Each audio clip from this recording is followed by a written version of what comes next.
Please be seated.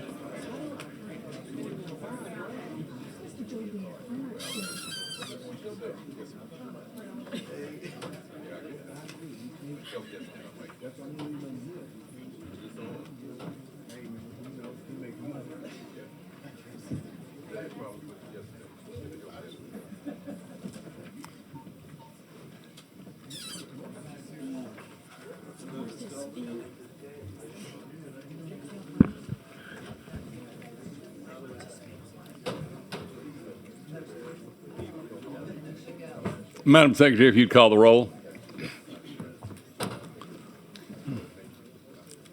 Chairman Bagley. Here. Present. Representative Adams. Here. Present. Representative Robert Carter. Representative Cox. Here. Present. Representative Cruz. Representative Eccles. Present. Representative Hughes. Representative Travis Johnson. Present. Representative Larvadang. Representative McMahon. Present. Representative Dustin Miller. Present. Representative Moore. Present. Representative Robert Owen. Representative Presley. Present. Representative Schlegel. Present. Representative Selders. Present. Representative Stagney. Present. Representative Turner. Present. 13 and a quorum. Thank you, Madam Secretary. Good morning. This is the May 2nd Health and Welfare meeting. I would ask you to keep your movement to a minimum so everybody can hear and know what goes on. If you have trouble finding a seat, I can direct one of the sergeant-at-arms to find you a seat. If you would, please stay seated. If you do need to use a phone, please cut your phones off. If you need to make a call, step outside so everybody will be undisturbed. There are red, white, and green cards on the table. If you have an opinion you'd like to speak, you need to fill those cards out by signing that you are affirming that you swear to truthful testimony. During the course of the meeting, there won't be any outbursts. We're not going to clap. We're not going to boo.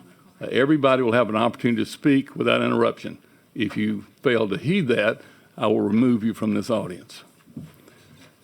Members when you're at the witness table, you cannot ask us questions. We'll ask you questions. This is the only time the public can address us as a group, and this is a very unique time in the way the government's set up. Please note, too, that representatives from time to time will step out. In the ante room, there's a restroom and coffee and water. Sometimes they need to go in there. There's a television and a mic in there. They can hear everything that goes on. Also, many of them have bills in other meetings and will have to leave for that. So please be conscious of that fact. I would also, members, at 11:30 today, there will be lunch provided over in the ante room for you. All right, with that said, Mia, would you tell us about the first bill, please? Mr. Chairman and members, House Bill 463 by Representative Ferment provides relative to gender reassignment procedures, to provide for definitions, to exclude certain services, treatments, and procedures relative to gender reassignment, to provide certain restrictions for healthcare personnel, to provide for funding restrictions, to provide for health insurance policy restrictions, to establish disciplinary procedures, to provide for judicial relief, and to provide for related matters. Thank you. Thank you, ma'am. Representative, would you tell us about your bill?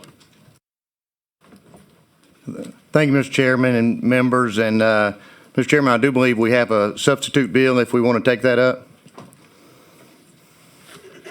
Yes, sir. Yeah, I'd like to do that. Yes, sir. Mia, would you read that in, please? Mr. Chairman and members, Representative Ferment wishes to offer a substitute to his instrument, House Bill 463.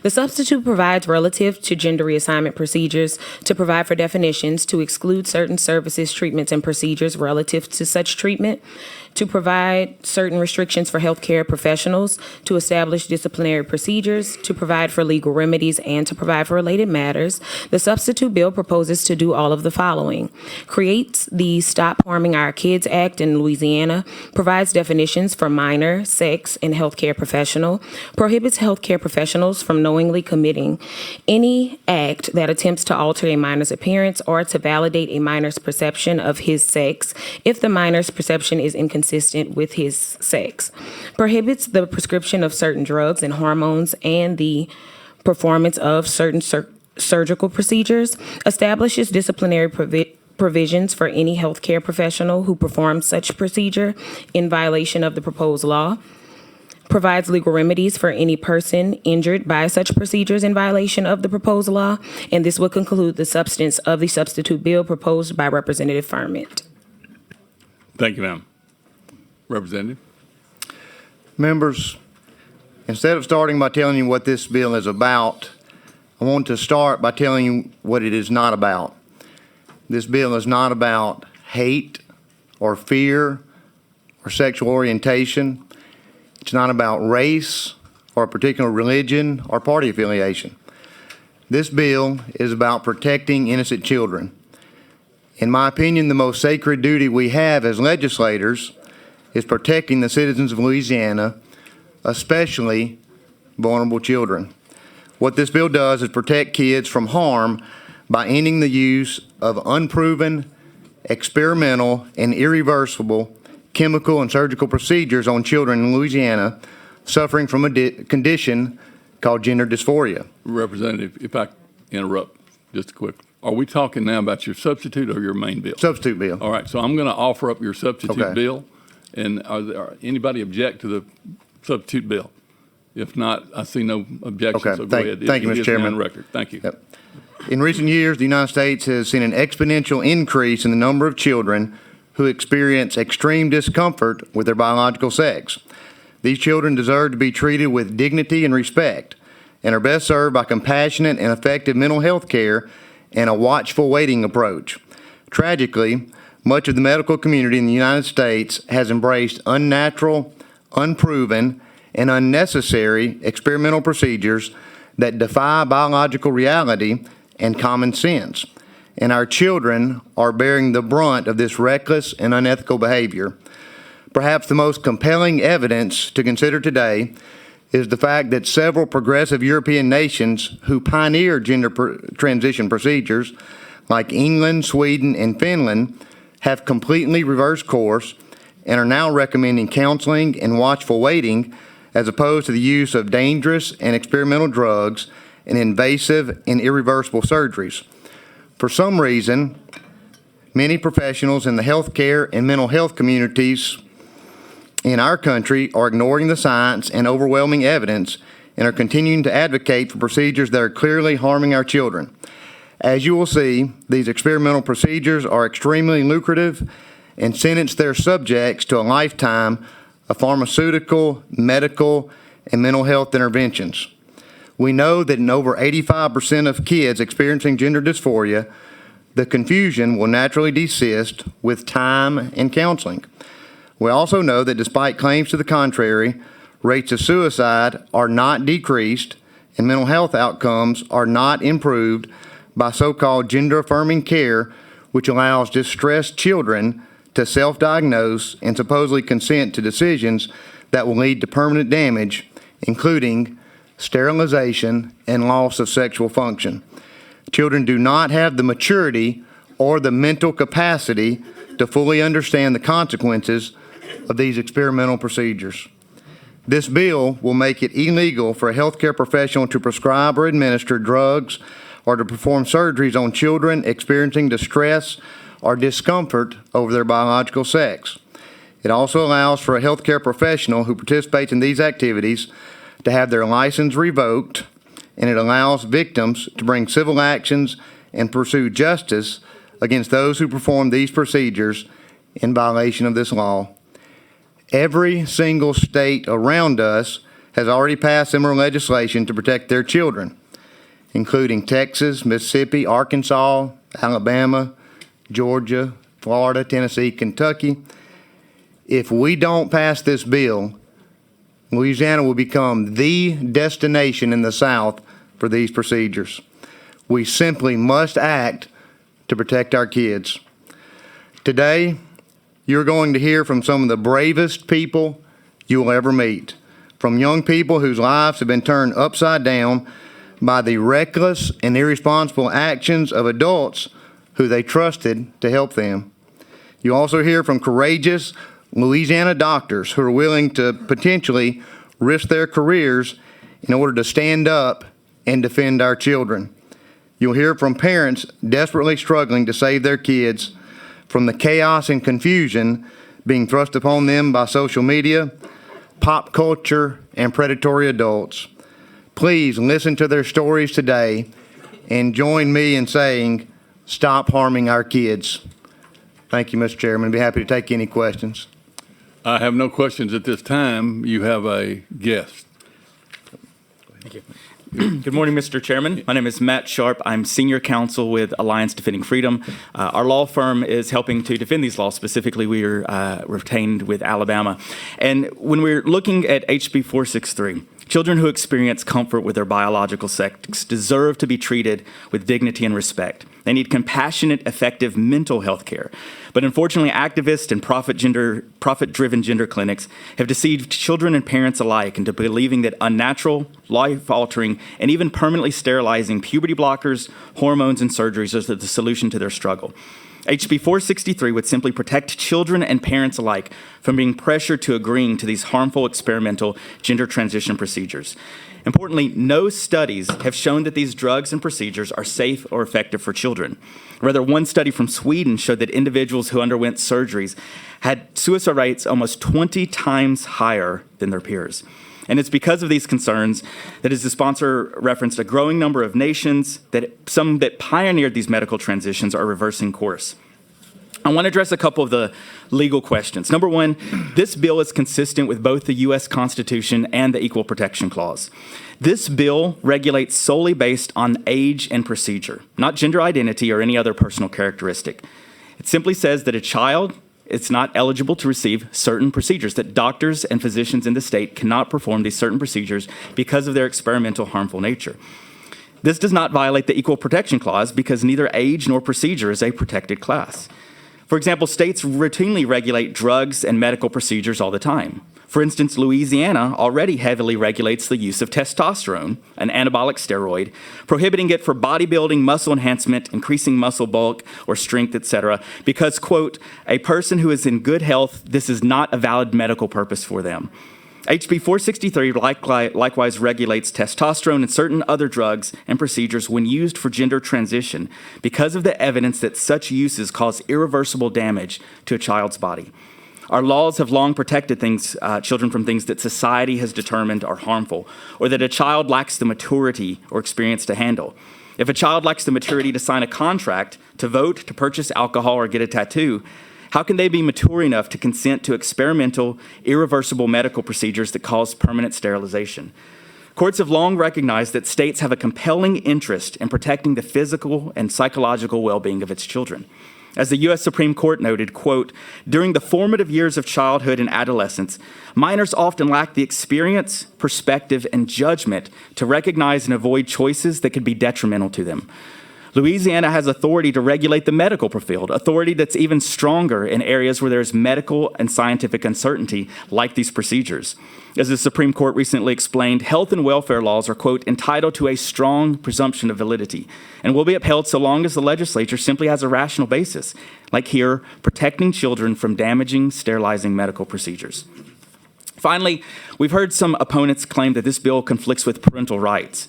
While parents do have the right to direct their child's mental and physical health care, they do not have the right to demand that their child receive unlawful services or medical procedures. For example, a parent cannot demand that their 10-year-old child be sold alcohol when Louisiana has forbidden liquor retailers from selling to minors. A parent cannot demand that a doctor perform assisted suicide on their child in violation of state law. And a parent cannot demand that their child receive damaging, sterilizing hormones and gender transitions if Louisiana concludes that these are harmful to children. Parents may have the right to decide which lawful medical procedures their child receives, but they do not have the right to expand the menu of legally available options. And with that, I'm happy to answer any questions the committee may have. I still have no questions. So with that said, I will go into these are people that are present and would like to speak, all in favor. So as you guys move from the table, I'm going to call you through at the time. You'll have 3 minutes. Now, you'll see up on the dash there's a green, yellow, and red light. There's also a time in front. As that goes, you'll have time to finish when it goes to yellow. It'll tell you how many seconds you got left, 30 seconds or less. Once that red light goes off, I'm going to cut you off, so you'll be through. Everybody clear about that? Having said that? Mr. Chairman. Yes, sir. Could I make a request that we call Chloe Cole and Precia Mosley first? We can do that, yes. And if it's not too much to ask, Chairman Bagley, we've got some physicians here, and if they could follow those two witnesses, I would appreciate that. Well, I've got a lot of cards, and I know everybody will get to speak, so we'll do the best we can. Thank you. Thank you, Representative. All right, well, look and see if you can find them. They're not in the pile I have, but the first three, Vicki Coulter is here. Would you come up, Vicki? Brandy Poe, if you come up, and Dr. Mo, I'm not sure how to pronounce that. Fago? Fago? Okay. If you three would come up, yes.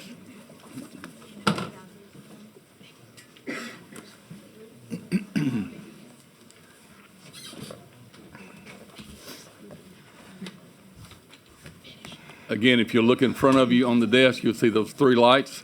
They'll come on when you first start speaking. You've got 3 minutes. Having said that, sir, would you go ahead and tell us your name and you can begin. Yes, good morning. My name's Dr. Mo Fago. I'm a pediatrician from New Iberia, where I've been practiced for over 40 years.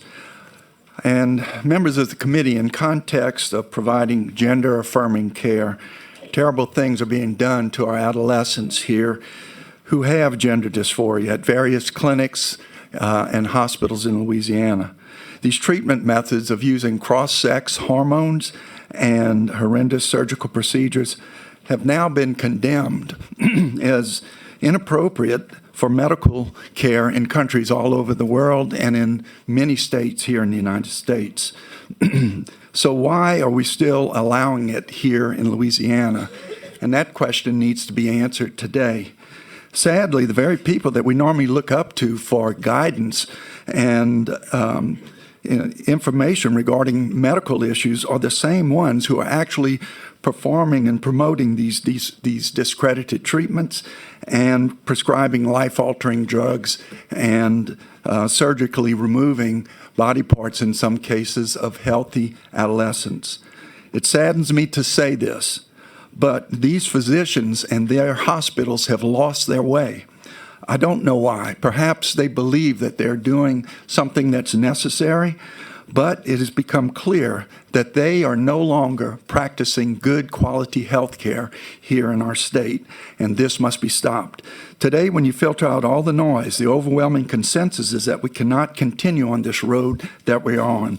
Our patients deserve better. And so how should we proceed? Pediatric psychologists tell us this diagnosis is best handled with loving, compassionate care, using honesty with patience and understanding, and also by working with them and their families so that other psychological issues can be addressed moving forward. When a child says to a teen, when a child or teen says that they believe that they were born in the wrong body, this is something known as delusional thinking. It is a false feeling. It's not a fact.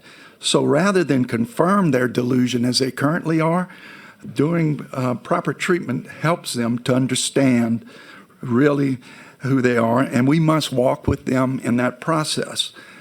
The results are that up to 9 in 10 confused adolescents eventually return to their normal biological sex once past the turbulent teen years.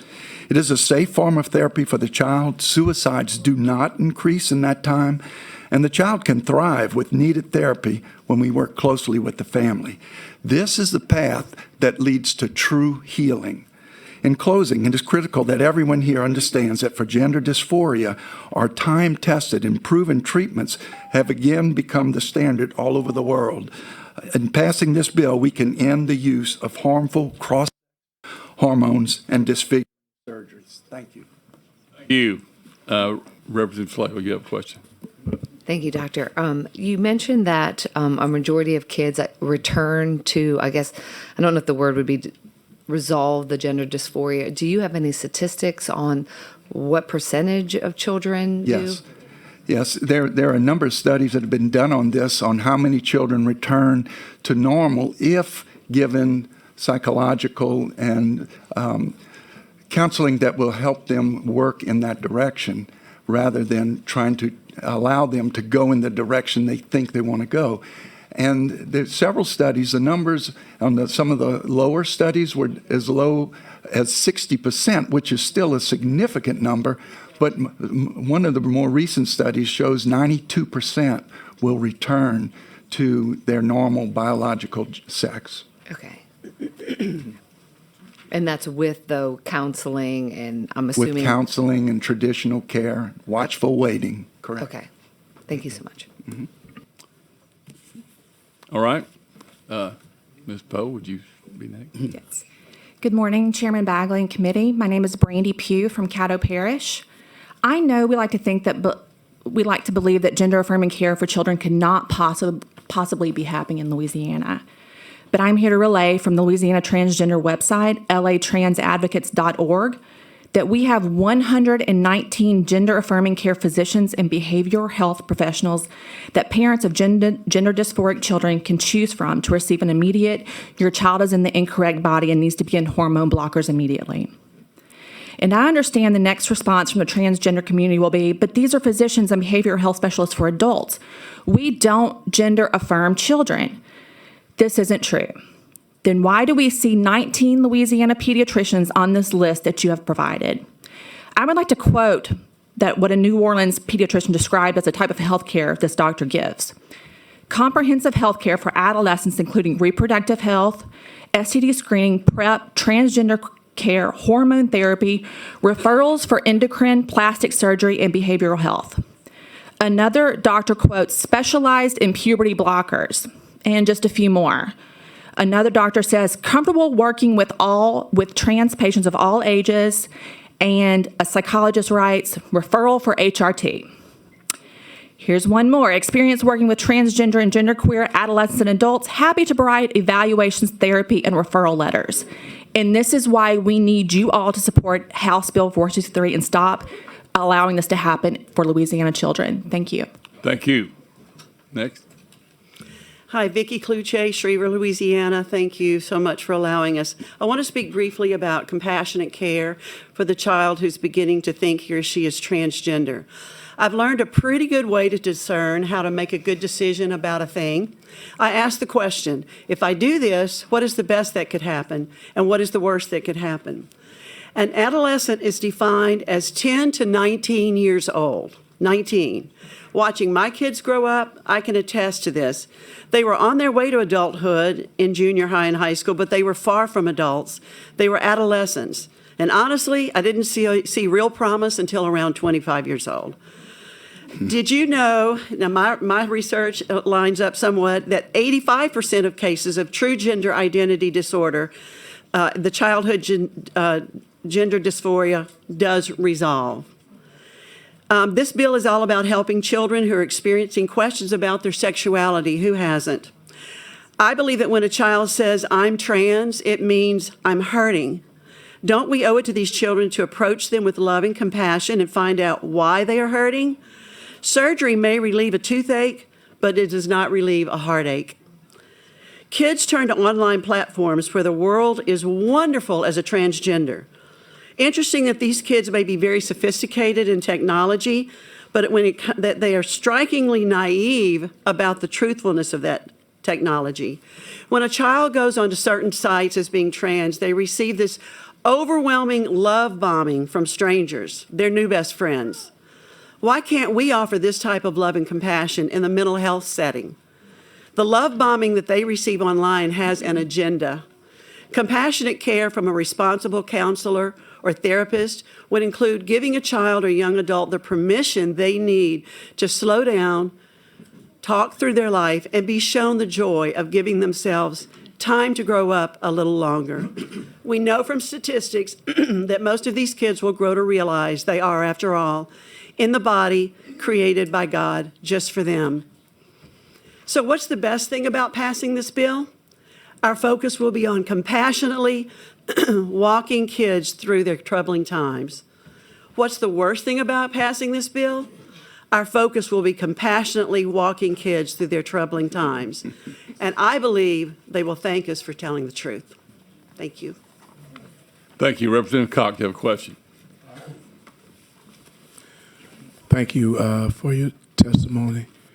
So, as I have, I was in the Army for a long time, and we had don't ask, don't tell, created problems. But when it came to kids, I talked with some school nurses, and they say, in a roundabout way, and I won't say, I think they believe that they're nurturing these kids to go that direction or to become homosexual. They're afraid to do anything that would be out of text, and it seems, and correct me if I'm wrong, it seems though that if you are afraid to do something because they can be sued, then how do we protect the people who are trying to protect the kids? See, this is a bigger issue.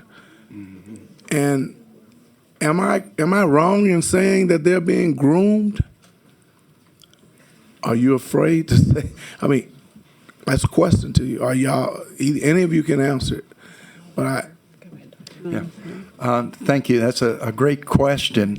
You asked if we think kids are being groomed at schools, and there's definitely evidence of people who are looking into it behind the scenes that this kind of activity is going on. It's very subtle in some cases, but they're allowing things to happen that shouldn't happen, and they're suppressing the truth from getting out there and saying that people are oppressing the kids by doing this. And yes, it is a concern regarding their job. They may be discriminating against a certain gender. Yes. And next thing you know, they're in trouble with that. absolutely. So, and it makes it seem though that they're supporting it, but they're not. They're trying to reach this kid, and I like what your approach is. But we must remember, I mean, this is a real touchy situation. Of course, for me, it's clear cut. When I was a kid, I mean, we didn't really know. I think I was about 10, 11 before I even noticed the difference. I mean, we all played together, and and you might, if a girl got something special and you didn't get it, you'd be like, well, I must want to be a girl because I'm going to get that. Am I, is that some of the sensations that are going on? And I got two 18-year-old grandsons that I raised. And they're 18 going on 12 years old, I'm telling you. They're smart, they're quick, but they ain't there yet. No. And I know they're not there yet.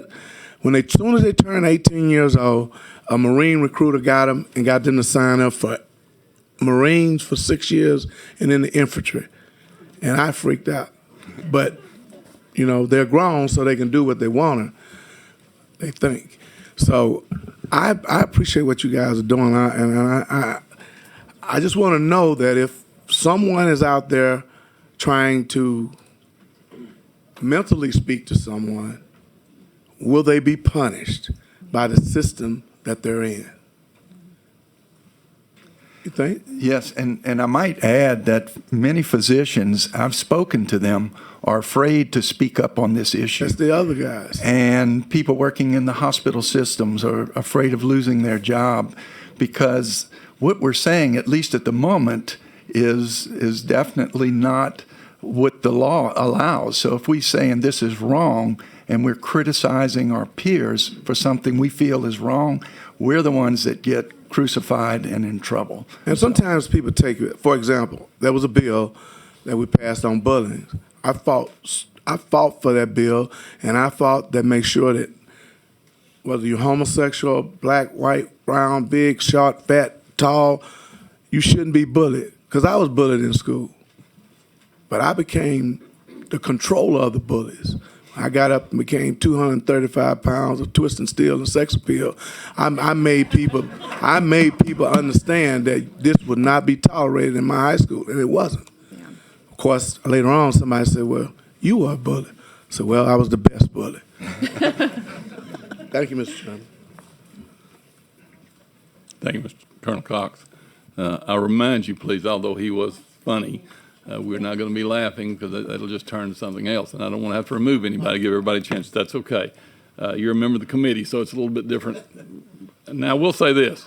You three are excused. I've got probably close to 70 requests to speak. If you do the math, that's here a long time. And this committee, we all have bills coming up today. So what I'm going to do is move it to 2 minutes. The first group of opposition, you first three will get 3 minutes like they did, to be fair. Everybody else will get 2 minutes. Again, the light will turn green, it'll turn yellow. You'll see at the bottom how many seconds you've got. It turns red, your mic goes off if you hadn't finished.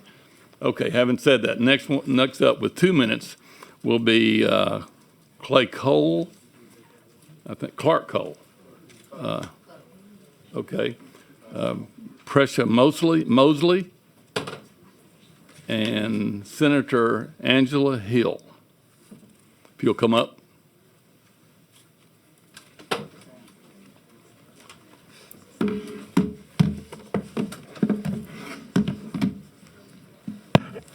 Here on my right, if you give us your name, and again, you've got 2 minutes. Thank you.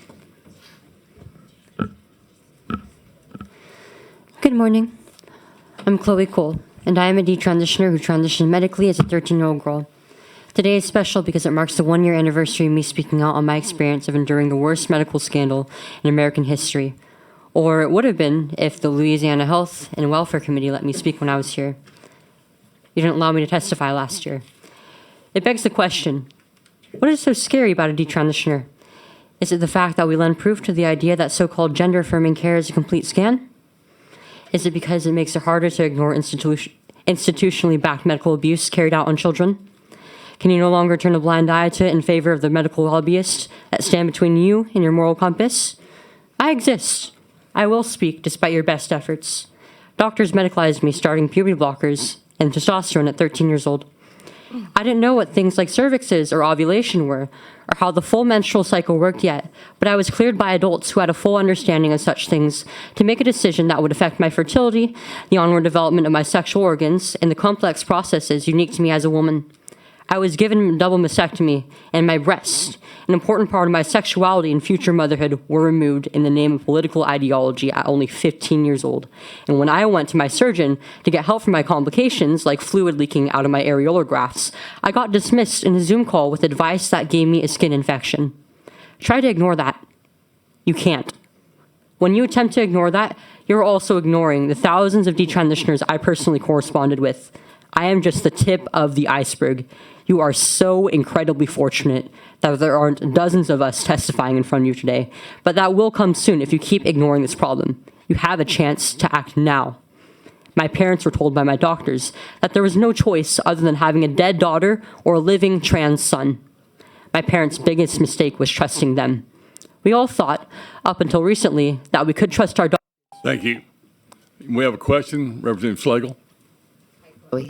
I remember you coming last year. I think I spoke with you. You're very brave.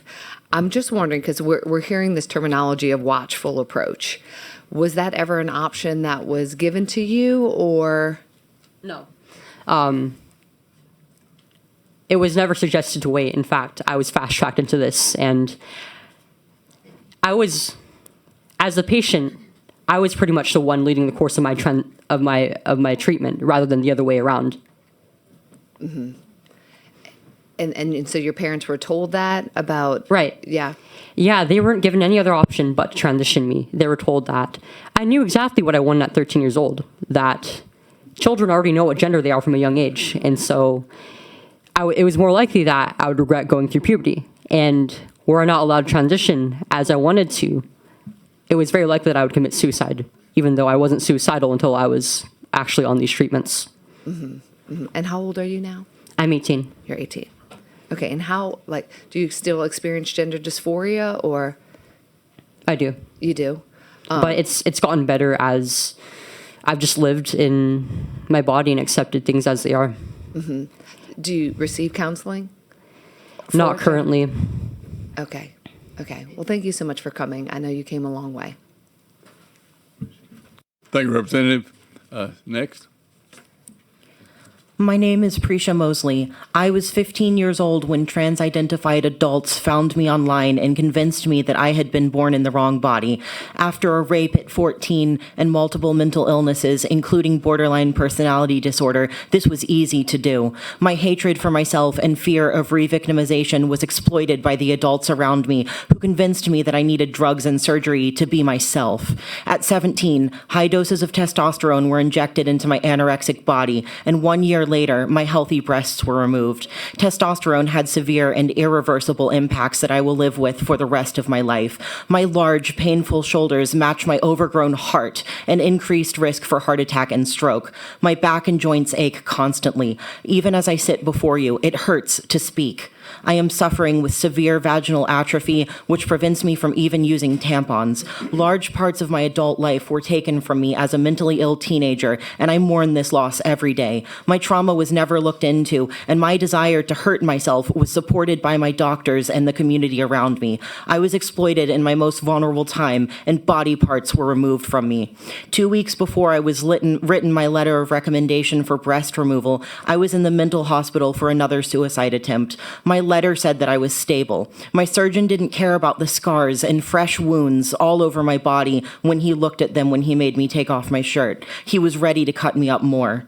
Now I live in a painful body that no longer belongs to me. The trans community tells you to kill your old self with a dead name and everything, and I did. The girl I was gone and has been replaced by a medical experiment. I support any bill that prevents someone else from suffering the harms of gender-affirming care.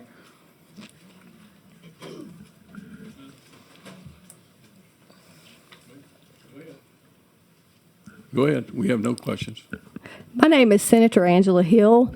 I represent the 40th District in Mississippi, and I've worked several years on consensus and education on passing the REAP Act, the Restricted Experimental Adolescent Procedures Act, that was recently passed in Mississippi's legislative session.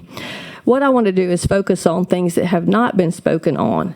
The medical associations typically are in agreement in the United States that these procedures are necessary and they're safe and they're okay.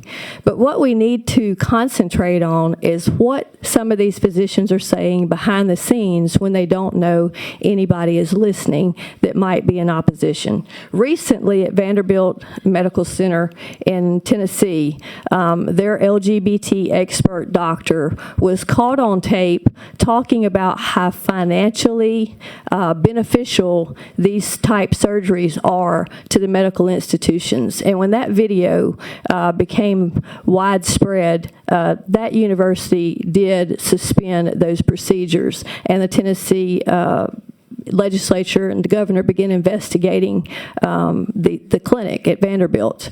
Also, we recently had a whistleblower at Washington University Gender Clinic in St. Louis, a lady who was a case manager for 4 years, basically came out and became a whistleblower and talked about in her testimony to the AG in Missouri of how dangerous some of these procedures, these hormones, were to these children, and that she felt like they were being fast-tracked and not really given informed consent.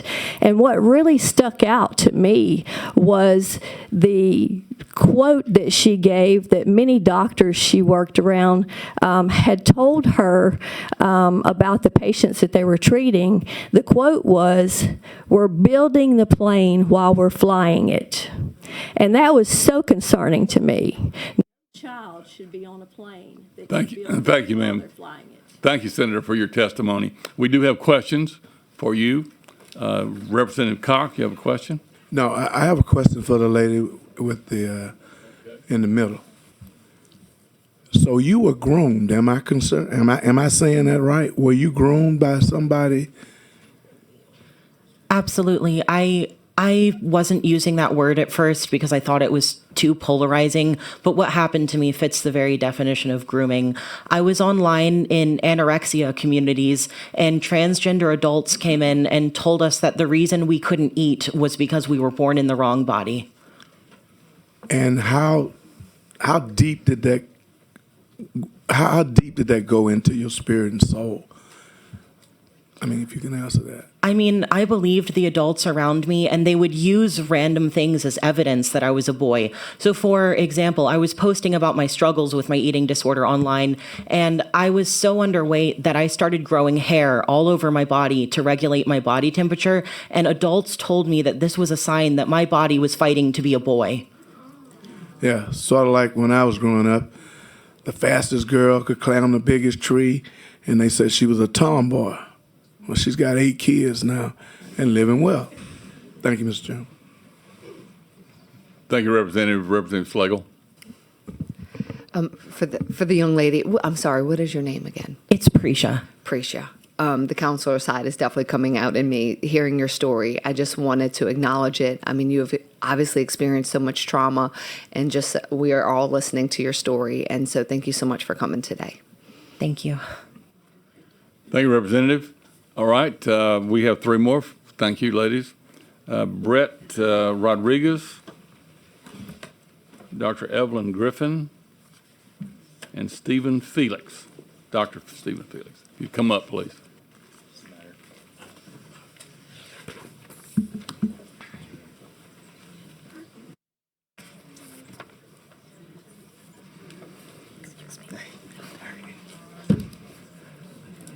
Discriminating against my height here.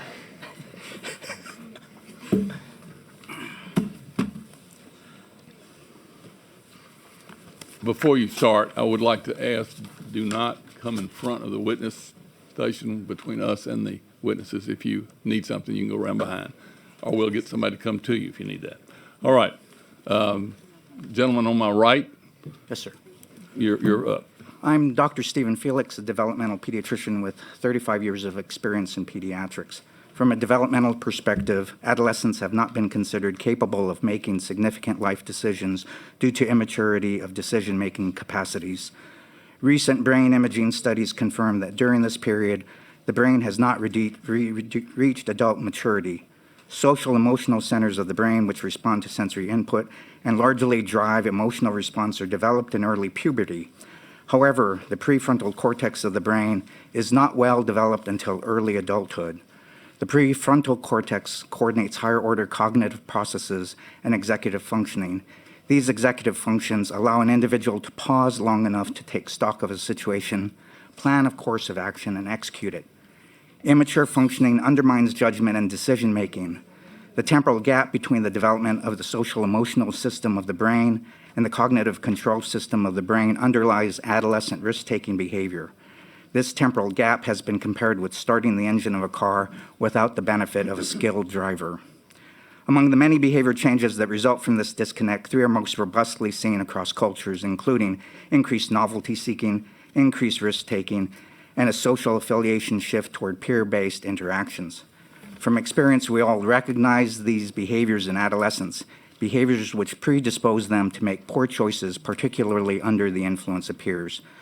Noted research on the prefrontal cortex underscores the lack of ability of adolescents to make truly informed decisions about medical care, including medical and surgical interventions and gender reassignment treatments. Of note, executive function abnormalities are even more notable among individuals with autism and ADHD, 2 populations with up to 7 times higher reported rates of gender dysphoria. Maturation of judgment is reflected in the high desistance rate of individuals with gender dysphoria in late adolescence.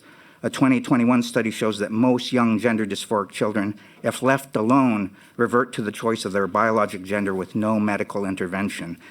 The study concluded that watchful waiting is the recommended treatment and that there is up to a 93% rate of natural resolution of gender-related distress. Thank you, sir. Yes, ma'am. Thank you. My name is Dr. Evelyn Griffin. I'm from Baton Rouge, and I've been an OBGYN for the past 15 years. First, I'd like to acknowledge the courage of Prisha and Chloe. They transitioned, reassured by the philosophy of acceptance, to choose their identity, and that soon after they detransitioned, they were persecuted. May we all have the courage to do what is right for our very suggestive children. As a gynecologist, I have experience treating patients with hormones and surgeries, including hysterectomies. But before we talk about treatment, let's talk about FDA approval. The past few years have been a big emphasis on FDA approval. So the FDA approves medications for certain medications when the data shows that there is more benefit than risk, and the scientific data here does not show this for cross-sex hormones. Sweden, the NHS, summarized that there was insufficient evidence to support their use for gender dysphoric youth. In fact, this is one of the reasons why in England, the biggest gender clinic in the world was closed last year. So what about here in the US? The FDA, does it approve testosterone for gender dysphoria? No. Estrogen is not FDA approved for gender dysphoria, and neither is puberty blocking agents. So if we are administering a medication without solid data to show benefit with no FDA approval, what do we call that? It's an experiment, and we're letting our kids walk into an experiment. So what kind of civilization would we be if we let our next generations be experimented on instead of supporting them, empowering them to be their best without having to modify themselves? Now, in terms of risks and data, just a few days ago, JAMA, or the Journal of the American Medical Association, came up with an article that showed increased rate of prostate cancer. And I quote, "Transgender women receiving estrogen at diagnosis had the most aggressive disease." So we do not want to find out when it's too late for these things. While we are talking about risks, there are significant risks for testosterone estrogen with stroke, heart attack, blood clot, infections from surgeries abound. As a surgeon, I can attest to the highest risk is infection with repeat courses of antibiotics, repeat trips to the hospital. So we are setting young people up for repeat. Thank you, Doctor. Yes, sir. Hey, my name's Brett Rodriguez. I'm a pediatrician in North Louisiana. I've been there for 24 years. You know, around 430 BC, long time ago, Hippocrates, widely regarded as the father of medicine, wrote, "The physician must be able to tell the antecedents, know the present, and foretell the future, must mediate these things and have two special objects in view with regard to disease, namely to do good or to do no harm." So in English, he's saying you have to know what comes before, you have to know what's going on now, and you have to be able to look to the future and put it all together as a medley to make sure you don't do harm. Do no harm. This should be the driving principle in medicine still. In bioethics, non-maleficence is the principle that should guide everything we do. That's what we're talking about this morning. If this principle applies in adults, it should certainly apply in children that have many more years to be affected by a medical misstep or possible destruction of reproductive ability. Does anyone in this room believe that a biological male can be turned through medical or surgical means into a biological female, or vice versa? Because let me be very clear as a scientist, they cannot. This brain that you have has the same chromosomes as the rest of your body. If you have a male brain, you have a male body, and vice versa. You can change the normal creation and function of natural hormones, but not without terrible havoc on the endocrine system. You can take a knife and alter and destroy the normal flesh that's on your frame, but it will not grow back right. The nerves that knife cuts through are permanently ruined. The pain that these girls feel this morning, it's real. Let no one try to convince you that we've come further in medicine than we have. Adolescence is a hard time for everybody. Save the children. Thank you, Doctor. I realize 2 minutes isn't enough for everybody in here, but we're trying to get everybody in. Now, Representative Slagle, you have a question.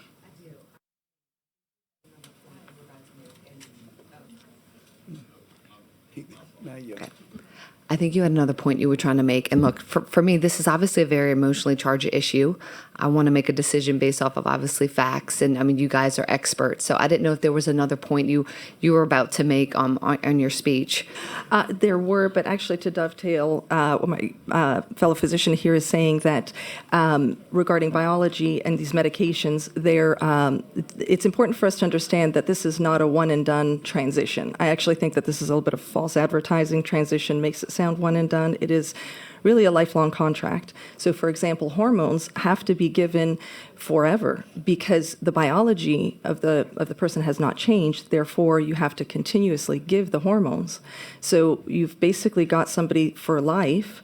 That costs. It costs financially, but also there are risks to injections. You know, injections seem common, but there's actually a risk over time also of infections from injections, either anaphylactic allergic reactions, even pulmonary embolism, believe it or not. Most injections are in oil base. They can travel to the lungs, cause problems there. So there are many risks. I could actually go on with medications and with surgery. Ones that we see with routine surgery. Typically, outside of the realm of plastic surgery, we perform surgery when there is when there is benefit over risk. So as physicians, we want to ask you all to help empower us to do the altruistic thing, to do no harm. Mm-hmm. Thank you, all of you, for coming.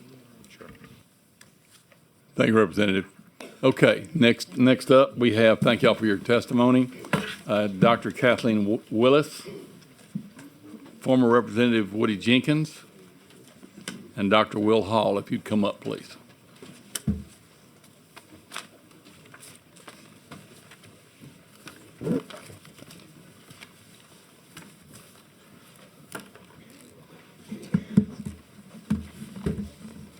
We'll start over here to my right. There. And go ahead. You ready for me? Yes, this is a pleasure to be with you, Mr. Chairman. I'm Woody Jenkins, and I had the honor to serve on this committee for 28 years in the House.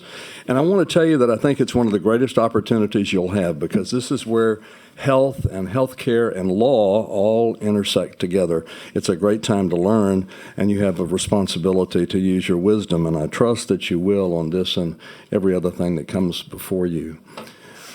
The reason that this bill is so important, and I kind of want to address this really to the young people out there in the audience who may be considering this sort of surgery or out listening somewhere, because, you know, what you want to do is be very careful because you're not the same person at 8 or 9 that you are at 11 or 12 or 16 or 18. You don't think the same things the same way. You have more maturity. And so let me assure you, the best way to affirm your gender is look at your body. That will tell you what gender you are and what gender you're going to be as an adult. You're going to feel a lot different at 25 about your body than you may at age 8 or age 12. And you need to be very careful who you're listening to. You know, it's a fact that human beings are most influenced by their peers. Legislators are influenced by other legislators and lobbyists and the press and things like that.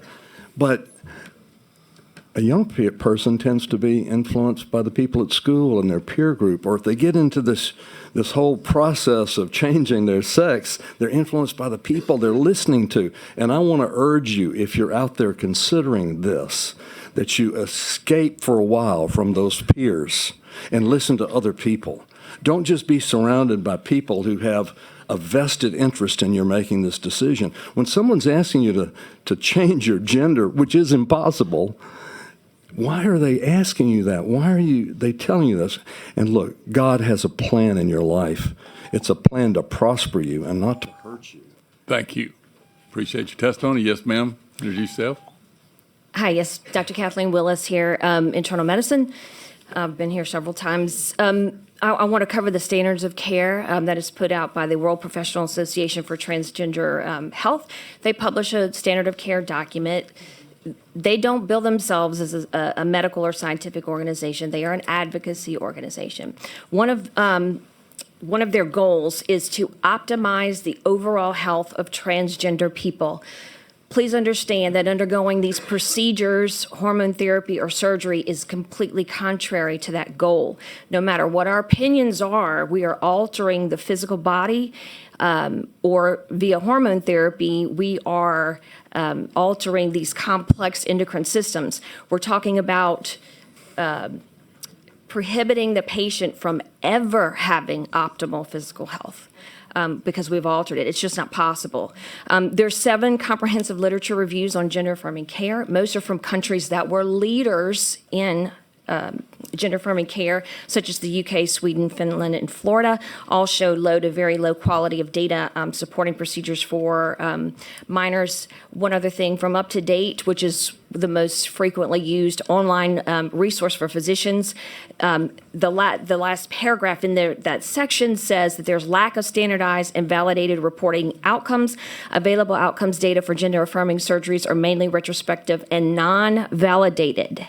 So we don't have the support for this. Representative Cox, on my way here, I pray every day. I think that your questions has led me to report on this. I wasn't going to, but in Snapchat, there's a new AI bot. I'm trying to hurry. It's at 15 seconds. There's an AI bot there. You cannot delete it unless you pay for the app.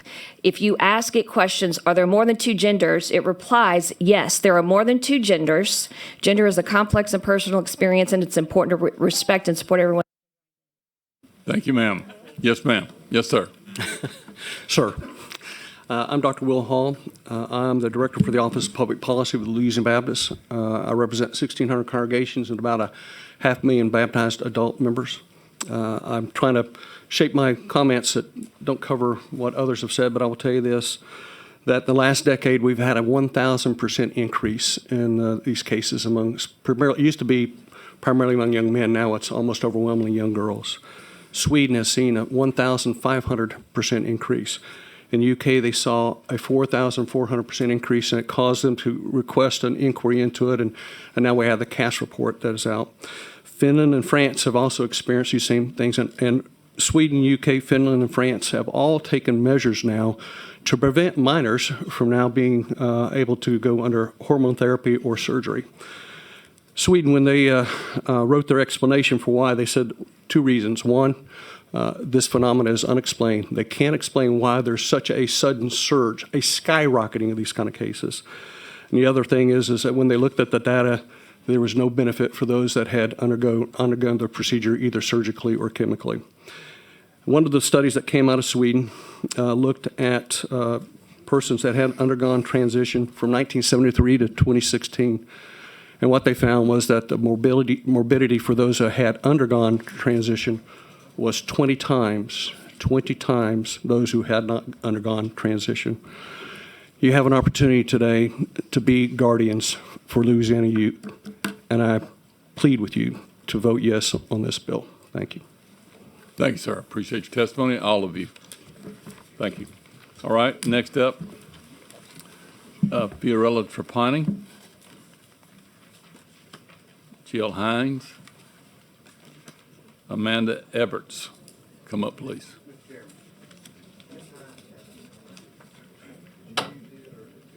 Well, you were supposed to ask me that before we started, so it's going to be a little late. But if they would come up, Fiorella, Jill are not here. Jill Dillingham Hines. I'm going to call someone else and wait and call them after. I'm going to go ahead and call, and I'll hold those back. Donna Lambert and Patricia Mosley, if you'd come up.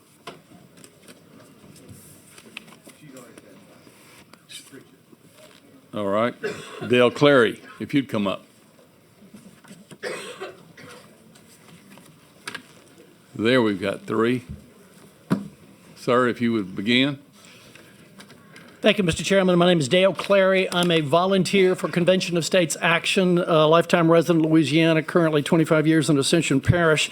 A lot of what I was going to talk about has been covered, so I won't repeat, but I am an attorney, so I'm going to focus briefly on some legal aspects.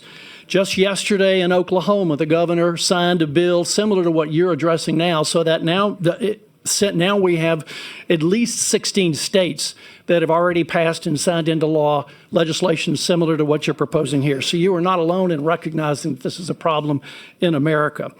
Number two, following up on what Dr. Willis mentioned earlier, there is this organization called the World Professional Association for Transgender Health, which is frequently mentioned in litigation. I'll discuss in just a second. They have what's called their Standards of Care for Health of Transgender and Gender Diverse People, version 8. It basically, I'm going to two-sentence quote, despite the slowly growing body of evidence supporting the effectiveness of early medical intervention and the number of studies is still low, and there are few outcome studies that follow youth into adulthood. Therefore, a systematic review regarding outcomes of treatment in adolescence is not possible. The medical evidence there for success in this treatment is not there. And finally, the federal government is pushing this issue. Make no mistake about it. The Department of Health and Human Services, through their Office of Population Affairs in 2022, issued a bulletin on gender-affirming care and young people. Two-page publication advocating puberty blockers, hormone therapy, and surgery. And then following that, on March 31, 2022, the U.S. Department of Justice sent a letter to all state attorney generals, including, I presume, Attorney General Jeff Landry, saying any conduct by the state that is in contradiction will be addressed legally. Thank you, sir. Yes, ma'am. Hello, my name is Donna Lambert. I'm here on behalf of over 3,500 parents from across the country, including some Louisiana residents that are members of a parent group I co-founded. I speak for them and for myself. I'm also the mother of a child receiving gender-affirming care. Since 2016, I've spoken with thousands of parents who are walking this road with their families. Parents are desperately trying to keep their kids healthy, while professionals, trusted adults, peers, and most of society are telling their own families they hate them for not jumping on board to affirm their new identities. This causes a divide between parents and kids at their most vulnerable moments. The turmoil among families skyrockets further the moment professionals add the dreaded line so many of us have heard. If you do not affirm and begin a path of medical intervention, you will be the cause of your child's death.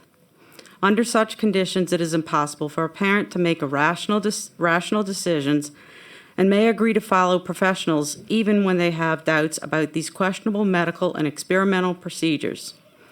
I'll tell you the story of one mother shared with me this weekend, and it's a common one. She explained in detail the long history of mental and medical conditions her daughter had been diagnosed with in the years prior to her declaring her trans identity. When the doctor advised her that her daughter should begin cross-sex hormones and schedule a double mastectomy, this mother recalled standing in the hallway of the clinic, devastated, tearfully asking the doctor if he was certain, so certain that he would do this with his own child. He said, absolutely. You've heard from this mother's child this morning. The child is now an adult. She sits in this room. The outcomes of the treatment she received have been devastating, and she will endure lifelong complications for treatment her parents were promised would finally resolve her issues. Parents and families are... Thank you. Yes, ma'am. Good morning, Board. My name is Amanda Eberts, and I'm here as a representative of Turning Point USA and a proud Louisiana native. Passing HB 463 will only make me happier to call this amazing state my home. The fact that we even have to think about a bill such as this is disturbing and scary. Growing up, I was more of a tomboy. All of my friends were guys, and I just preferred doing guy things. I have a very vivid memory of being on a Girl Scout trip and watching the boys doing what I wanted to do and saying, man, I wish I was a boy. This wasn't the first time or the last time I had made this statement as a child. My parents just brushed it off. There wasn't the slightest thought that they needed to rush me to a doctor to get me chemically castrated through puberty blockers and get my genitals mutilated. Why didn't they think to do this? Because I was a child. Children say all kinds of things. There is no difference between me saying I wanted to be a boy and a child saying I want to be a unicorn. Are we going to start bringing all of the unicorn children to get horns implanted in their heads and mutilate their spines so they can walk on all fours? Seriously, where does this end? One of the greatest things about living in the United States, a free country, is that after 18, you can do whatever you please. This is not a Republican or a Democrat or a liberal versus conservative issue. This is about protecting our kids, protecting your kids, protecting the future of not only our state, but our country, sometimes from their own parents. Children are being used as political pawns. There is no such thing as a transgender child. End of story. But whether or not you agree with that statement doesn't change the fact that a child cannot consent to life-altering medical treatment that will continue on for the rest of their lives. The mental and physical toll that these treatments take on patients is unbelievable. Now, I have some more stuff with some statistics, but we'll get there. I just want to say we were not the same people when we were 10 versus 15 versus 20 versus 25. We change. Do not let children. Thank you. Thank you very much for your testimony. Next, we have Ashley Parmalee, Paige Lowry, and Farron Garrison. If you come up, please. Yeah, I've got them.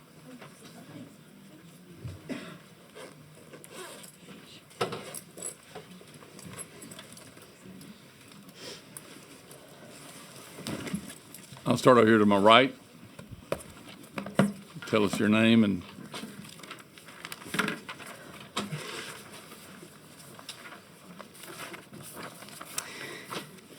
good morning. I'd like to thank you for the time that you're allowing us to speak here today. I'm going to speak briefly on a current piece of legislation in the state of Louisiana. your name, please. I'm sorry. My name is Paige Lowry. I'm with Moms for Liberty. So I'd like to talk about the parental rights, the minor's consent to medical treatment and related procedures, Subpart A, minor consent miscellaneous provision. This is a statute that currently stands in the state of Louisiana. You're going to hear a lot of opposition today in regards to parents' rights being violated. The truth is that the state of Louisiana has already removed those rights. Consent to provide services. The consent to provide services issues a complex one. Wrong one. I have a lot to say here.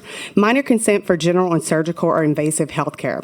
In Louisiana, minors may consent to their own medical treatment in general when the minor is or believes himself or herself to be afflicted with an illness or a disease.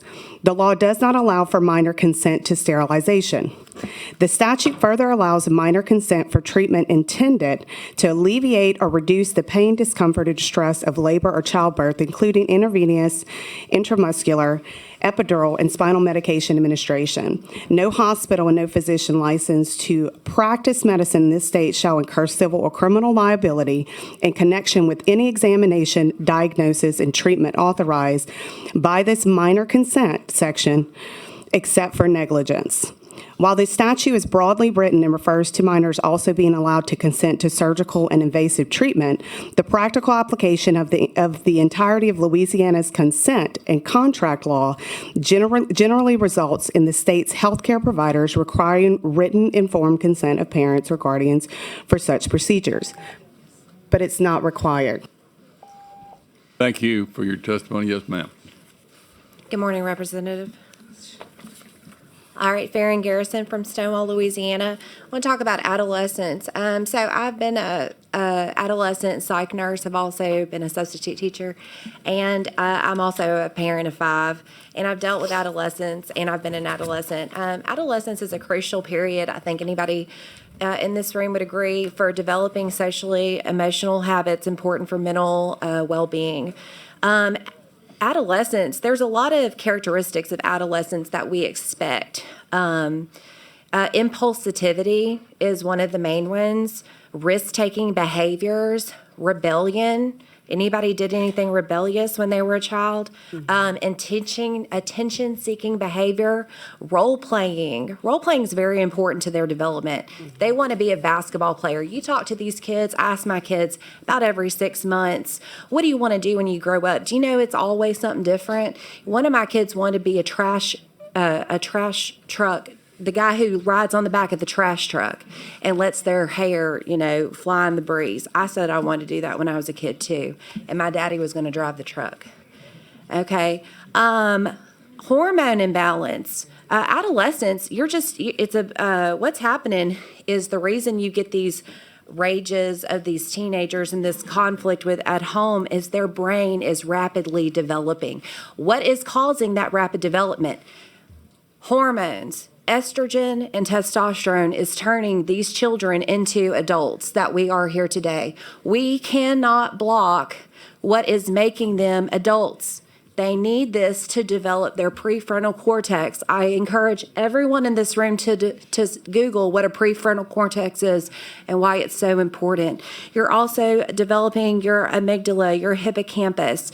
These are things that I learned about at Louisiana College, and I encourage anybody to Thank you for your testimony.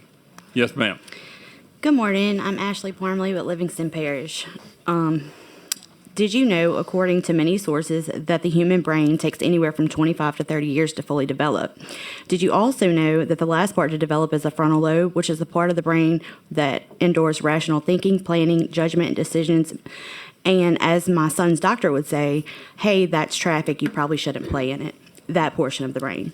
So is it safe to say that anyone below this age might be known to make irrational, irreversible, or detrimental decisions? Haven't we all? A lot of these things have already been talked about, but transgender people are at higher risk for emotional, sociological abuse, physical and sexual violence, STDs, substance abuse, mental health issues further. No study shows that any of the sex change will do anything but make that higher, as everybody said, the stuff in Sweden. I am in agreement with this bill, and I pray that you guys are as well. I know that it's unpopular opinion in the room today to mention the only person that can actually feel the void, the hurt or trauma leading to decisions like these. However, it is the firm foundation on which I stand, and I am unashamed of it. So I leave you with the word of hope offered to everyone. Come to me, all that are weary and burdened, and I will give you rest. Matthew 11:28. Thank you very much. We have a question. Representative Miller. I'm sorry, I didn't get your name. Can you tell me at what age can an individual consent, a minor can consent to these procedures without parents' consent? The statute says minor, so any child under the age of 18. It's not defined. Your definition, and I see head shaking in the back, so we'll clarify it later, but your definition is anybody under 18 you think can consent to it? That's the way the law reads, yes, sir. Okay. All right. The statute. All right. And we'll have time for anyone to clarify that, but for my own knowledge, I just needed that information. Thank you. No problem. Thank you. Thank you, Representative. Yes, sir. At the right time, just if we can just get clarity on it. I mean, Yeah. I'm sure I've got I'm very interested in knowing 60 what cards, is, and and I'm even if sure- it's our attorney, Yeah. just to know what exactly age can this. I'm sure we will. Thank you. Thank you, ladies. Thank you, Representative Turner. Tandy Abear. Katie Alexander. And Chris Alexander, if you'd come up.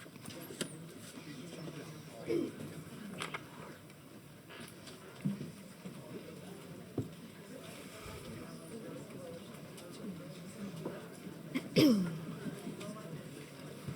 morning. How are you? Good to see you. Somebody didn't come up.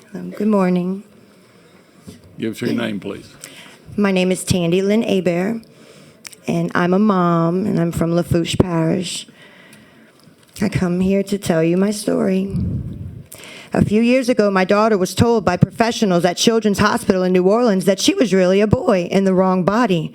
And then her father and I were told that we had to accept our daughter as our son.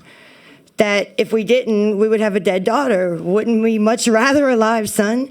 You see, she was inpatient at the Children's Adolescent Inpatient Unit called Calhoun, and that's where the doctor found her that also runs a gender clinic. Last year, I brought her to an endocrinologist out of Children's. I mean, what could it hurt? I thought, have some blood work done, test her hormone levels. I never thought that I would be asked to leave the room, that I would be told that at 13 years old, they separate parents from children. They separate them from emails, from the exam room, from the medical records.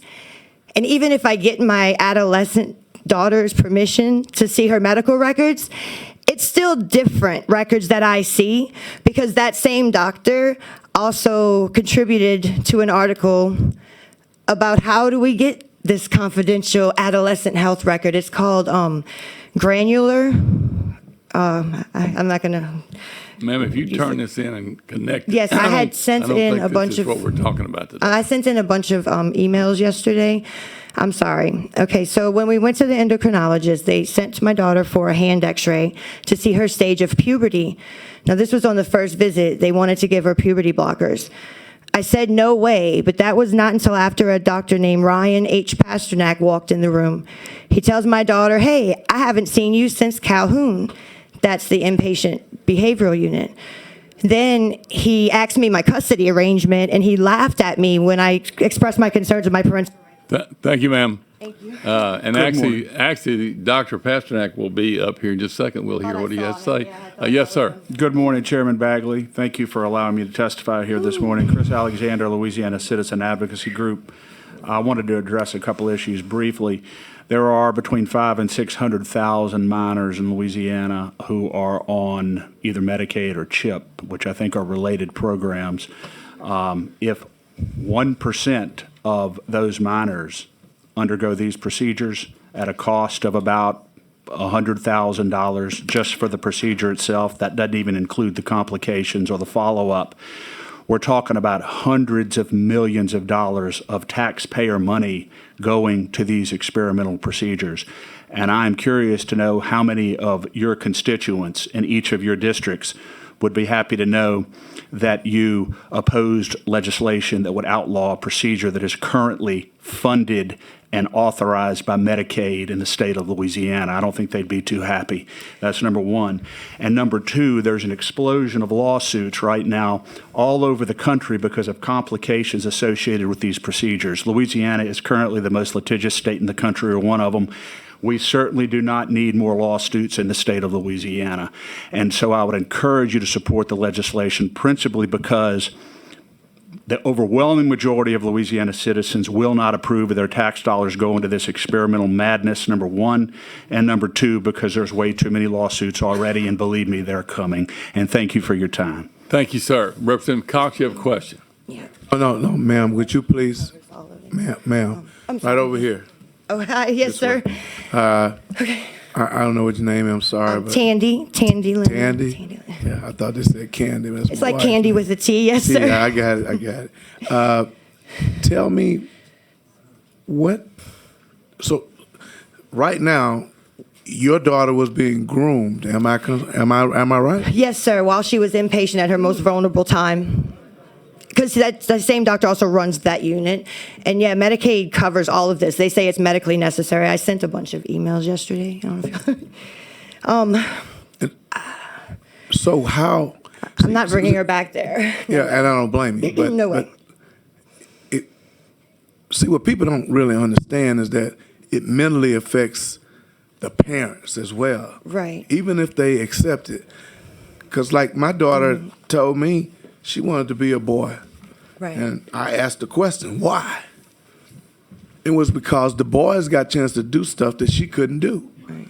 But if I had never asked her, rushed her over and said, hey, you're going to do this stuff, she wouldn't have the kids that, right. Well, see, that these was screaming and professionals. hollering this morning at my house. But anyway, go ahead.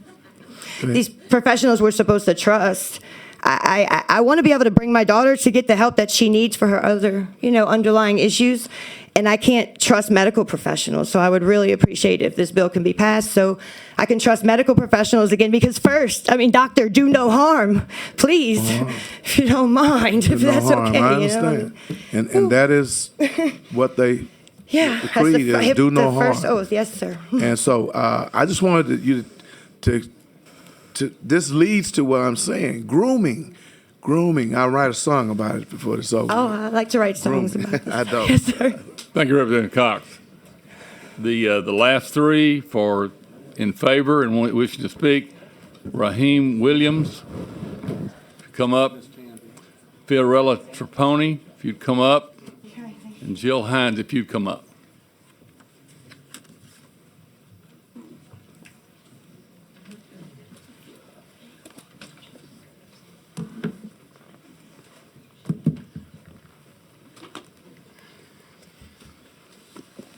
Yes, sir. If you'd start, please. Give us your name. Members of the committee, I'd like to say thank you for allowing me to speak. My name is Raheem Williams. I'm here today as a researcher in collaboration with Do No Harm, a medical advocacy group, and the Center for Urban Renewal and Education. There's much to be said. I'd like to focus on the Louisiana Health Department study on gender reassignment procedures on minors. First, I believe some in the media has incorrectly used this report to proclaim that this is not happening in our state. The report uses Medicaid data, which is limited in surveillance, and it also concedes that this is typically done amongst a higher socioeconomic standing, meaning those that are most likely to pursue these treatments are also most likely to not be included in that data. Now, because of that, nobody can actually speak to the frequency of these treatments. There is no legal oversight that requires these to be reported.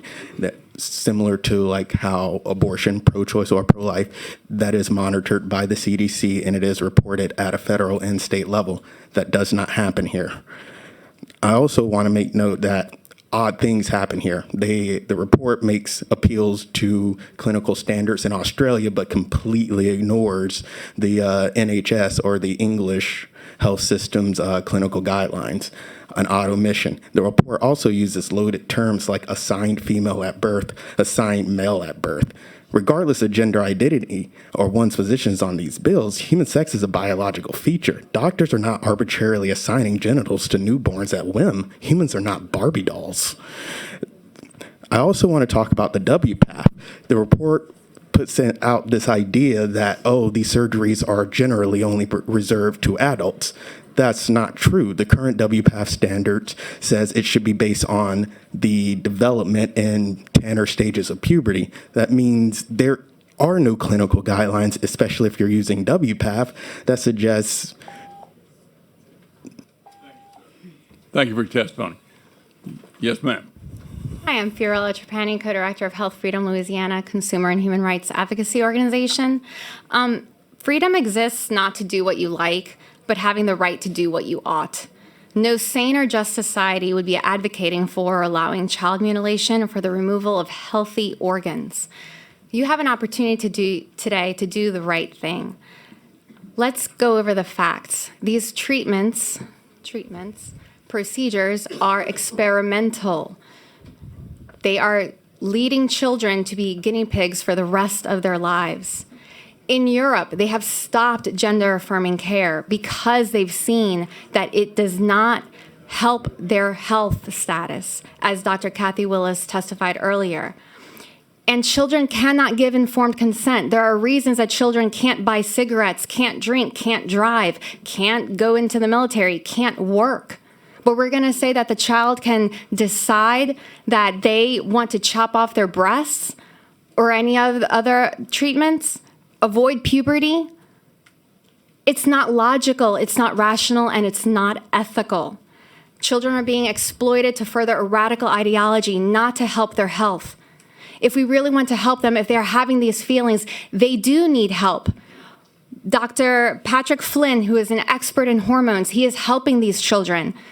Sometimes when a girl thinks that she feels like a boy, guess what? Her testosterone levels are elevated abnormally. Yes, she needs treatment, but not in the way of mutilation. 95% of children who experience these feelings outgrow it. Why not wait until they're after 18 to make sure that we are not causing harm first? And lastly, why are the medical associations promoting this? Because we are one of 2 countries in the world that allow pharmaceutical direct-to-consumer advertising. Thank you, ma'am.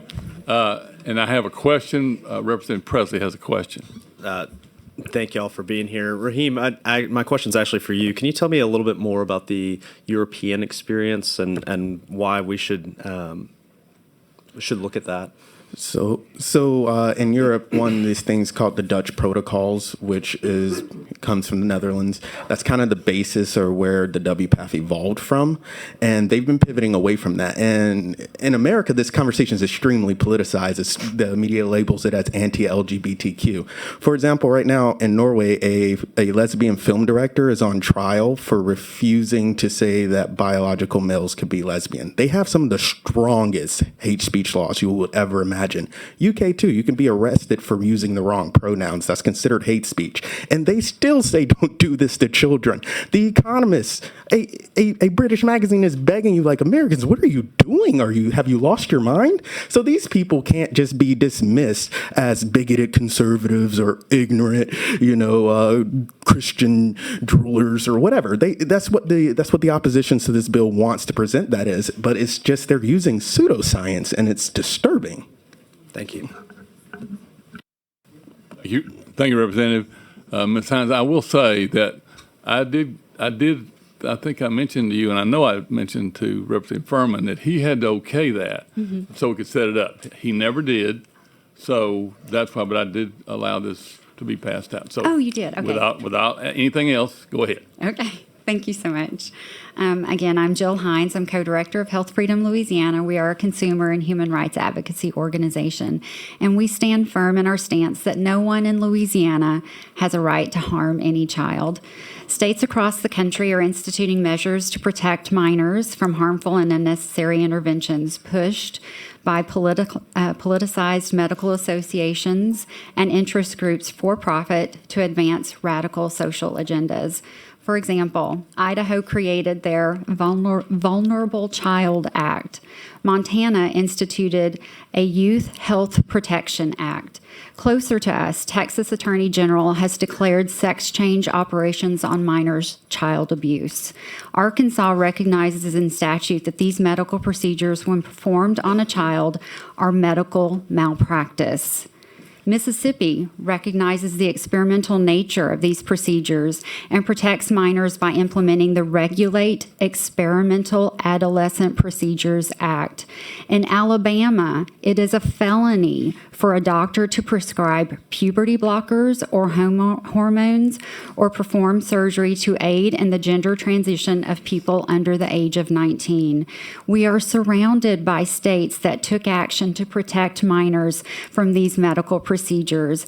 HB 463 will prevent Louisiana from becoming a sanctuary state where minors come from across the Midwest and southeastern regions of the country to travel to receive harmful medical care.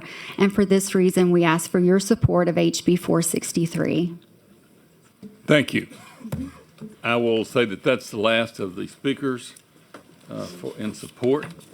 We had 72 cards in support that did not wish to speak. Among those were Ruby Noble Evans, Sherry Champagne, and Grant Raphael. Those and 69 more did turn in green cards. Madam Secretary. All right. We had no white cards. I do have lots of red cards. Again, now the first round I'm going to call them and allow you 3 minutes because that's what I did with the other side. And then after that, everybody will have 2.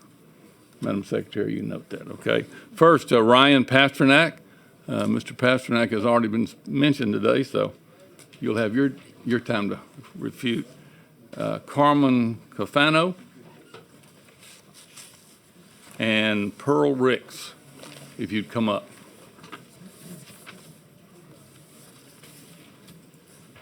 I'm sorry.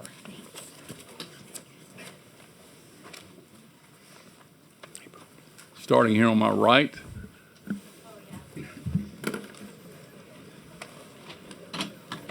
Please state your name and your business here in front of the committee. Starting here on my right.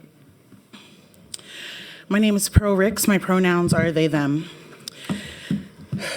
This room has been exposed to a lot of bias, but not a lot of truth.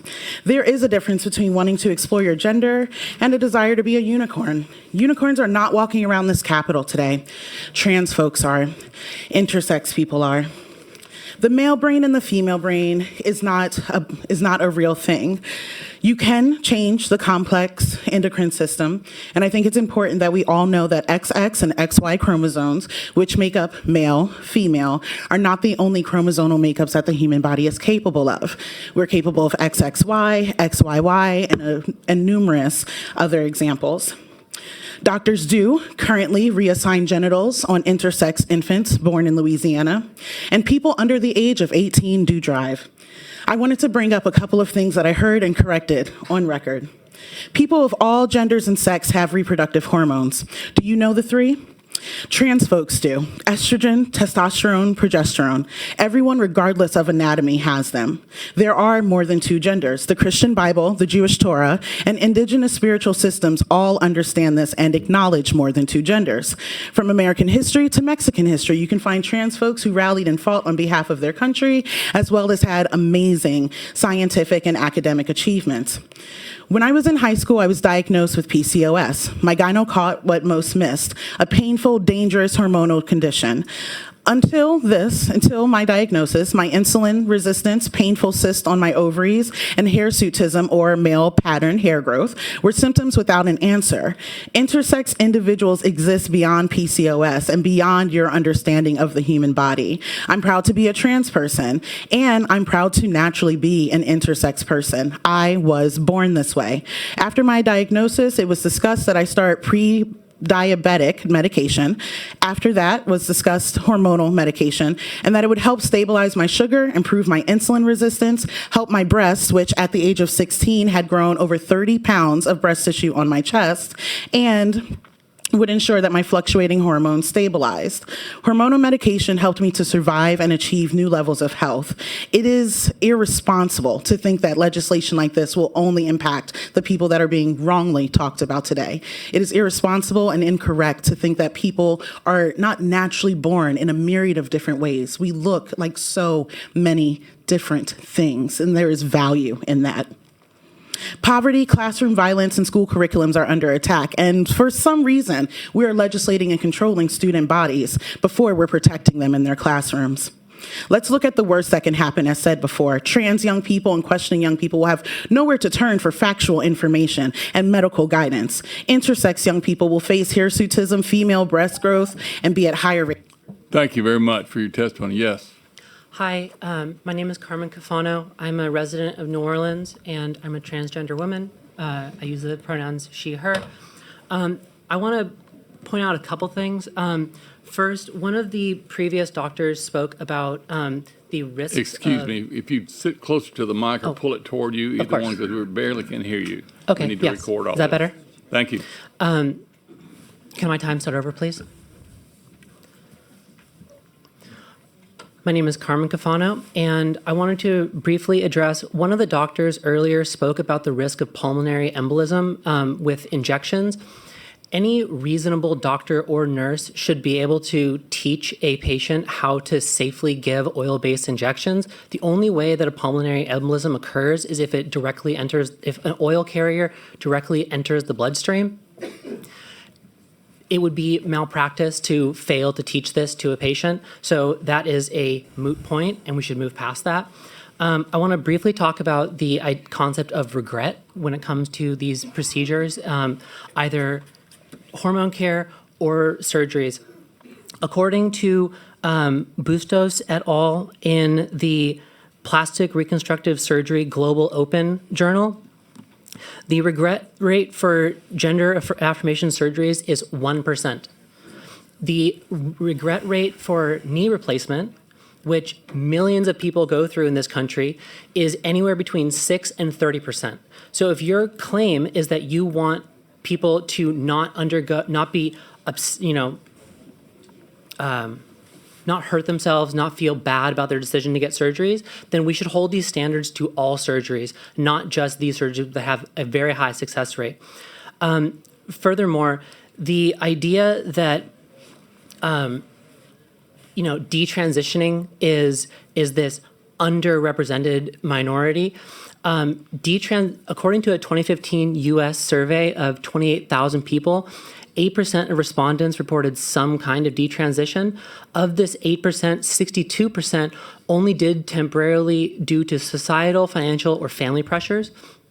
It's important to remember that trans people make up less than 1% of the population, and trying to suggest that this is a huge issue that is impacting millions and millions and millions of people is simply not true.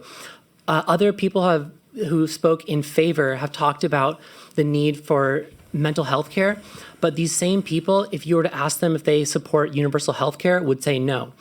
Universal health care would help in ensuring that young people, the minors that we're talking about in this bill, get the type of mental health care they need. So if you really truly believe that you're worried about minors being irreparably harmed by transgender care, then please pass universal health care so that we can have all these people get the care that they need. At least speaking personally, I can tell you that trans affirming care saved my life, and it has saved many of my friends' lives. And I'm sure that many of you either don't know any trans people or don't realize you know any trans people. There are people who choose not to out themselves as trans, even though they pass. Thank you for your testimony. Yes, sir. Good morning. Dr. Ryan Pasternak. I'm a pediatrician testifying against HB 463 and the amendment on behalf of the Louisiana AAP and Children's Hospital New Orleans. If passed, HB 463 will get between pediatricians and families, negatively impact all children and all persons of all genders in Louisiana. EPIC, the most widely used electronic health record in Louisiana and the country, includes gender identity as part of expected screening for all persons, because all care is gender-affirming care, and all medical care validates the patient perspective. If HB 463 is passed, it will cause permanent harm. If passed, it will cause permanent, irreversible changes to children. And if passed, it will cause young persons to harm themselves and worsen our mental health crisis.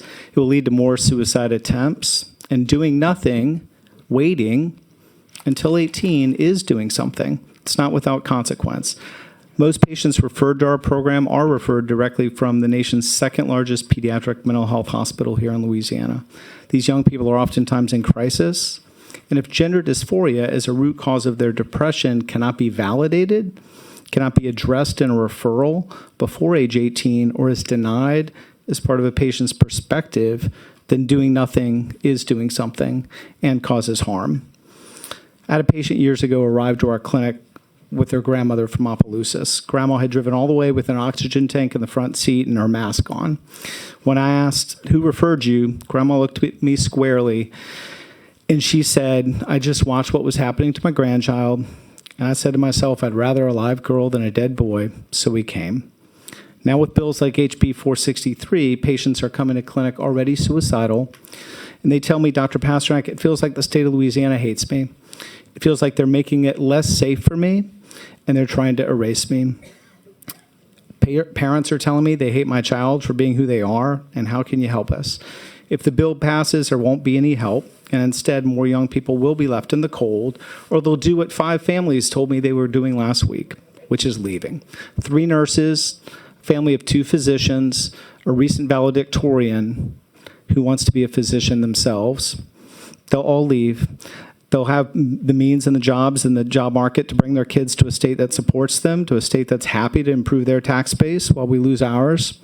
And meanwhile, the bill disproportionately will impact poor and rural patients when their PCPs can no longer refer to programs that follow well-regarded guidelines and support families and patients. If passed, programs that have to follow those guidelines and wait until age 18 to even acknowledge concerns exist and force permanent changes that can only be then addressed by surgery or not at all. So waiting and doing nothing is doing something, and it causes harm. Thank you. Thank you. Right on time. I have questions. Representative Cox, you have a question? What did you say the name of the place, or who referred referred people to your organization? Say that again. Okay. We get referrals from all over. No, you said there was a I guess, they had some mental illness. or Sure. something? Oftentimes, patients that have that are suffering from suicide attempt during their hospitalization may be identified as having gender identity concerns as part of their mental health diagnosis. Yeah, but I thought you said that there was a place. Sure. What was this place? Yeah, the pediatric psychiatric hospital in New Orleans. And that place probably need to be checked for grooming. Yeah, I really do mean that. But, so, I know a lot of people don't think that happens, but I'm a strong believer in that. Okay. Let me tell you something else. My great-great-grandmother used to make me cook and clean, and the kids would be out playing.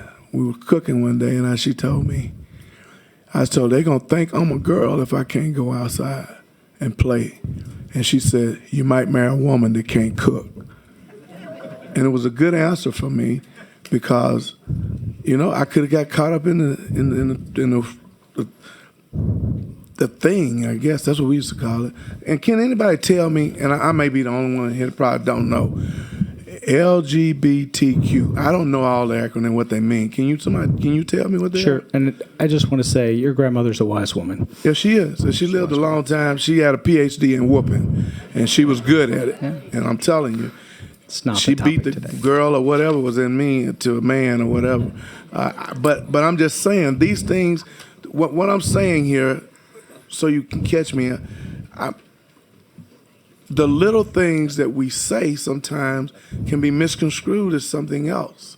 And I'm not saying, I'm no doctor, I'm no lawyer. I fought for this country. I fought for every one of you in here. Everyone. Whether you LGBTQ, whatever, all of them. And I'm not trying to go off because I don't know what the acronyms mean. I'm going to get you help as soon as we. You're going to get me some help? Well, see, you kind of don't groom me now. I will get you someone that will tell you all about all right, that. Okay. Thank you, Representative Cox. Representative Schlegel. Dr. Pasternak. So this is a hard issue because I see, obviously people are struggling on both sides, right? And we're called obviously to do no harm. And so I think parents also probably struggle with that too, with you here if your child is suicidal. So we heard, and I weigh physicians' testimony very highly because obviously you all are the experts here. And so we're hearing conflicting, I guess, testimony. Some people say that the watchful approach is most effective since I think they said between 60 and 92%. This resolves on its own. So how would you, I guess, rectify some of that information or statistics with actually actively doing something? Sure. Thank you. So one, I've never seen a statistic that says 60 to 92% of patients that have diagnosed gender dysphoria, that it just goes away with watchful waiting. Watchful waiting and supporting patients or supporting them psychologically is a mainstay of treatment. It's what we do for many patients. What we're talking about is as patients progress and as we watch, we make decisions about what they might want to do in the future. So this is not something that there's a foregone conclusion about how care is going to be provided for every patient. And I guess my struggle too is the fact that how do you know that this one is going to be the one that I guess it continues versus this child would be the one resolved, and then we're actively doing something that potentially could be irreversible. That is literally the main crux of my struggle here, because I don't think we can predict which child could be like Chloe and which one would continue on to transition. Right. So I think that's a good question. It's one of the reasons why we do support patients and do a lot of behavioral health and psychological evaluation with them over time. The preponderance of evidence is actually that as patients enter into adolescence, that if their gender dysphoria or their gender difference persists, that it does not change, it does not revert, that their gender identity does not revert back to something different. For younger children, it may be a different experience. Mm-hmm. just another one of my struggles is I deal mainly with a lot of addiction, and so I hold very dear to Scott Peck's quote that mental health is the dedication to reality at all cost. And so this is kind of different because this one we're actually affirming, I guess what you would say, the distorted thinking of what is not reality. And so that's sort of hard for me because I've been trying to rack my brain. Is there any other sort of mental health diagnosis that we actually affirm the distorted thinking? I could not think of one. I know people use the anorexic, if someone came in anorexic, thought they were fat, we wouldn't go and say, go get liposuction or affirm that. And so I don't know if you would know, as a physician, of any others that we actually affirm the distorted thinking if a child were to come and say, hey, I want to be a boy.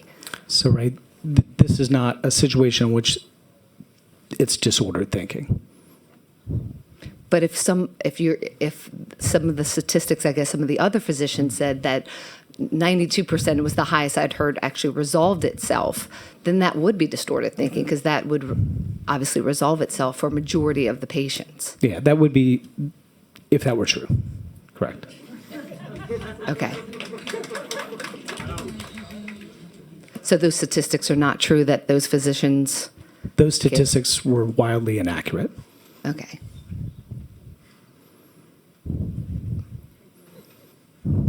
Okay. Thank you for your testimony. Thanks. Thank you, Representative. We're not going to clap. Everybody's going to have the chance to speak here without interruption. If you can't do that, you won't be here to hear this speak. Representative Cruz. Thank you, Mr. Chairman. Dr. Pasternak, how long has this surgery and treatment been available? 100 years, a dozen Over years? 100 years. Over 100 years? Maybe 200?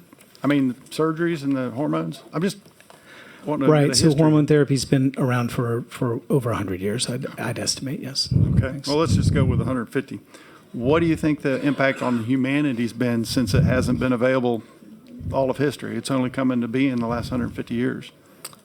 I guess I don't understand your question. Well, the argument's being made this is necessary for people. This needs to be available, but it wasn't available for millennia. So what was the impact on humanity not being able to do this for thousands of years? I would say without a philosophy degree, I can't answer your question. Can you tell me how much your practice might be damaged if this bill passes? I do adolescent medicine, so I take care of a broad array of adolescent health issues. This is not, something that we benefit from financially in our practice. This is something that parents bring to us. I have a number of other patients that I care for with lots of different conditions. So you don't have a percentage of how much of your business may depend on this? Not from a business perspective, no. Okay. How long do the injections continue if someone goes through this transition? The injections have been talked about, the oil base and all that. How long does that continue? Testosterone. So many patients may continue those lifelong, just like, those of us in the room that might identify as cisgender males produce testosterone lifelong. Lifelong. So you don't think that's a signal maybe that the body's fighting against it? It won't adapt and change. It's continually needing to be prodded on in this direction? No. It just seems like it's fighting biology in my mind if you got to continue this. You don't think so? No, there's lots of medical conditions we treat lifelong. Okay.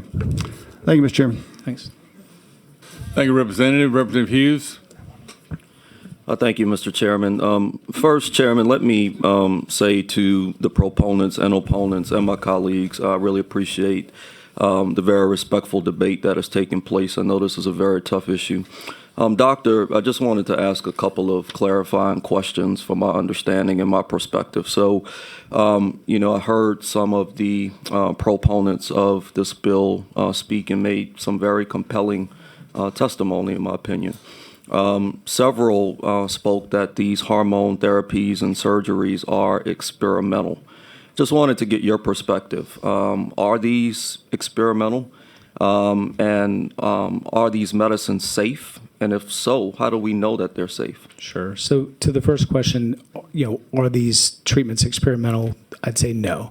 We have a preponderance of evidence. We have multiple studies in the U.S. and abroad that show good safety and efficacy for the medications for these conditions and other conditions. That's one of the concerns, is that there's multiple other conditions that could be impacted by this bill. To the point about using medications that are not specifically FDA approved for a condition, that's very common in medicine. Off-label use is very common, but we do it with evidence. Thanks.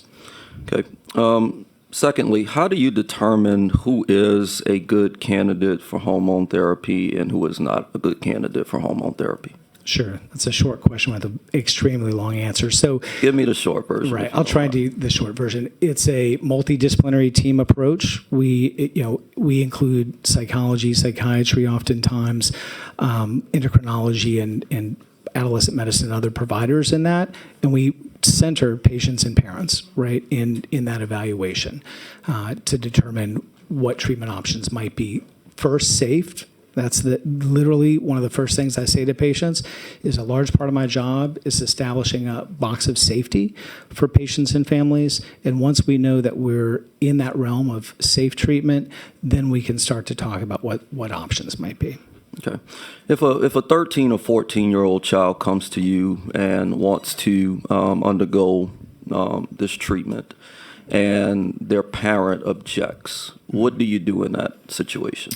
Yeah, those are always tough situations because you ideally want parents to support their children in all healthcare decision making. We value that support from parents and other supportive guardians and adults, and we would work with the patient and families to explore, again, what options are safe and available to them at that time.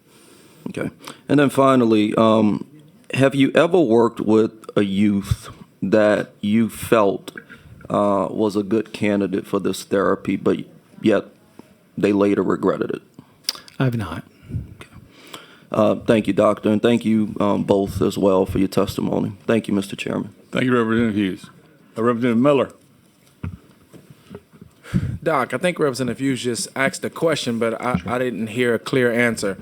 Teenager comes in, you recommend some type of therapy, parents against it. You said you would work with both to try to get to the middle. What happens if there's a dispute? What happens if the teenager wants the treatment, parents doesn't want the treatment done? Yeah, I think what you're asking me is, would I treat the patient even if the parents weren't supportive? Is that the actual question? Yes, sir. Generally, we want parental support for all of our treatments whenever possible. So you've never been in a situation, is what you're saying, that parents did not support it and kids wanted it and you did it? For a minor? For a minor. Not for this treatment, no. Any sort of the treatments? Have I ever prescribed any medication for any medical condition or for hormone gender-affirming care? therapies, No. injections, etc.? Have we ever did it without parent consent? No. But the law allows it to be done without parent consent, correct? So we're always centering the patient and the family. Okay. I'm just concerned about it. I Listen, I understand. support whatever a patient and their parent wants, but I think parent consent is needed, definitely. Patients and families. Thank you. Thank you, Representative Miller. Representative Stagney. Thank you, Mr. Chairman. And I guess I'm going to echo a little bit about what Representative Hughes and Miller has said. I know we had a bill last year where I think there was some consensus among this committee that we liked parental consent under 18 for different health services that are performed on the minors. You had talked about whether it was experimental or not. The American Medical Association, the American Academy of Nursing, the American Psychiatric Association have a standard of care for gender affirming services. Is that accurate? Almost all those organizations, as far as I'm aware, those are not the professional organizations as a pediatrician that I'm a member of, but almost all those organizations support gender affirming care. The Louisiana Pediatrician Association, or whatever they call it, the are they in American favor Academy of the bill Pediatrics. or against the bill? The Louisiana Academy, chapter of the Academy Yes. of Pediatrics, they're against, they're opposed. Okay. Let me ask you this, because we haven't touched on it. We've all got a report, study on gender reassignment procedures on minors. And the way they have had to do that is look at Medicaid, and they've been able to capture some statistics. So the propensity of minors who have undergone these procedures to their, regret or change their mind later, it was less than 1%. The amount of Medicaid funds used to cover the cost, $3,439 per recipient, for a total cost across all of the Medicaid recipients in Louisiana was $198,000. So the number of minors diagnosed with gender dysphoria from 2017 to 21, 154, 179, 229, 264, and 465. So really, we have a very emotional, heartfelt debate on a very, very small segment of the population. And so, it tears all of us apart, nobody, but when we talk about surgeries and the chopping off of this or that, there has been zero since 2017 or this report tracking that.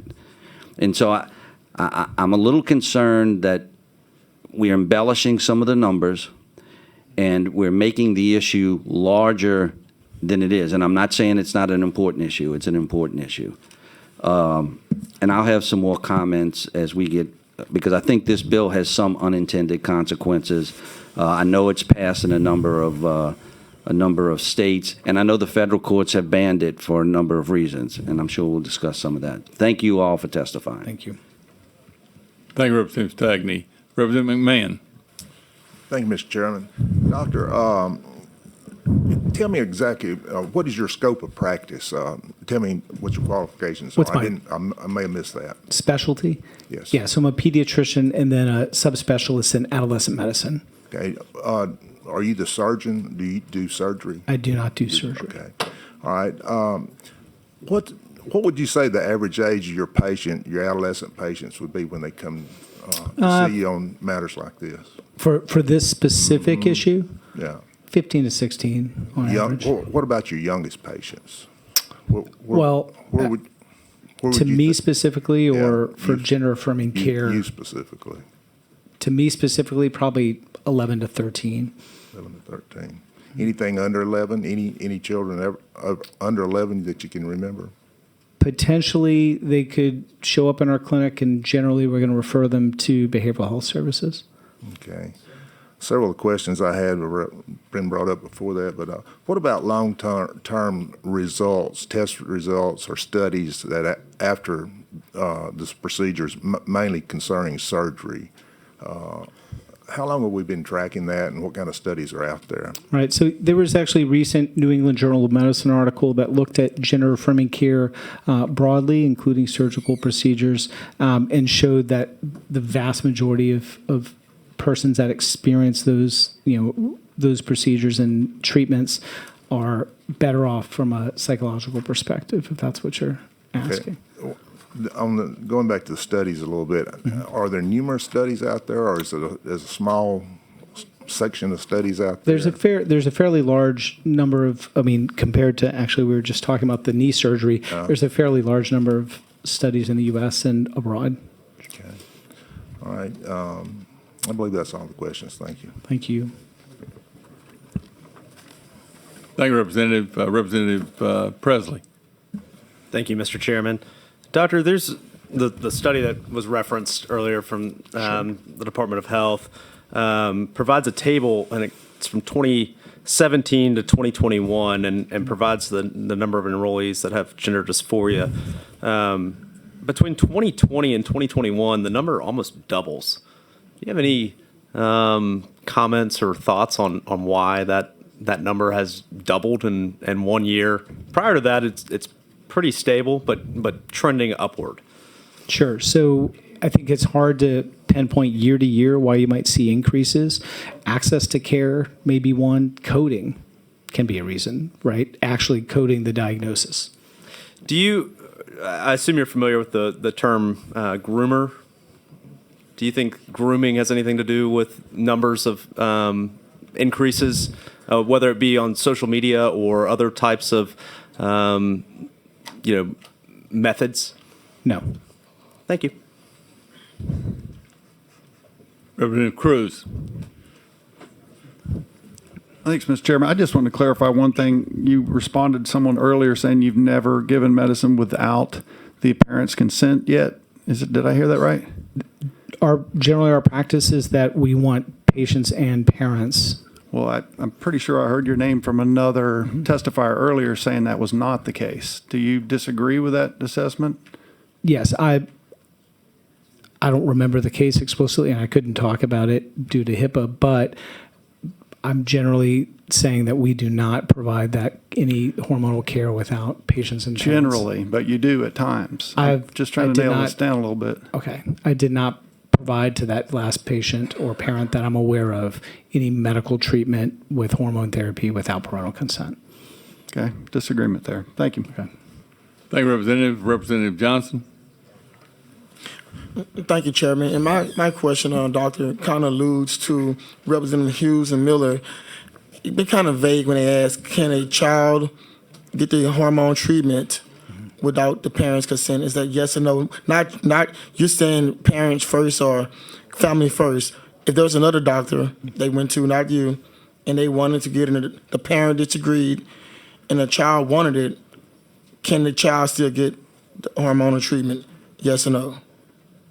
If a patient is coming to our clinic with a parent as their legal guardian, we're generally not going to provide that treatment without parental support and consent. Okay. Thank you, Chairman. Thank you, Representative. Representative Miller, you have another question? Listen, this might be the 20th time I'm going to ask you a different way. Can a doctor do this procedure without parental consent? Not you in particular. Can someone legally do it in the state without parental consent? I don't want to get into the weeds on the legal part. I'm not the hospital attorney. I don't want to sort of say. Listen, thank you for testifying, but man, you've danced around that question a lot. But thank you for being here. Maybe there's an attorney here again later can testify on it. But thank you for all of you for your testimony. Well, Doctor, I'll ask you. Sure. I was in the insurance business, and I had O&E. If I made a mistake, I know you have that. So you do know the law, even though you say you're not sure. So you don't want to answer his question. I guess I'm a little confused about the question. I'm going to let him ask it one more time. Sure. I'm sorry, Doc, but yeah, we're taking it. So do you think that someone can give this hormone treatment? If a 16-year-old come and you're convinced that the 16-year-old needs the treatment, you think, and the 16-year-old thinks the treatment is warranted, and the parents may not be around or not in town, would you or would anybody ever give the treatment? I would not give the treatment in that case. Parents are out of town. No. Parents are just not present. I would not do that. Do you think any other physician would? I don't want to speak for other providers. Okay, last way. Have you ever heard of a physician giving this medicine without parental consent? No. Thank you. Thank you. Thank you, Doctor. I've got others. Thank you for your testimony. We'll have Robin Investor, Dr. Robin Investor, come up, please. Logan Mumphrey, come up, please. And Ashley Politz, come up, please. Now, I will remind the people that are approaching the desk that we're going back to 2 minutes. After 2 minutes, I'll cut the mic off if you haven't quit. Who was the third? We got somebody. Well, okay. Melissa Flournoy, if you'd come up.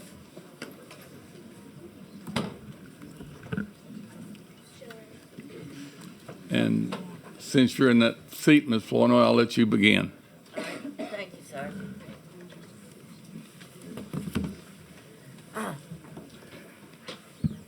Good morning, Mr. Chairman. I'm Melissa Flournoy. I ask that you defer House Bill 63. We've heard some traumatic testimony today from people detransitioning. But I'm here today to stand up for the rights of parents to make healthcare decisions for their children. No one in the state of Louisiana under the age of 18 can have insurance in their own name and make medical decisions without the consent of a parent or legal guardian. I do want to refer to the Department of Health report that you've mentioned or has been mentioned. This is an issue that's affecting a very small number of people, and I think we're here today because we want to protect parents' rights to protect their children. This legislation is about government overreach into the lives of parents and their children, doctors, ministers, counselors who are working with young LGBTQ people. Parents should be responsible for their children, for their health, safety, and health care. Every day we hear about protecting the rights of parents, yet here we are discussing the most invasive legislation imaginable to interfere in the health care of young people. I have tried to be a consistent and loving, respected adult to many young trans people. I've helped young people who are transgender feel respected and embraced in their identity and how they walk in the world. I've tried very hard to listen and learn from the lives of these young people as they come of age in a rapidly changing world. All of the young people that I have worked with have no regrets. They made the right decision. They received health care. None of those have received surgery prior to the age of 18. Many had healthy, happy parents. Others were in very traumatic situations in their home life. I'm so hopeful that the world was becoming kinder, more inclusive, more respectful, more tolerant, and more embracing. Thank you. Thank you. Representative Hughes, you have a question. Yes, really quickly, Mr. Chairman. Representative Flournoy, always great to see you. Thank you. Know you're a former member of this body, so I respect the doctor that was just at the table, but he just didn't do a good job at answering my question. And I think it's given a lot of people on this committee some pause. So is it your opinion or belief that a child could not receive this treatment without the consent of a parent? Is that what I heard in your testimony? I'm asking for clarity. Yes, sir. Given my experience, and I know personally, probably 7 young trans people. I have personally known people at LSU making their transition. I've only heard their stories of the care that they've received prior to being over the age of 18. Several of those young people had remarkably supportive parents who received care through Children's Hospital, some of which did begin hormone blockers in high school with the express consent of their parents in consultation with mental health professionals as well as medical doctors. In my opinion, we have very fine, credible physicians living up to their highest personal ethical standards and medical ethical standards. But I will tell you, I have also talked to a number of transgender young people who've had very traumatic experiences, who have attempted suicide, who have been completely unhappy in the bodies that God gave them, that have been personally traumatized to the point where they have self-harmed or self-medicated. This is an issue that doesn't affect a lot of people, but the people it affects a lot. And I certainly understand the trauma that parents face. And so I think it's a very, very difficult issue. But the piece about this legislation is I think we really do have to trust parents and we have to trust doctors. Yeah. And for some young people in late adolescence, prior to the age of 18, hormone blockers may be appropriate. For others, it may be appropriate for this idea of watchful care. I just want us to make sure that we are not creating a situation that's going to drive more young people in social, mental, medical distress to commit suicide, frankly. The data from the Trevor Project and other information available about the trauma young trans people face I believe it, Representative Hughes. You know, I have listened to the stories of young people. This is not something that I was ever really familiar with. I don't know if it's something in Diet Coke or the water. I have no idea. And I don't mean to cut you off, Representative. I do want to be respectful to Yes, the sir. other two individuals that want to testify. Yes, sir. You know, I can just tell you, and speaking to my colleagues, and I don't disagree with anything you said, but perhaps somewhere along the way we can clarify it.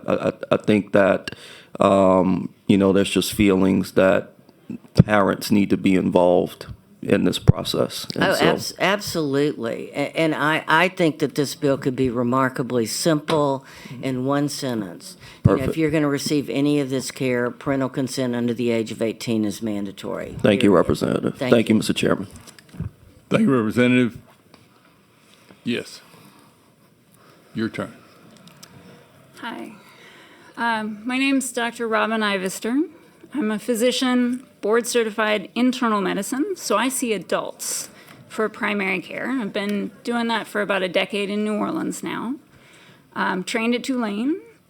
And key part here, I see the folks who used to be trans kids and who are now trans adults and have survived. And some of them, I hear the stories of folks that they knew who didn't make it. And I hear so much about how they wish they had the access that we are beginning to be able to provide in the last, I don't know, decade or so. They wish they had that and what a difference that would have made in their health long term. As part of my primary care practice, I provide gender affirming care. Sometimes means hormones, sometimes doesn't. I also teach on this. So I teach other practicing healthcare providers the clinical guidelines and the standards of care. I haven't been teaching at conferences for a few years because of COVID, but I have done that. I urge you to vote no. I think there may be different ways to improve the care and improve safety for these kids, and this is not it.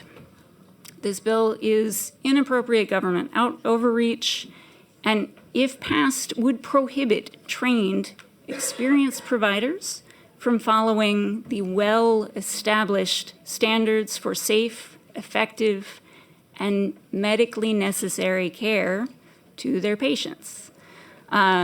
The AMA, the American Medical Association, the American Academy of Pediatrics, American College of Physicians, you can see the big list,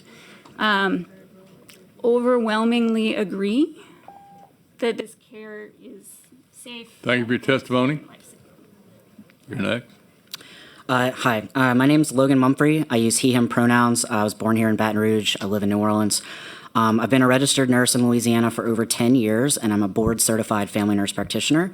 I won't get into my professional background as I was going to because we don't have time, but suffice to say that I have extensive clinical experience in this area and can speak on it. I'm also a trans person, and I have known that since I was a child. So I've had the great pleasure to care for a lot of gender-diverse youth over the years. I've been able to witness them their transformation, watch them return to themselves.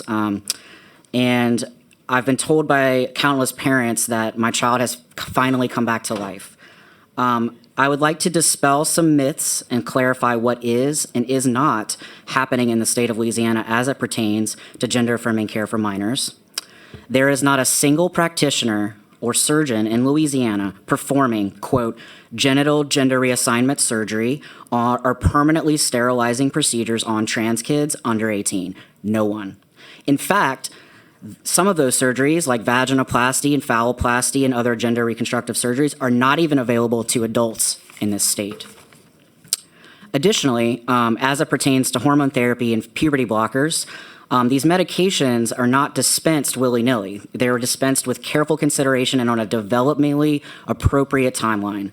Every child undergoes extensive evaluation and close follow-up, as Dr. Pasternak said, with a multidisciplinary team, which includes adolescent care providers, endocrinologists, psychiatrists, licensed counselors, social workers, and parents and guardians are included in these evaluations and the decision-making process.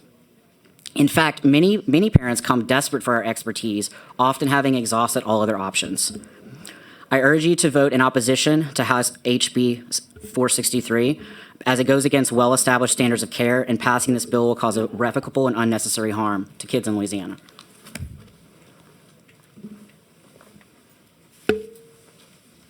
All right, thank y'all. No questions.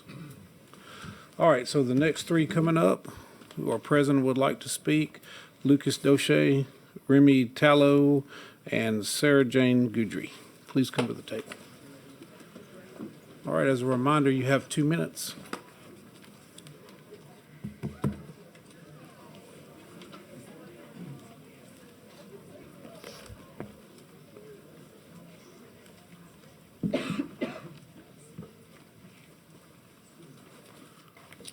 All right, and as the chairman was doing, the gentleman on my right, would you please start?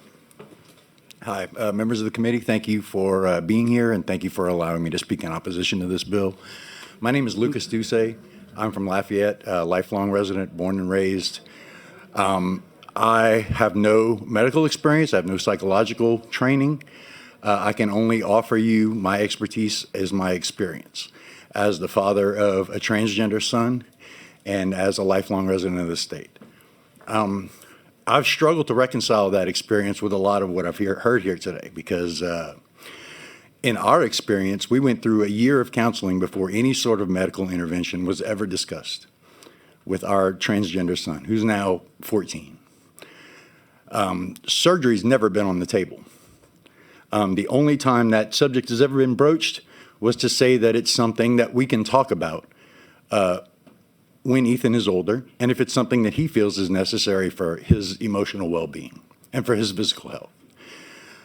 Something else that I haven't heard anything talked about is the physiological aspect of transgenderism and intersex people. My child had precocious puberty at 4 years old, pubic hair at 5, periods at 5.5. Struggled with emotional anger issues, hormonal issues, things that were addressed and reconciled by the very therapies that would be made illegal under this bill. When the political organizations that, let's be honest, authored most of the texts of these bills that are sweeping the nation, got this ball rolling nationwide, my wife and I had to have an honest conversation about leaving this state. And as this bill was being read into the books in this body, I accepted a job for a company out of Northbrook, Illinois, because I know that my child will be taken care of there. Thank you. Thank you. Next speaker. Good morning. My name is Sarah Jane Guidry. I'm the Executive Director of Forum for Equality. We're Louisiana's statewide LGBTQ human rights organization. We've been working in the Louisiana legislature for over 30 years. This is the 30th year that we have introduced the Employment Non-Discrimination Act. We have never had a conversation about transgender Louisianans as much as we have had this session. And I am so glad that we are talking about it. I'm so glad that we're talking about the discrimination that takes place in our state and the harm that these bills and this legislation have on our youth. I thank the gentleman sitting next to me for his testimony and all those that are sitting behind me and their strength to sit here and listen to a lot of the traumatic support that has been brought forward by national organizations. The speakers that came are not of and from Louisiana. The people that are sitting behind me in opposition to this bill go to our doctors, they go to our hospitals. They are parents, they are children, they are allies, they are doctors, they are people who understand this issue, and I hope that you listen and you understand the absolute harm that this bill will bring upon our most vulnerable. Not once have we passed any legislation to protect trans people in this state, but we will continue to disregard and strip them of the protections that they have medically and within their homes, to have their own choices and their own responsibility over their own bodies. I sit here in opposition to HB 463. Thank you.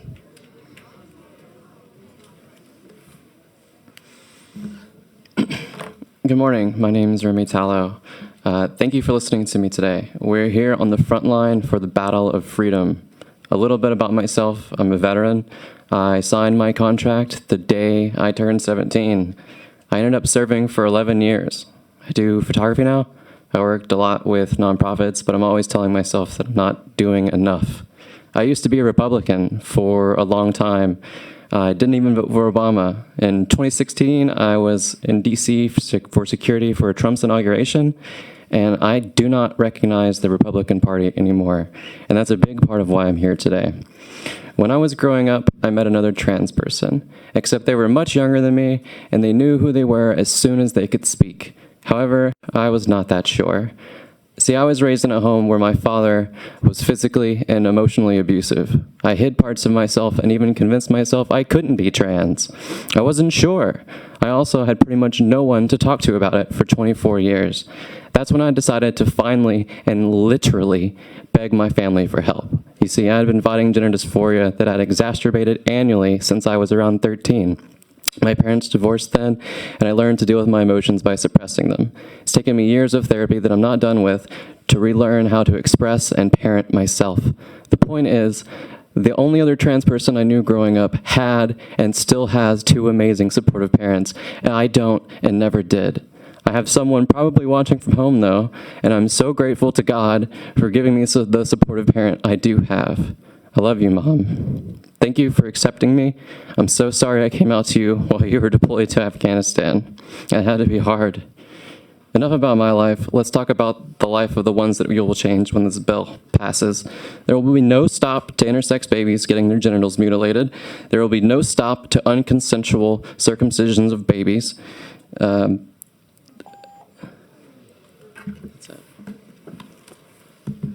All right, thank you for your testimony. There are a few questions. Representative Hughes. Thank you, Vice Chairman. Thank you all for your testimony. I just wanted, sir, I can sense the emotion in your testimony, and it took a lot of courage for you to come and share that story. And I just wanted to say thank you very much for being here today. It's heartbreaking, sir. I love this state, and I hate to leave, but I will for my child. Thank you. Thank you, Vice Chair. All right, thank you. Representative Miller for a question. I too want to say what Representative Hughes said. Thank you for testifying. But I do have a question. If you're okay with it, can you explain again to me what's going on with your son? My son is transgender, was assigned female sex at birth, experienced various medical issues consistent with an intersex child. We were shown EEGs in comparison to EEGs of standard adolescent male and female brains. And while my child was assigned female, has a brain that is very much male. And this discrepancy has caused problems in the regulation of hormones, and that is what manifested in precocious puberty, emotional issues, problems that have been addressed by hormone therapy. I've heard lots of talk about how easy it is for anyone to waltz in and get this kind of stuff. We never got puberty blockers because we never could get our insurance to approve them. So I would love to know where everybody's getting all this easy access to all of these hormone drugs, because that is not consistent with our experience at all. Okay, thank you. Thank you, Rep. Miller. Thank y'all for coming up. The next three people wishing to speak: James Runnels, Julia Doucette, and Peyton Michelle, or Mike Michelle.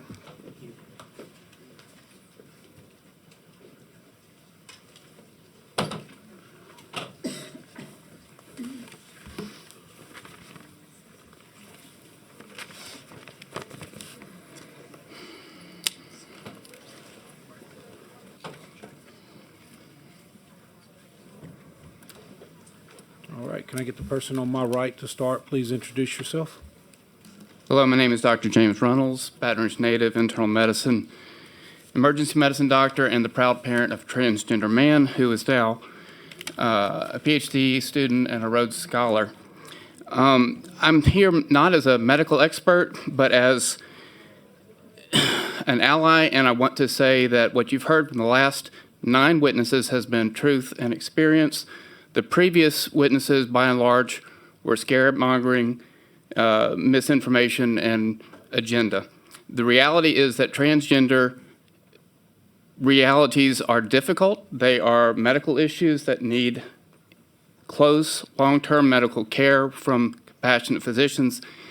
And there's not a boogeyman or a boogeywoman out there who is providing inappropriate care to minors without parental consent. That's simply not happening. It can be hard to keep up with all of these advances, and we really do need to rely on experts such as Dr. Pasternak to help guide our opinions in these matters and make sure that we don't pass legislation that does more harm than good. When we first learned of our son's transgender condition, it was difficult. We didn't expect it, and the process of counseling and transitioning was hard, and it took us a while to come to terms with it. But we listened and we learned, and we got a lot of education in the process, and we are all, especially him, much better for it. His life has blossomed, whereas before he was under all sorts of other difficulties.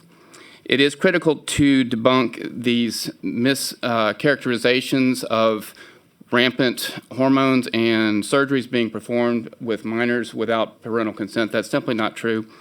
As an emergency medicine doctor, I know that I can treat a minor who shows up in the ER right then and there for emergency conditions, whether or not we have consent, but we have to slow down and pause very quickly and catch up with consent the first chance we get. Thank you for listening. Hello, thank you so much for allowing me to be here today and for hearing my opposition to this bill. My husband spoke at the last session, and so I'll just build on what he said. Can you please introduce yourself? Oh, I'm sorry. My name is Julie Doucet from Lafayette Parish. I am a lifelong resident, as are all of my family members of Louisiana.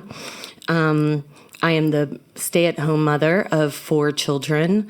2 of them are married. One has served proudly in the Navy. And then our baby is our transgender child. From the jump, when he was an infant, he cried and cried and cried and had anxiety and would never sleep, and we couldn't figure out what the problem was. We took him to specialists and neurologists, and he had brain scans trying to figure out why he couldn't sleep. Then as he grew, he got to sleeping, but his food choices were odd. They were always like green vegetables, raw green vegetables, which, if you know kids, most kids don't like to eat those things. And then the precocious puberty.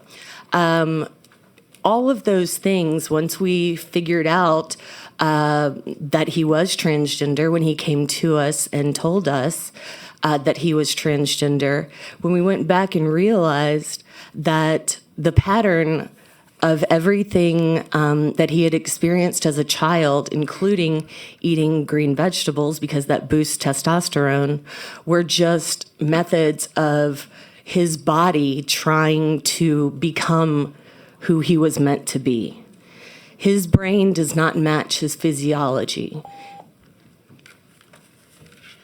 Hey, thank you for coming today. Just a reminder, when that yellow light comes on, you have 30 seconds. So don't want to cut anybody off. Just want to make sure you get your point across too. All right, next speaker.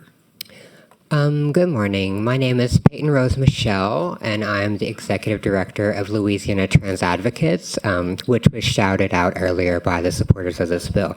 You got to hear that we have a healthcare provider list, which provides queer people across the state with providers that are affirming.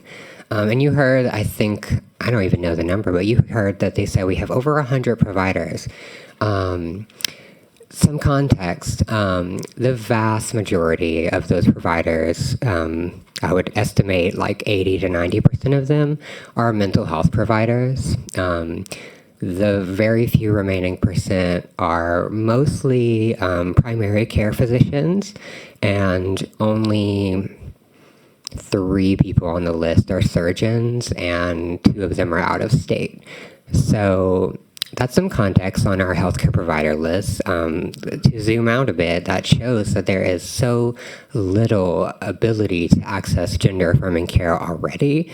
In some ways, it is already banned in some areas, I should say. I also would like to note the gentleman that was sitting next to Representative Furman, he represents the Alliance Defending Freedom. SPLC, the Southern Poverty Law Center, identifies that group as a hate group. So I think it's really interesting that the sponsor wanted to align himself with someone identified with a hate group. I also wanted to mention really briefly, I feel so...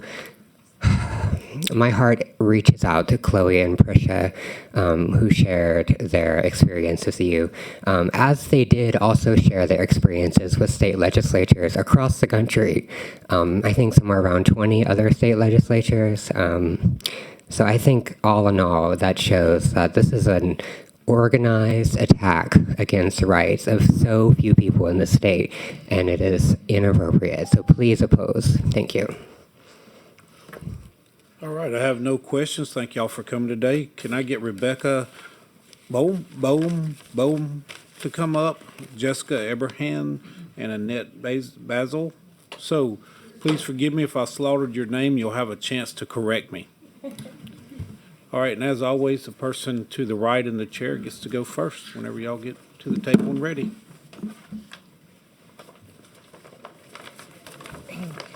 So my name is Annette Bazile, very close. And I'm a parent of twins, and who doesn't walk around with a poster of their children? I not show the poster. I'm sorry, I didn't know. I thought it was that's why I'm just making sure. Yeah, I'll put it away. If you don't mind, thank They you so are- much, and I'll turn you back on. Sorry, thanks. But they're adorable, right? Just for the record. And this is all on the record. So I'm just a parent of twins, and I have a boy and a girl. And when they were born, I thought I had two girls, and that's great. And then I was Christmas shopping for them. They were 18 months old, and I bought one of those toy tool benches, and I was making the joke that, well, when one of them comes to me and says they're a man when they're 18, I can't say I didn't see it coming, just because they kind of did draw to boy toys, and I was just making a joke. But I am so glad I said it out loud, because I have that in my mind now that at 18 months old, something somewhere was telling me what he knew all along. Sure, of course. Okay. But so when he could start talking, he articulated to me that he was a boy. Mommy, I'm a boy. Mommy, I'm a boy. And both of my kids did Mommy, I'm a puppy, all that. It was very different. And we drug our feet on it because, what? It's normal to not understand that, obviously. So we saw therapists and we saw doctors, and ultimately we came to know what he has known all along, which is that he really is a boy. He really is. And I will be starting gender affirming care for him. He's been seeing doctors for years, and it is a very long process. They are very thorough. So I'm going to interrupt you just for a second. course. I'm going to give you a few extra seconds to approve that. You can have it up. Aren't they cute though? Okay. Okay, So, no. I'm not giving you that much extra. Okay. But full disclosure, this is a slightly older photo because now they are preteens, and taking a photo for mom where they both smile is like, that's lame.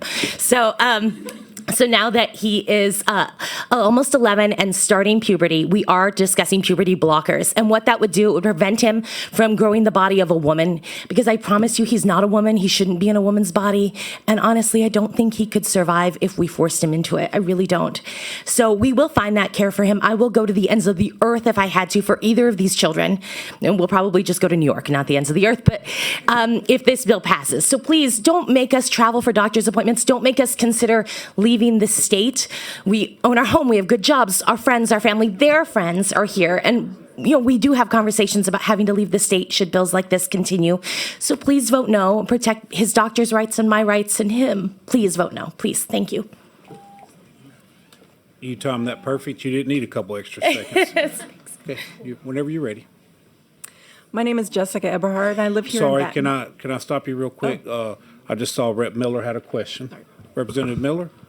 I hope this question is not inappropriate, but you said at 18 months your kid told you. No, I just made a joke, like a silly joke, because he did like boy toys. Like I was like, ha! And at the time I was saying she liked boy toys, right? Because I had no idea. It was just a silly joke. But when he could articulate, he would start saying things like, "Mommy, I'm a boy." And we would go, "Oh, okay, sure you are." Because, we didn't think that my child was a boy. That didn't make sense to me. And they were just babies, But ultimately, we got more and more educated on the fact that a child could understand that early. And here's the thing, he never wavered. He's always been very clear, and now he's 11 next month. And it's always been the same. And so we just have no reason to doubt it now. We did then.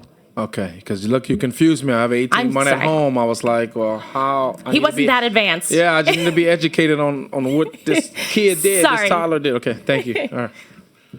Thank you, Rep. Miller. Okay, so a little housekeeping. Can we keep that, or can we at least get a picture of it? Oh, For you keep record, for it. our Yes. Hang it up. All right, thank you. Okay, so she took up about a minute and a half of your time, so you have I'm 30 sorry. seconds. I'm joking. You have your time now. Also a good cause. Thank you. My name is Jessica Eberhard. I live here in Baton Rouge. My husband and I are parents of 2 teenagers, one of whom is transgender. They do exist, and we have one. As you consider how to vote on this bill, I implore you to put yourselves in the shoes of a parent whose options may be bound by the action that you take today. I want you to understand what my experience as a parent has been like, because it could just have easily been yours.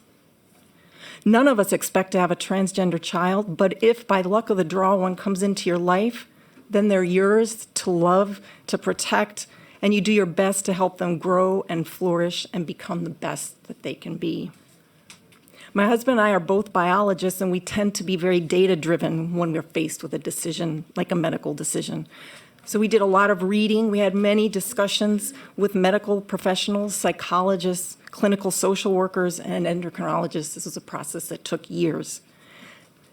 And our number one goal was to make the best possible decision for our child, to consider their long-term well-being, and to prioritize their mental as well as their physical health. If this bill passes, the resulting law will take away my family's right to follow the advice of healthcare professionals and give my child the care that is recommended by our country's primary medical associations. The guidelines of the American Medical Association, the American Academy of Pediatrics, and the Endocrine Society, among others, all recommend gender-affirming care in cases such as ours. This law would not allow our state's healthcare professionals to follow best practices in their fields. It would not allow my family to follow best practices in caring for our child. The data show that the consequences of not following these best practices can be profound, as in life or death and lifetime mental and physical well-being. So please vote against this bill, HB 463, to allow healthcare professionals to offer the best possible care to our children. Hi, my name is Rebecca Bohm, and I'm from St. Tammany Parish, and I'm just here in support. I have no personal connection to the trans community. I just heard about it in the news and in the media and been following through, and just would like to give some support and advice. Before I start what I prepared, I know several people have addressed that Dutch Project study. And just to clarify, 20 years ago is when that study started, and you can go get it online, but the gist of it was that they said new findings that detransition were very rare, and the majority of people that started hormone therapy continued with it. And it provided support for medical interventions in gender-diverse adolescents. So overall, at least from this article that was in the Journal of Sexual Medicine, March 2023, the Dutch protocol they still feel was beneficial and going to continue it. The other thing about just going in and being able to get gender-affirming care, people make it sound like you can just go in and here's your hormones, but I think there's a minimum of 6 months of therapy, and then you have to get a letter from a mental health professional to get it, and then if you're under 18, you need parent consent, and that's another thing that maybe I've misread the bill because it's been brought up, do you need parent consent or parents consenting to this? But I think the bill says parent consent or not, you cannot get this therapy, correct? And that it's going to criminalize doctors that get it. So if that's a concern for anyone about the parent consent, it's not in the bill. So anyway, let me see. So also the bill says there's kind of no research on the effects of gender-affirming care on individuals, but the American Academy of Pediatrics supports it as well as a study in Harvard. In January 2022, there was an article out of Stanford that said hormone therapy in adolescents results in less suicide ideation, less mental health disorders, and less substance abuse than those who began therapy later. And I know, once again, there's been a lot of talk about studies in Europe, and when I researched that, there'd be one article out. That was quick. All right, thank you. Representative Cruz has a question for y'all. Were y'all here at the beginning of this? Okay. The thing that concerns me and worries me, to be in your position, quite frankly, is we heard from some people who have done this and then regretted it later. Does that trouble you somewhat? I mean, because I would be worried about them changing their mind later, and it sounds like this is a pretty serious undertaking. You're correct, and from what I read, it's 0.4 to 1% of people that do regret the decision, and I feel for those individuals. I mean, I'm not going to give my personal opinion. Maybe they needed a better mental health provider, because mental health care is very hard to find in this state. It's an 8-month wait for that, and so maybe if we had better services for that, it would have maybe helped them. I don't know. But it is concerning. That is quite an upsetting situation, I agree. But it's a very small percent, sir. I'll say, as a parent, of course, I struggled with that and cried over it. And I mean, a lot of these decisions, medical decisions, life decisions, are not black and white. Nothing is 100%, right? No medical study is 100%, this drug is 100% effective. No, that's not the way life is.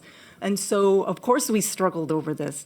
And this was not something, we've been talking to therapists, our child has, we have all together, the parents have, we have on our own. We've talked to, psychologists, endocrinologists, trying to make the best decisions, because it's not easy. So, of course, that is troubling.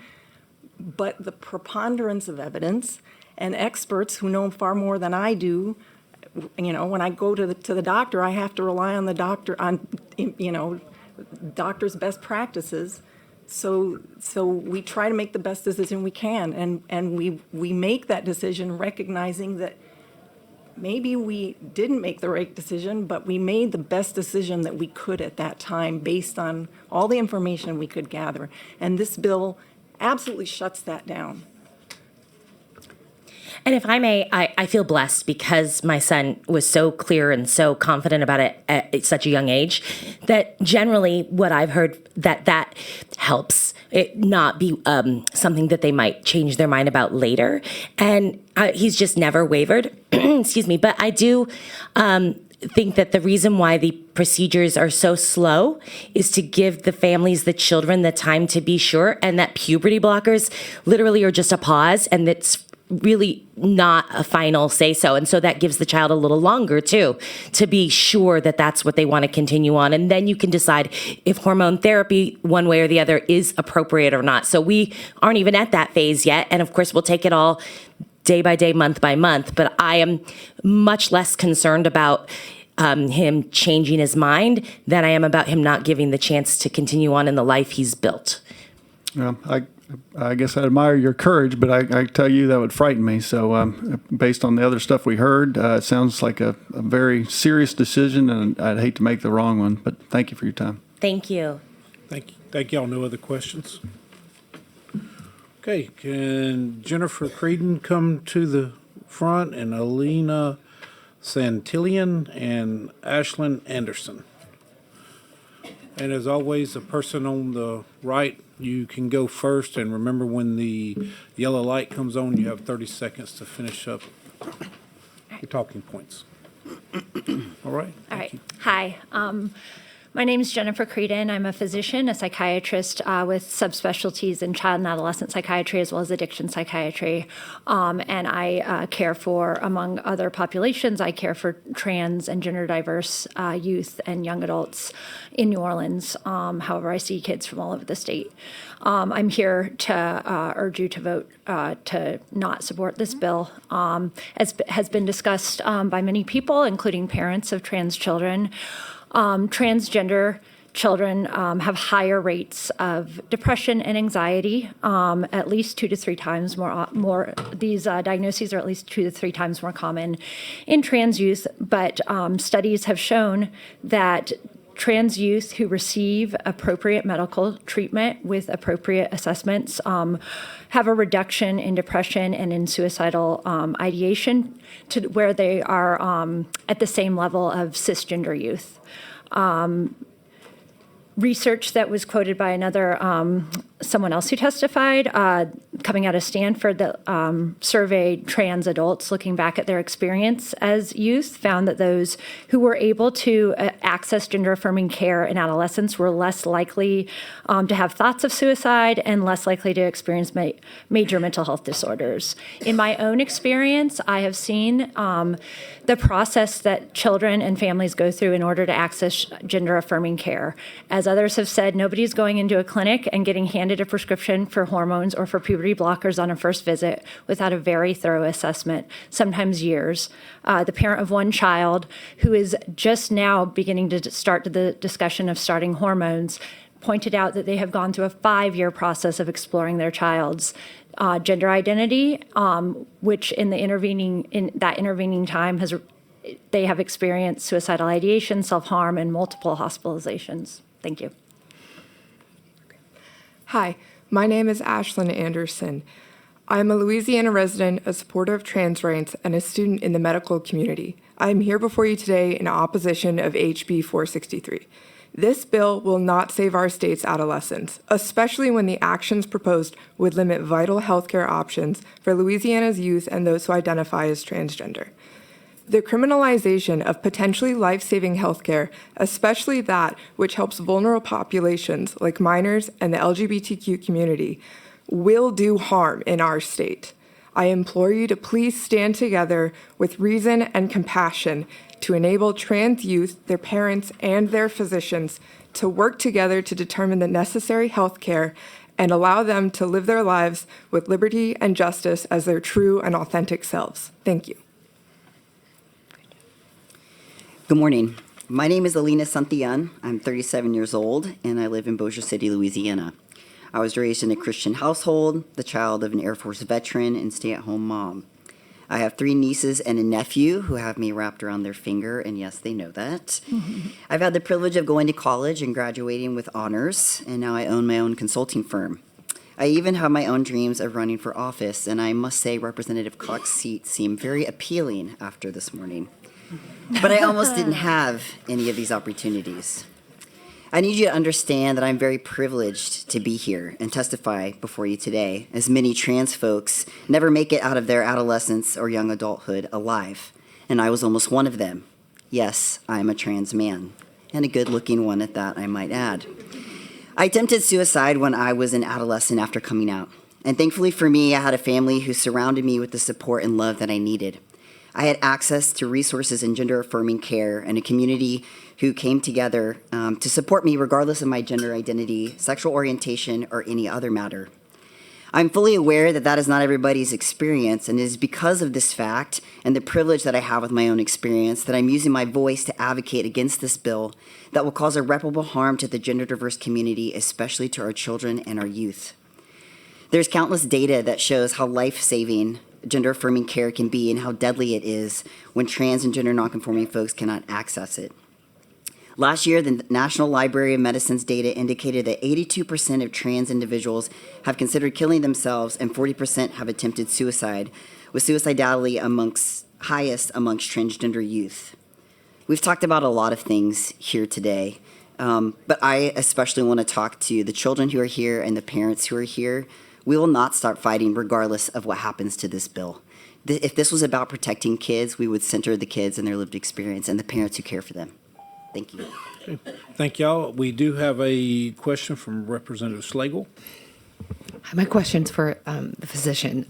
So I'm going to definitely weigh y'all's expertise. I'm trying to reconcile the differences between the physicians that came to testify beforehand and afterhand. And while everyone is talking about Europe, I just did a little research because I'm really not as informed, but it said the overhaul of services, this has come from the New York Times, the overhaul of services for transgender young people in England is part of a notable shift in medical practice across some European countries with nationalized healthcare systems. Some doctors, they're concerned about the increase in numbers as well as the dearth of data on long-term safety and outcomes of medical transitions. And I think one of their big clinics in England has closed down because of they said poor evidence and risk of harm.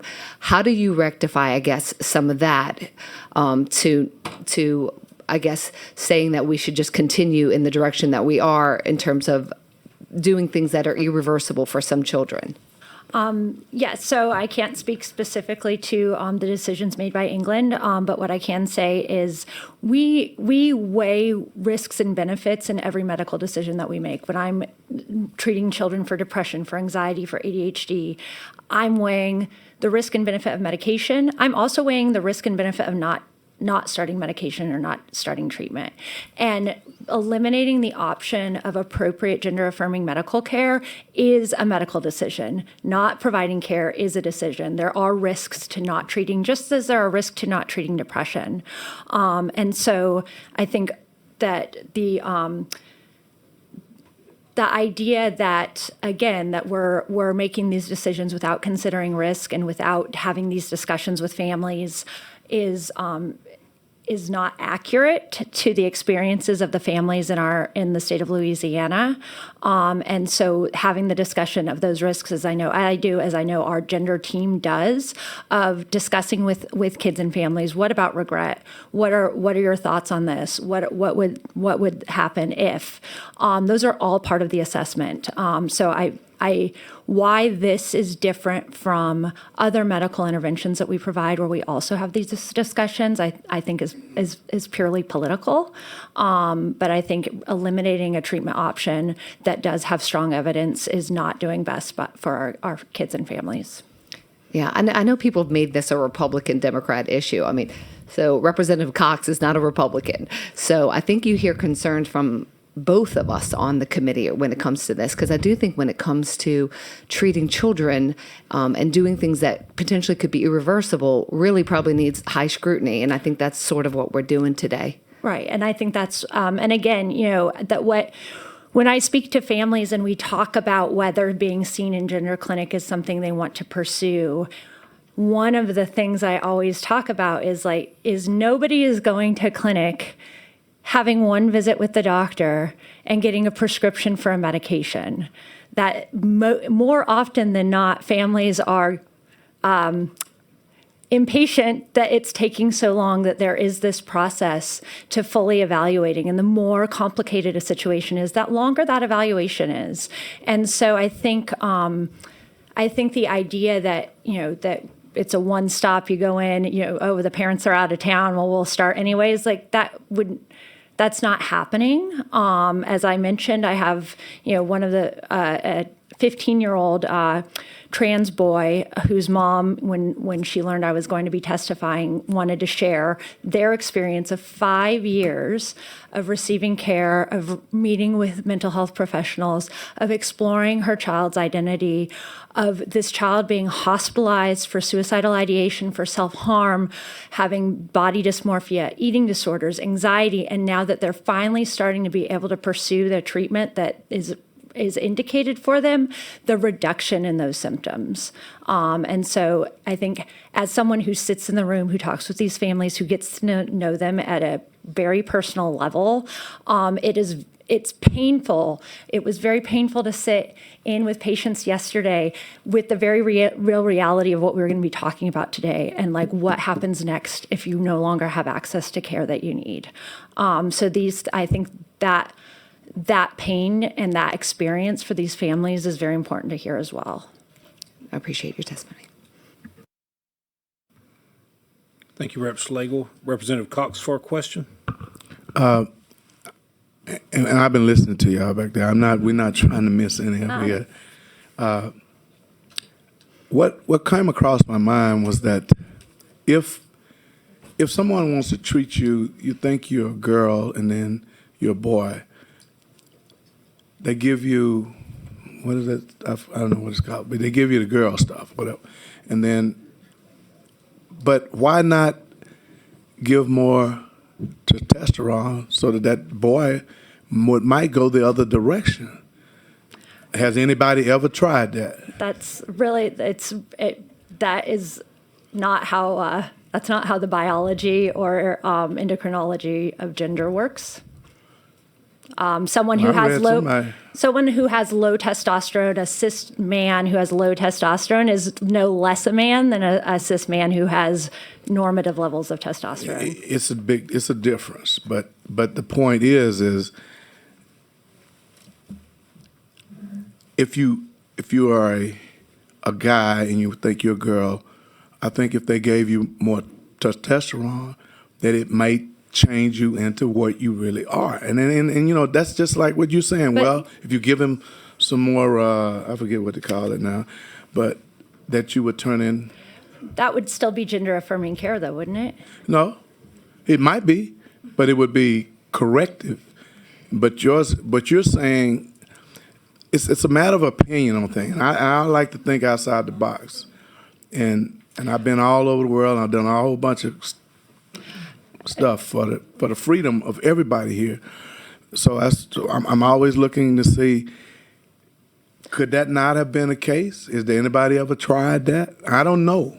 As a physician and in treating patients, we stay within the guidelines of evidence-based medicine, and there is no evidence for that kind of treatment. Well, you know, I mean, I really don't know if there's really any hard-laden evidence of this because, for example, it could be the other way and the kid might be happy. I don't know. I can't say because nobody can tell me whether that's been studied or anything.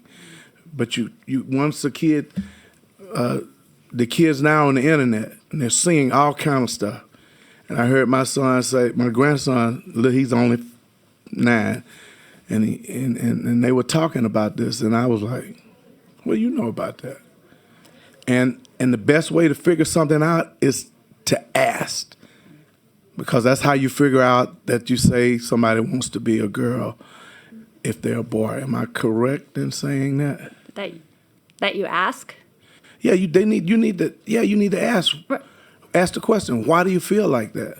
Yes, that's our assessment is a lot of questions and a lot of explorations around developmentally appropriately what a child or adolescent's understanding of gender and understanding of their gender is. Yeah, and you know, I remember when I was a kid, man, I wasn't interested in no girls. None of that stuff until I got to be about maybe 13.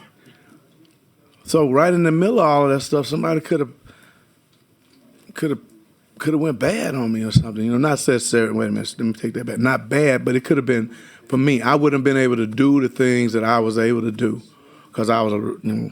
So what I'm trying to ask is, no one has ever tried the other direction to say maybe you need this. I am not aware of studies that support that kind of intervention. Not at all, ever. I'm not going to, you know, I haven't done Yeah, well, you can't say ever, you know, I can't because you say don't know. You haven't read every report. It does not, our understanding of hormones and gender, sex hormones would not support But you said because you use one hormone to bring them to whatever direction they're headed. What if you use the other hormone and take them back to line them up where they were? I don't, that, as I've stated. Yeah, you don't, yeah, okay, I understand, but I'm just throwing it out there because there should be a study of all of it because in the military, I seek all the information before we put somebody in the battle. We want to know, and down to the last insect, I want to know what out there can kill them besides a bullet. So I'm just asking an alternative, but I don't see anybody saying that that's been tried. Sorry, I wanted to say that regardless of the medical efficacy of your proposed treatment, it would still not be allowed in Louisiana. Yeah, well, if this bill is I'm passed. saying that, but I thought, but I agree with what you're saying. But what I'm saying is that But I think it's regardless of whether or not that needs to be studied in science is not on the table today. It's whether or not. I know. And listen, And this trust bill me. wouldn't allow for that. Yeah, yeah. But I Let's try understand. to keep on the subject here. Yeah, I'm sorry. But I am, it is the subject of saying that if they would, you use something to take them to the other side, why not use something to bring them back? Nobody studied that. But this bill would make it I know. impossible to do. I just asked had anybody ever heard. I didn't say, anyway, thank you, Mr. Chairman. Thank you, Representative. All right, next three. You three have testified. Thank you for your testimony. We've got Casey Scott, Kennedy Lejeune, and Clinton Mixon. Please come up.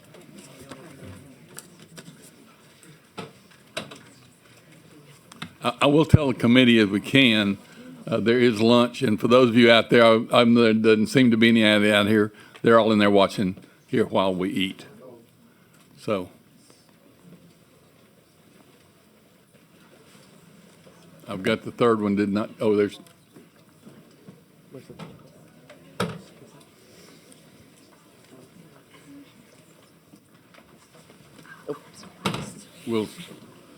We'll start with you on my right.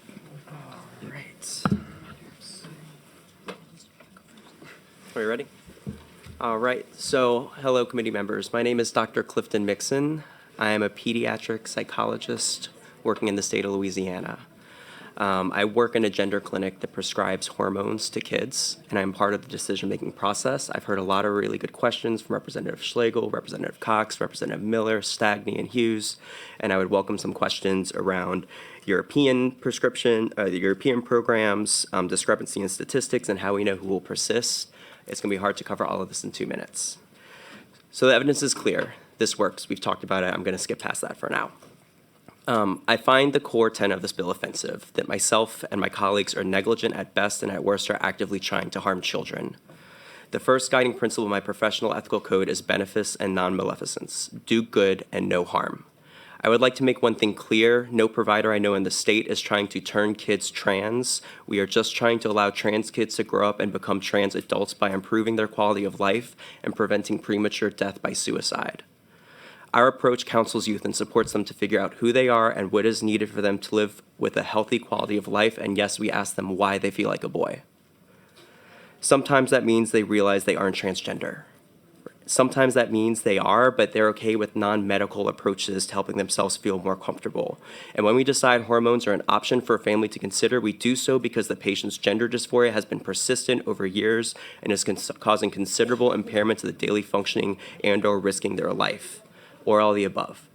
When families and providers make decisions to prescribe hormone therapy to these kids, we do so because we have exhausted other available interventions, including psychotherapy and psychiatric medication, and they still need support. When we prescribe hormone therapy to these kids, they get better. They stop cutting, they stop trying to commit suicide, they stop going to the hospital, they go to school, they get better grades, their relationships improve, and they begin to live more normal teenage lives. These are the scary side effects of gender-affirming medicines. I'm here to tell you we know what we are doing. We're following established research, best practice guidelines, and our ethical codes, and we're doing so with awareness of the importance of our role in supporting the safe exploration and decision-making. We are doing so with the best interest of the child and the family. So now I want to tell you what will happen if this ban passes. Some transgender children who we could have helped with hormone therapy will exhaust all other options and will commit suicide. I promise you that I will do everything in my power to help them, and the result will be the same. You will have blood on your hands. Thank you. Please don't make me watch my patients die and oppose this bill. Sir, thank you. Yes, sir. I have a question for you. Yes, sir. So you can continue to speak, but not on that subject. You're the first that I've heard, and I've listened back there, that talked about, the psychiatric part of it and psychology. I guess that's what you said you were, Yes, a sir. PhD, right? Or Yes, a sir. doctor? A Medical PhD, a doctor. Yeah. So how long do you, 16-year-old, 15-year-old, 10-year-old comes to you and their parents think, and it'd have to be, the parent would have to be involved, I would think, would tell you, how long do you counsel them before that sort of thing is recommended? So it's very individualized. The standards of care prefer a couple years of counseling at minimum, but of course, different people come to this table with different presenting problems. Sometimes there's other psychiatric diagnoses that we have to treat first, and so the course of treatment is going to be more prolonged for some people, it's going to be shorter for some, but the standard of care we tend to look for is at least 2 years having been through therapy and having been living as their authentic self to be able to move forward and offer that as a potential option to the family to consider as they're thinking about treatment for their child. Would you agree or not agree that if a 10-year-old comes and says, I'm not sure, I may be transgendered or I may be whatever, that in 2 years they're at a lot different place than a 16-year-old that would come out at 18? Correct. That's why we don't have a standard uniform number of years. The younger a child is, the more time they're probably going to have to spend talking about it. So my job is to assess for the ability to make an informed medical decision about their medical care. We don't necessarily do this for all other care, but we do this for this type of care. And so in the evaluation, my job is to determine that they have shown evidence that their transition with non-medical approaches has produced clear benefits to their mental health and their ability to function in life. And then there is still ongoing distress that could be helped by the medicine. And so we talk about this with the family. The assessment is a multi-year process sometimes in thinking through their options. And so once we get to a point that the providers and the family members agree that this child is thinking appropriately and can make an informed decision, then the parents can provide consent if they so choose to. Are there alternate options other than coming? In other words, would you send them to someone else when it seems like we're headed to one way and you maybe would say, why don't you go here and talk to For some kids, we will, tell them that they still need some time exploring, and we refer them to therapists to help them do this and treat other mental health symptoms concurrently. What we do not do is we do not use conversion therapy, which was being presented by Representative Cox, and try and realign them with their sex assigned at birth, because we do have evidence that that actually produces more harm and more suicide. Okay. Thank you. Lit up after I said that. Representative Cox, you're up. Right. And my question is, same question I asked earlier, have you tried it? Have you tried to take them back to Yes, we have. And I don't mean to be this in a negative way. I like to illustrate stuff. Say they're a boy and he thinks he may be a girl. Have you ever tried to take him back to center the person with treatment? Yep, we sure have, And as a field. What is it called? We've done it a couple ways as a field. So if I can give a couple examples. So let's first talk about intersex children who are born with ambiguous chromosomes and genitalia. Often, doctors will make a decision on what their gender identity should be, Yeah, and and I've they will heard of perform that. surgeries. Yeah. And when they make the wrong decision, the kid then says, "This is not right," and we have had kids kill themselves by trying to align their body with what their parents and their parents want it to be instead of who they say they Yeah, are. and that's a little different story. You're talking they're born with both sexes, and then they make a decision. I'm talking about the guy that is, that's very unfortunate. So then but also for LGBT individuals, we have No, I tried ain't talking about the conversion. LGBT before they get to there. So let me educate you on the Okay. LGBT alphabet. Lesbian, gay, I looked bisexual, it up. I know what it transgender. is now. Transgender is part of the LGBT community. Yeah. So for transgender individuals specifically, we have given them, we have tried using conversion therapy and tried to tell them, no, this is disordered thinking, as Representative Schlegel mentioned earlier. We try and cure disordered thinking that isn't consistent with reality. Someone called that delusional. And we Yeah. tried this. We tried this. But and did what you we found- try treating them with the steroid? I mean, not the steroid, but with the testosterone to bring him back. I'm just talking So about. there's a lot of overlap between intersex and transgender communities. And so, yes, we have taken individuals who identify as transgender and we have given them hormones in one direction to try and align them with the sex assigned at birth. And we have had negative effects from that. At the core of all these issues is the But I have gender. never seen. Do you have a study on that anywhere? I haven't I seen would have to anything go on look that. it up. I don't have one in front of me right now. Because the first doctor said no, and she didn't know anything. He didn't say about it. no. She said she didn't said, know well, it off she the hadn't top looked of up her head. everything. That's exactly Correct. right. You're absolutely right. But that's So- what I'm saying. You work hard towards trying to make them a girl, and maybe that's what they think they want to be. No one works hard to try and make them anything. We let the child tell us who they are, and we give them support And to see, explore over time. that's- And so no one's rushing into it. They go through lots of therapy to make sure. And we have lots of evidence that suggests that people do not regret this. With our guidelines of care, 99% of people are really happy with receiving this care. And so right here, we're debating, why are we not talking about the 99% of people for whom this care helps, and we're only talking about the 1%? Well, I got early on. If I saw there was a study said that 93% of the people who Study is factually incorrect. And if you want to Oh, look at the that's LDH incorrect. report, Okay. yes. So if you're getting confused about the different experts, I imagine this is hard. You have people citing different numbers that are in well, conflict. first they said 93% of them go back. They said 60, 80, 90, and 93. So they Gentlemen, can't get let's their don't be statistics arguing. We've got straight. lots of other questions and a lot more. Well, I just cards. wanted to know, Mr. Chairman, we getting numbers here that, and then we don't have no study to say anything else. So, yeah, all right. We have I'm plenty out. of studies say otherwise, and Okay. some of them Well, are I mean, included in I a sign-on appreciate it. letter that was sent to y'all from the healthcare providers of the state. And so we do have those citations there, and I'd be happy to share with anyone if they want to, take Representative time Miller, to- you have a question? Yes, just to clarify some things, I want you to, I think you mentioned this process before any decisions are made is lengthy. Possibly, I think you may be referred to as a 2-year process. I think it's important this committee hears, and I mean, I want to know too. So someone walks into your office to have this discussion. There's a lot of things that leads up to before you make the decision as a provider that's any conversion needs to be made. Can you elaborate on that? Of course. So I think it's perceived sometimes that, someone say, this is what I want to be, and then we just run and do all of the therapies, et cetera. Can you tell us what happens when this patient first come to your office? Sure. When the patient comes to our office, they come in different states. Some of them have just come out for the first time. Some of them have been out for 5, 6, 7 years already. When they come to the office, we hear where they're at, and we talk about what their goals of care are. Depending on where they're at in the process, we talk to their prior doctors, we learn a lot of information. And so the 2-year would be a minimum of what we look for if a child has been out and going through therapy for 2 years.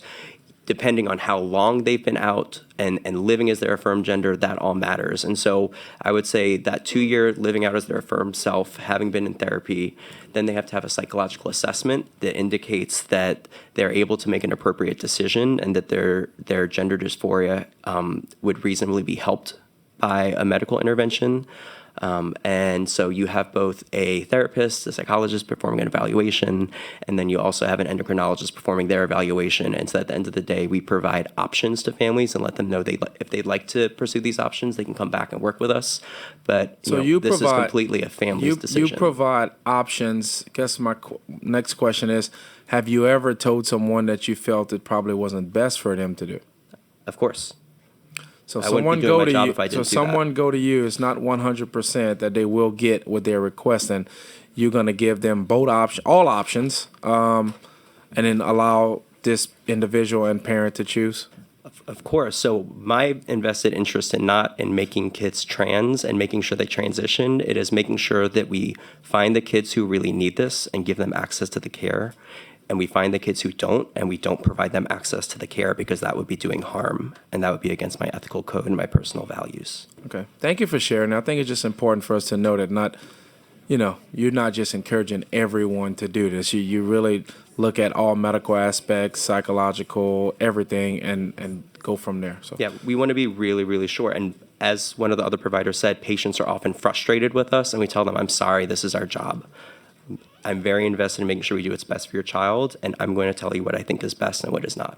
Thank you, Doug. Thank you. Thank you. Representative Cruz. Thank you, Mr. Chairman. Doctor, how do you explain the detransitioners we heard earlier? How do you account for that? And Sure. So what we do know is that regret is exceedingly rare in less than 1% of the population, but some kids do regret it. And what we find is it tends to be people who did not go to experts who are following the standards of care. So I imagine there are some providers out there who rush kids through care, and we have these bad outcomes. how would that change if they had the right care? What would happen differently there? lots of time evaluation. I believe the individuals who spoke here who came from out of state talked about how they were rushed through the process. No one asked them questions, and their families were told they have no other option. That's not standard practice of care. I would say that's malpractice. We already have laws that allow families and patients recourse whenever someone is not following a standard of care, and I would say that's their recourse, is if the person was being negligent by not following the standards of care. But that tends to overwhelmingly represent a lot of the regret we see. But it's pretty extreme regret when it occurs, is it not? And it's also pretty extreme regret for the 99% who won't get access to care if this bill passes. Okay. What is the purpose of the different hormones or whatever that people take in transition? What do they do for them?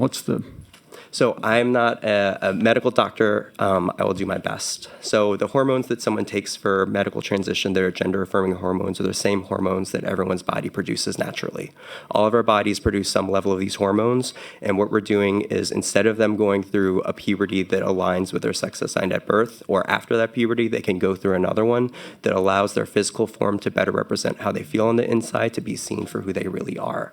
And so this medicines allow them to go through their life feeling comfortable in their skin and who they are, and reduces a lot of the gender dysphoria that causes the impairment and the distress. These can affect the physical nature somewhat? Some of them, not all of them. The mental state? I mean, what all the relationship between hormones and mental state physiologically? isn't actually held up in data. That's kind of like a U.S. phenomenon that we think teenagers are more hormonal, but it's them gaining independence and autonomy. Hormones, while playing a little bit of an aspect in kind of emotional expression, is not this big.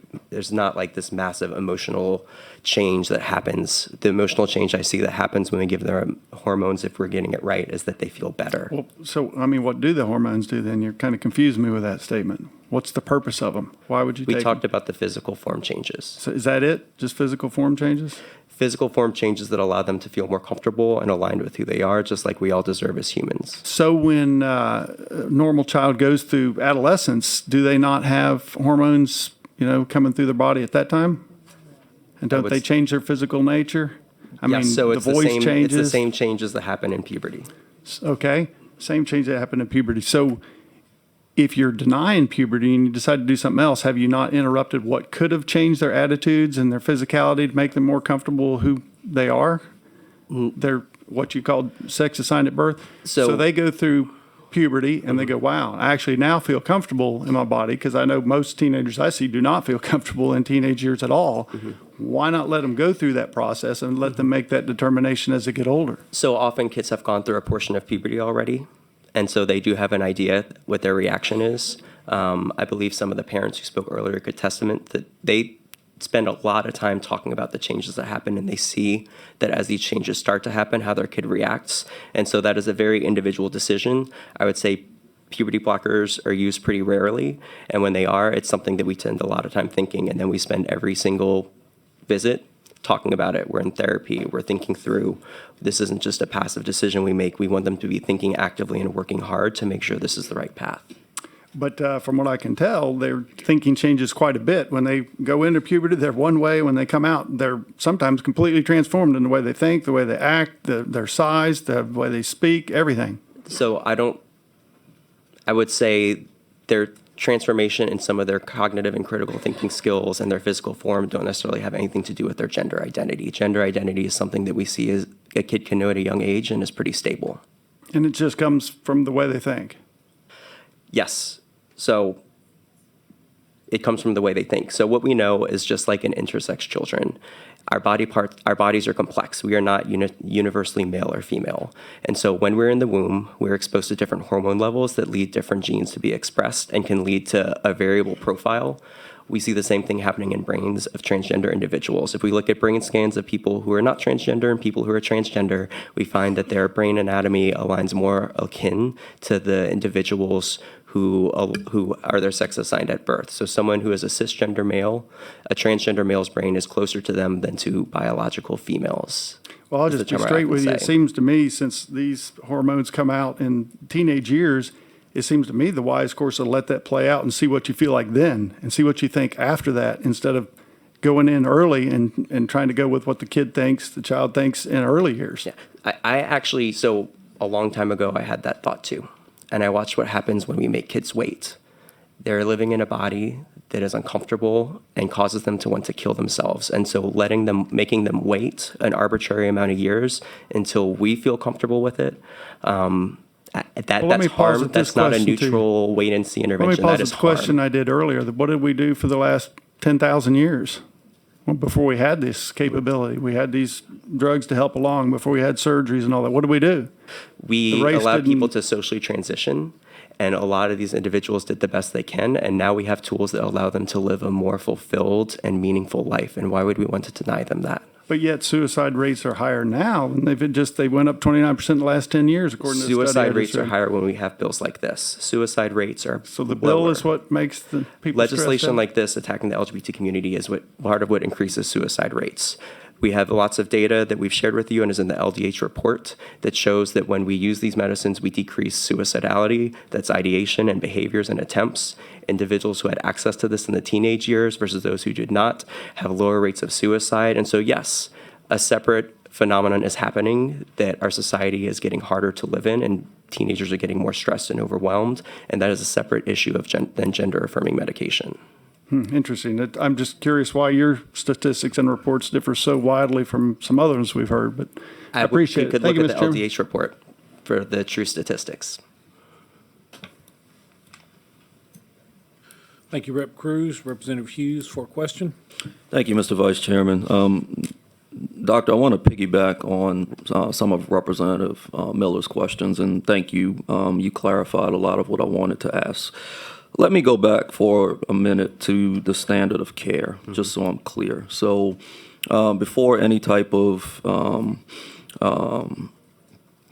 hormones or procedure happens, the standard of care is a recommendation minimum of 2 years of counseling. Did I hear that correctly? Or So the standard of care is that they have been out for a period of time. It's not an exact time frame, but what people tend to go by as 2 years, people are going to practice differently in their comfort level based on the individual person. The therapy that they are in does not set an exact timeline, but is sufficient for the parents, the child, and the medical doctor to feel like they have asked all the hard questions. Why do you feel this way? Are you sure that you're not gay? Are you sure that you wouldn't be comfortable without this? Why? Like, what do you expect this is going to be helpful for? And so helping them think through all the things ahead of them. So that is what the therapy does, and different people are going to have different lengths of time. So there is not a set minimum that exists in our standards of care, because it expects that doctors are competent and are working in the patient's best interest and aren't making rash decisions. Okay. Let me ask you a hypothetical question, or maybe a question that you've actually faced. So if we have let's say a 12-year-old youth that is going through this. They undergo 2 years of counseling with the parents. The youth wants to proceed with the procedure. The treating physician feels that the youth is a prime candidate for the procedure, but the parents are adamant that they don't want it to happen. What happens when you have this deadlock? So nothing. We don't start any medication in that situation. What we do is we sit them down and we talk about how y'all are in a different position. That has to be really hard on y'all as a family. And we address that there's likely some conflict around this. And so my main goal is to see the kid function the best as possible. And it is also not to push parents into this unnecessarily. Parents have a really hard time with this. I watch parents spend years grappling with this decision before they finally decide to move forward. And parents need support through this process. And so my goal is to, we're not pursuing any medication. I'm not here to convince your parents that's not consent. Your parents need to want to do this. And so let's talk through what we can do. Could we work on communicating better around gender identity and aspects of this kid's care at home? Could we work on, would the parents feel comfortable letting the kid do other things that maybe isn't medicine, but the kid identifies to help them feel comfortable? And we find other methods to help the kid feel comfortable. And we let them stay in therapy, keep working on this, learning on ways to cope with their distress. Every once in a while, meeting to talk about kind of how therapy's going, how our parents feeling. But we give them the opportunity to tell us when they're ready. Okay. As you were, I know you only had 2 minutes, and you were about to say why you feel if this ban takes place would be harmful, but you couldn't complete your thought. So I'm interested to hear your perspective on that. So I know it will be harmful based off of the scientific literature. This is an area, field that I have spent several years working in, and I'm very read up on it. It works. It reduces anxiety, depression, suicidality. Treatment satisfaction is high, regret is low. Beyond that, I see it in the patients I work with. I don't work with them every day, but when we're in clinic, I see patients go from having to be hospitalized recurrently, being so depressed that they don't leave their room, having trouble making friends because they feel so bad about themselves, to being a completely different child who is happy and healthy and is able to go to school and is able to do things they want to. And so I see this care save lives every day. And so I know it will happen if we don't have it. I know kids who have committed suicide, and it is not something that I want to see them have to go through. Well, thank you for your testimony today. I will tell you, you know, I'm an expert in a lot of things. I'm not an expert on this issue and really trying to learn and understand it. What we can't argue with is that trans youth are committing suicide at very alarming rates, and we should all be deeply concerned and disturbed by that. And I certainly want to do all that I can, because that really does bother me and keep me up at night. Thank you, Mr. Vice Chairman. Thank you, Representative Hughes. And the next person wishing to speak, you have 2 minutes. Or as a reminder, remember when the yellow light comes on, you have 30 seconds left. Representative Chair, I believe I would go next if that's all right with you. Okay. My name is Kennedy Lejeune. I come here before you threefold. Number one, I'm an attorney, practice here in Baton Rouge. Two, I'm a father of two beautiful girls. As far as I know, they're girls at this point, 13-year-old and a 1-year-old. And third, I'm a trans man. And I've actually worked here previously in 2019. I passed out some of your folders and your notebooks and your pencils before the committee. You know, some of you may not have known you're working so closely with a trans person. But I come here to tell you that, number one, as an attorney, no doctor is prescribing hormones or gender-affirming care without parental consent. It's just not happening. Medical malpractice lawsuits would be filed every day in this state. And as an attorney that testified previously in support of this bill said that Louisiana is a very litigious state. Well, that's true. We would have lawsuits every day if that were happening, but it's not. Number two, as a father, if my child came home and said, "Dad, I want to be a boy," never would the first thing I do is bring them to a gender clinic, because I know what it takes to get to this point as a trans man. We would have many discussions. It is a lifelong commitment. You do take hormones for the rest of your life. You do commit to, in some cases, gender-affirming procedures. We would have many discussions. It would take many years, because as a trans person, as an adult receiving care, it took me 2 years to get hormones. And since I'm no longer on private insurance, I've been on Medicaid since January because my wife decided to stay home with the kids. Well, I haven't got my hormones yet, and it's May. So somebody please tell me where to find these doctors. And then the third thing I want to say, just, you know, to Representative Cox's point, is that I was one of those people that did receive estrogen in order to coerce me to stay aligned with the sex I was born as a female, and it didn't work. Hi, Casey Scott with Reproductive Freedom Acadiana, a lifelong Louisiana resident, and I'm here urging you to oppose HB 463. They're not, well, Rep. Cox isn't here right now, but Rep. Presley, you are, and I kindly ask you to refrain from perpetuating this harmful term of grooming.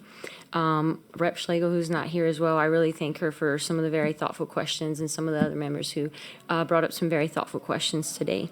And I want to ask you rhetorically, do you know a trans child? Do you know a trans adult? So number one, not to be, you cannot ask us questions. It was Thank you. rhetorical. I understand. Sure. So Joey, a 17-year-old high school student, testified at the Capitol last week against other harmful anti-LGBTQ bills. And amongst many heartfelt things he said is, "I am not an agenda." Being transgender or queer alone does not make us depressed or consider suicide. Transphobia and homophobia are responsible for that. Let us be who we are. We know that better than any of you ever will.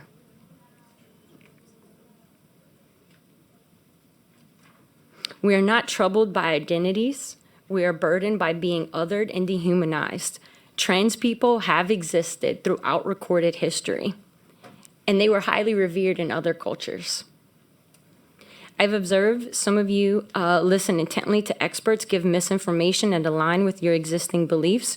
Rep. Cruz gave noticeably less attention to the parent who testified that their child was self-regulating with their diet, because we do know our bodies better than you do. I understand you being frightened by a decision, as you mentioned. Fortunately, that's what we're asking today, is to let it remain our decision, not yours or the state's. Thank you. All right, thank you. Rep. Stagney, for a question, please. I have a quick question, Dr. Mixon. Do you find it ironic that last year this committee would not ban conversion therapy, which every major medical association in all continents recommended banning it, and their outcomes are horrendous? And yet we're talking about banning something that has standards of care. You've gone through an exhausted list of counseling for a period of time, and the outcomes are generally, you said, 1% has regret, but generally very, very good. I do find it ironic, and I specifically remember having conversations with some of the representatives here who, on the side, even said, we've got to make sure parents have choices. I think you, Representative Presley, wanted to make sure that parents have choices consistent with what they want for their child, and conversion therapy might not be. And so we wanted to ban it, but we should allow it because a parent wants to do it. And so here we are banning something with evidence, ample evidence. If you do your research, the evidence is there for its effectiveness. And last year, we would not ban something that has plenty of evidence for harm. And the common theme here is we are willing to ban something when it helps LGBT people, and we're not willing to ban something when it harms them. Thank you, Doctor. All right, thank you. And that's all the questions. Okay, so can Logan Wolf, Kathleen Huppel, I think it's Huppel, and then we have a Leela Perkins. Y'all come to the table. All right, is it Lala or Leela? Layla. It's Layla. Why did I ruin that? That's a good.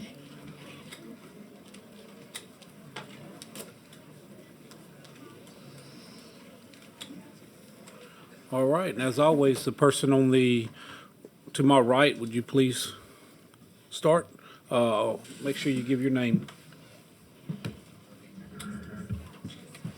That'd be me. Okay, sorry. Let me prepare. Good afternoon. My name's Logan Wolf. I'm a board member at Forum for Equality. I'm here today to oppose this bill.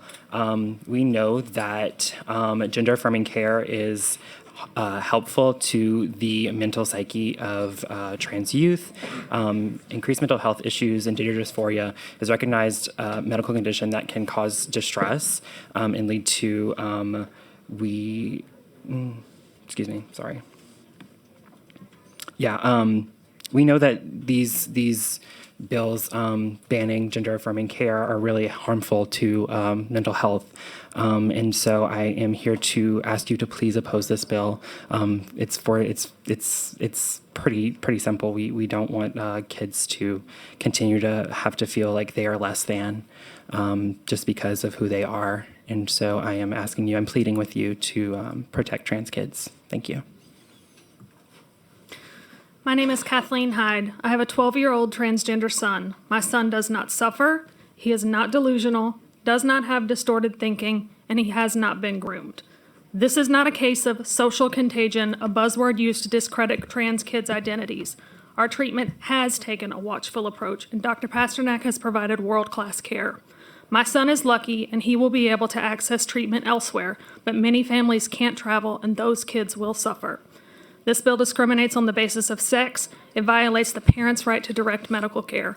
Bans have been blocked by Republican-appointed judges, finding plaintiffs have a substantial likelihood of succeeding on their claims. Courts recognize parents have a fundamental right to direct their children's medical care.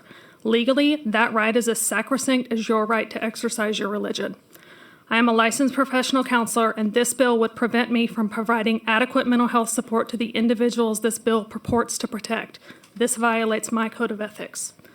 Last year, on the conversion therapy bill, this committee stated regulating medical practice should be up to the licensing boards. The Solicitor General lamented the encroachment on parental rights. Ask yourself why she isn't defending parental rights today. Ask yourself why licensing boards now shouldn't regulate their professions. Ask yourself why you're now okay with violating parental rights. The real social contagion is affecting the legislators, not the trans kids. Thank you. Hi, I'm Layla Perkins. The supporters of HB 463 claim to care about children based on scientific and medical reasons, but they are wrong, or worse, lying. The American Academy of Pediatrics is clear on its opinion about gender-affirming care for minors.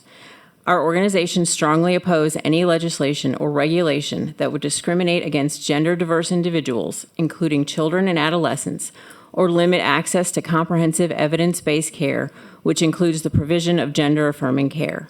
Any discrimination based on gender identity or expression is damaging to the socio-emotional health of children and families, as evidenced by increased risk of suicide in this population. Our organizations also oppose any action that would interfere with the physician-patient relationship and with parental involvement in making medical decisions for their own children. I lost one of my children to a brain tumor in 2019. It was a rare type with no cure. We took her to St. Jude's in the hope that an experiment could save her life. I sit before you as a mother who signed her own child up for an experimental treatment because it was literally the only chance that we could save her, and it failed. The backers of this bill called gender-affirming care experimental, even though there are decades of research on the medical treatments. There are ways to help trans youth feel settled in their own bodies, ways to make them feel valuable, ways to make them feel accepted, and none of those are experiments. So how dare you call it experimental to scare people away from supporting these kids? I also have a trans kid. He is a young adult, and I support him in whatever healthcare decisions he makes for himself. I know what it's like to lose a kid, and I cannot comprehend the state choosing to make it harder for trans kids to live. Thank you. All right, thank you very much. There are no questions. Can I get the next three people to come up? Sarah Jenkins. I think I have Holly Mayo. Is that right? And then Manny Casio. Ocasio. I had it right the first time. I should have stopped. All right, and as always, person on the right of me, would you go first? And just remember the yellow, when the yellow light comes on, you have 30 minutes. I meant 30 seconds. Sorry, you're about to have a mutiny on that one. Okay. All right, thank you, committee members. My name is Manny Ocasio. I'm speaking on behalf of myself in opposition of this bill. I'm an epidemiologist, and I've been conducting community-based HIV and mental health research with LGBTQ youth for the past 10 years, and for the past 5 years in the New Orleans community. I'm blessed to know many trans and non-binary youth, not only in a research context, but interpersonally. Not one of these youth have expressed regret from these treatments that they've received, but I've only seen relief. And I just wanted to reiterate some of the research that people have already mentioned before. I think they're staggering statistics, and maybe contextualizing some of these numbers might be helpful. In a study with youth who have had access to gender-affirming care, they have improved their mental health than before having access to it. So a cohort of 104 youth were followed, aged 13 to 20 years old, who received puberty blockers and gender-affirming hormones. This was associated with a 60% lower odds of moderate to severe depression and 73% lower odds of suicidality just 1 year later. So that's how quickly this relief comes with receiving this type of treatment. And this study was also recently mentioned, but I want to put breadth in terms of the size of this study. This was 700 trans people who included folks who started puberty suppressors and affirming hormone therapy in adolescence before the age of 18. So these folks were between the ages of 13 to 17 when they started their treatments. Up to 6 years later into adulthood, so when they were 18 to 25 years old, when they can make their own decisions, 98% continue to use gender-affirming hormones. Folks want to do this, and it helps, and it works. Please listen to the physicians, mental health providers, parents, and people from the very community under attack about the value of gender-affirming care for these youth. This bill is not helping. A complete ban is only causing more harm to these youth who already experience severe mental distress because of societal non-acceptance. Please oppose this bill. Thank you. Hi, my name is Holly Mayu, and this is my first time ever testifying against a bill. And unfortunately, I don't have the financial resources to travel around the country testifying against others. I'm a second-year medical student and a transgender woman who used to be a transgender kid. I've lived my whole life in this state, and I was raised in a conservative Catholic family, went to a conservative Catholic school, and by all means was raised in a straight, cisgendered environment. And yet, at 10 years old, I came out as trans. No one converted me. There was no social contagion or trans lobby. In fact, for a long time, my parents did not understand healthcare for trans youth at all. I begged for it and was repeatedly denied it, and I was lovingly told how much of a mistake it would be to transition. My parents were incredibly well-intentioned, and I love them very much, but that did not stop them from making decisions in ignorance that were against my welfare. After going through years of severe damage to my mental health due to a lack of health care, I went to therapy that was actually the opposite of affirming, and I tried waiting, I tried antidepressants, I tried praying. I mean, I really did try it all. None of that worked to change who I am, and when I finally got gender-affirming health care, it was like something clicked into place. My grades improved, my overall happiness improved, I could actually focus on my future instead of the weight of my dysphoria. I got the help I desperately needed, and it changed the world for me, and it's one of the reasons I wanted to go into healthcare. The point in sharing this today is that these decisions should be made by families and their children, and not by the state legislature. Criminalizing this life-saving form of healthcare forces kids and families into impossible situations and directly puts healthcare professionals between the law and their oath to do no harm. As both a trans woman and a future medical professional, I am telling you this bill will unequivocally hurt some of the state's most vulnerable youth and criminalize some of our most caring healthcare providers. This bill will not save children from experimentation because none of these treatments are experimental. Okay. Hi, my name is Sarah Jenkins. I am from New Orleans. I wanted to mention earlier Representative Cox said that his grandma beat the girl out of him. I wanted to reassure him my dad tried the same thing, and I guess he didn't do as good a job because 30 years later she came back. And that's why I'm here today. I'm not going to be able to speak as passionately or as connected as many of the other professionals and experts and families that you've heard here today. I'm a numbers person. That's just how I think. And so I just wanted to look up some numbers, and I wanted to give you those numbers today. So in all of the United States in 2020, the total number of gender confirmation surgeries was 16,353. The total number of ear surgeries had by people between the ages of 15 and 19 years old was 17,340. No one is talking in this room about regulating ear surgery for teenagers. Mastectomy or breast reduction is another fairly common plastic surgery for underage people. But they aren't transgender people. We require years and years of counseling before making that decision. Cisgender children have it a lot. And the numbers are split between women and men, with men often having a reduction in breast because of a hormonal dysregulation called I can't pronounce it. It's what people colloquially call man boobs. It's a horrible term, but these young men, they have it reduced with their parents' consent, something that this bill is still going to outlaw.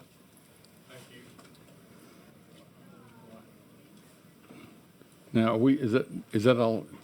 No, those three. He's going to call next. Okay. Thank y'all for your testimony. Appreciate it. All right. Coming up, Carolyn Ziegler. I'm not sure. You're going to have to help me with that one. Whitney Gibson. Myint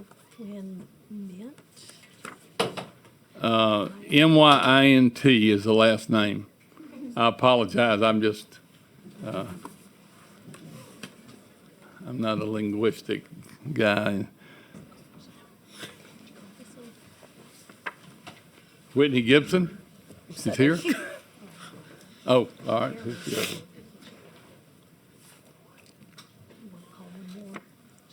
Carolyn Ziegler? Gone? All right, Allie Knowles.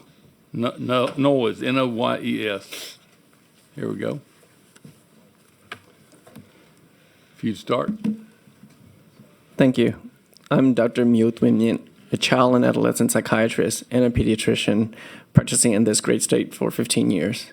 Today, I'm asking you to oppose this bill. I understand this body has compelling interest in protecting the health and safety of our vulnerable children.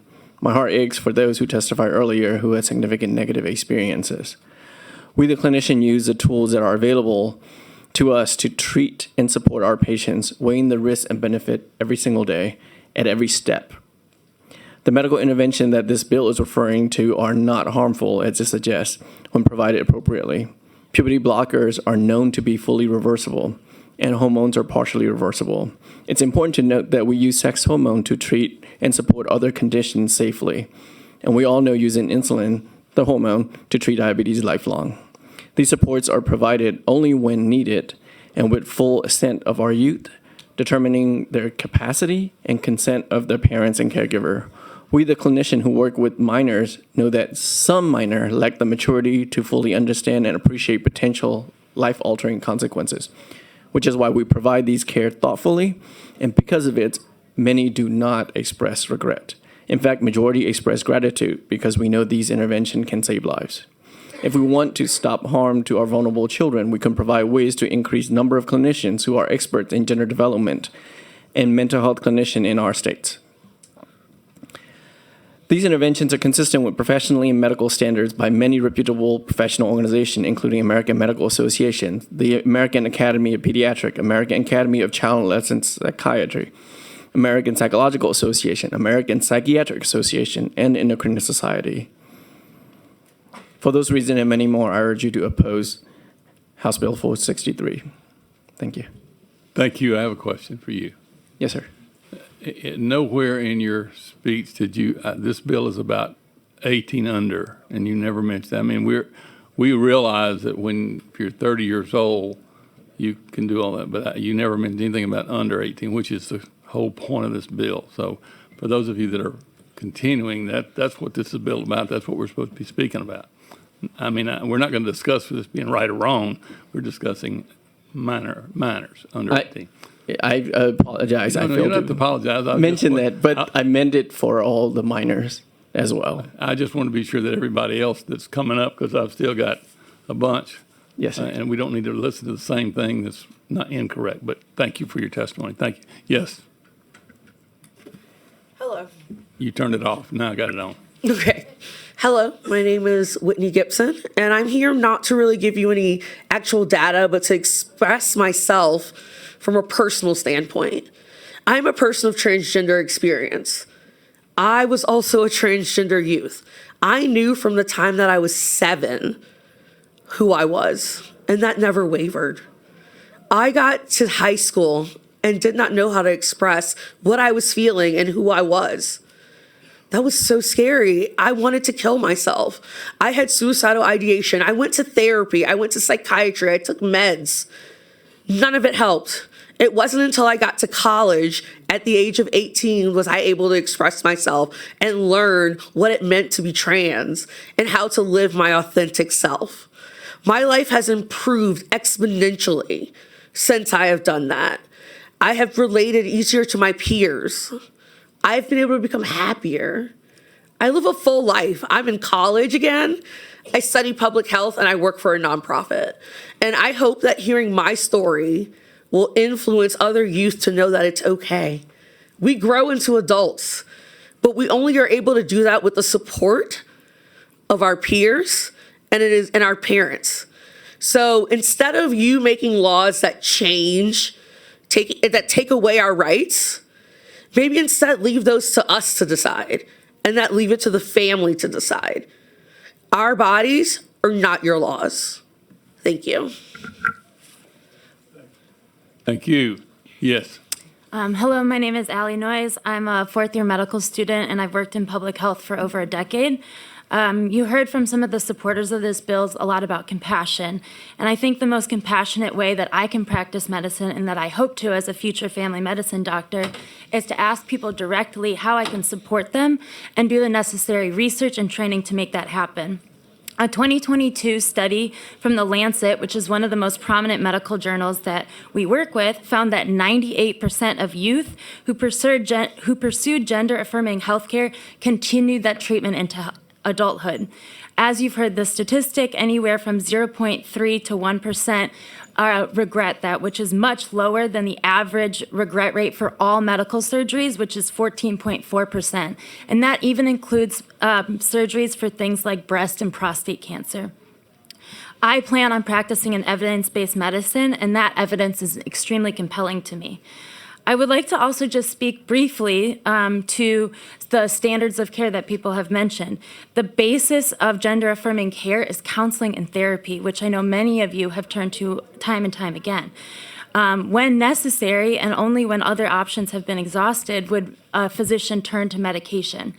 And these medications that we talk of, these puberty blockers, also known as GnRH analogs or gonadotropin-releasing hormone blockers, are things that are prescribed for things like endometriosis, for infertility, for certain kinds of cancers, for congenital disorders. So what I'm wondering is how, as legislators, doctors would be able to practice if things like this are banned for all different kinds of treatment, not just for gender-affirming care. I would also like to speak to one of the studies that another physician brought up about JAMA and transgender veterans with prostate cancer. Many of those people had higher rates because they received worse care. So this bill should be about giving. Thank you very much. We have a question, Representative Cruz. Doctor, as the chairman noticed, we are concerned about children. And what I'm concerned about is them changing their mind. Quite obviously, I've stated that. And I'm told again, several people say it's really rare. It's really rare. But there's an online group with over 40,000 people saying they're detransitioners. Don't you think maybe more people are wanting to transition back than maybe has been represented lately?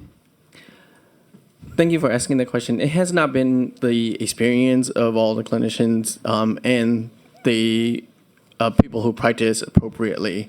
Do they exist? Of course, exist. We heard from two of them earlier today, and we do worry and care about it, which is why every steps of the gender-affirming process, we continuously assess, which is why many families reported that it has taken so long. And some patients, we worry, may suffer because of that long, very thoughtful and detailed process. So you're saying you would think with proper care, there would be fewer transitioners in the future, detransitioners in the future. Is that what you're telling me? That is possible. And in some of them, what the data are currently showing is that detransitioning or the gender journey that may have actually taken away from the trajectory, maybe because of the other pressure, that the societal pressures. As an example, one of the young adults that I have a privilege of treating have to actually stop some of the hormonal care that they know that they need because of the discriminations and the threat that they receive. Okay, what would you say about the question I posed earlier? The fact that our own bodies going through adolescence experience a number of changes chemically, biologically, physically. Why would we think that we would know what the proper gender would be before someone goes through that process when that can change the way they think, the way they perceive themselves, the way they grow? Why would we want to interrupt that and do that before and say we know better based on what we're thinking than what we may be thinking later? We don't know what we're going to thinking later. Why do we think we want to do this to children? That is correct. We don't know, which is why, when done appropriately, we continue this gender journey with our patients and the family and really allow everybody to actually speak and process this. And we, as testified earlier, don't actually have a prescriptive at the beginning when the patients and families show up to us and say, we're not forcing them to be a transgender or cisgender. We really want to learn their gender experiences and the gender journey. But when you say gender journey, so some people go back and forth one way to the other. Is that what you're saying? There are some who actually have experienced that. And that the goal is that to affirm them in every single process, because what we know is that not doing so can be harmful, and that supporting them actually make them a thriving adolescents and adults. So for an adolescent, they come in one day and they say they want to be a girl, and this may not happen all the time, but the next day they come in and say the boy, you affirm that, and they come in 2 weeks later and say I want to be a girl again, and you affirm that. I'm kind of trying to process So this. part of it is that when we know that adolescence is actually changing their mind that rapidly, we're not talking about any of the intervention that this bill's address. We're not necessarily pulling out hormone and stopping hormone every other day.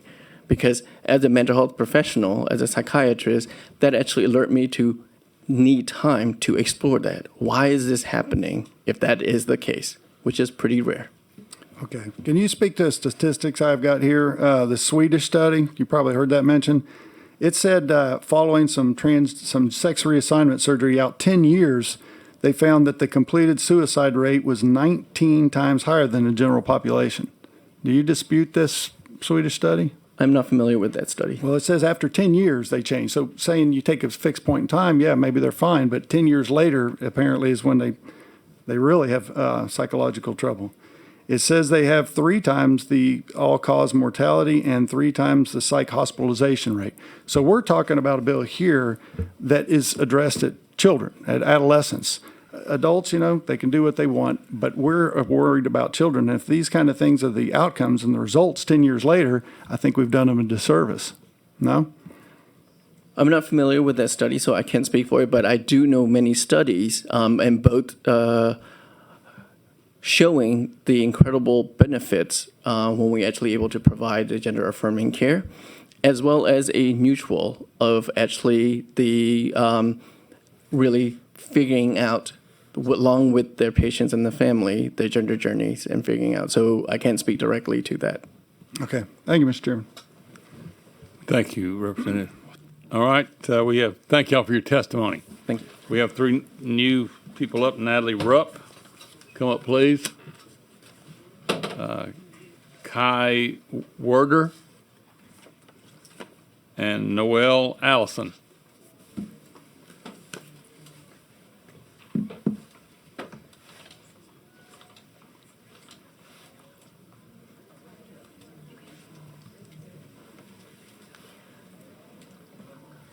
If you'll tell us who you are, you may begin.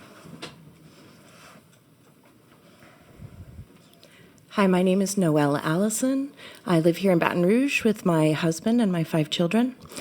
The first thing I'd like to tell you is that gender affirming care is not experimental. My grandfather was a plastic surgeon, and he was performing gender reassignment surgeries 75 years ago and throughout his practice. This is also not an epidemic.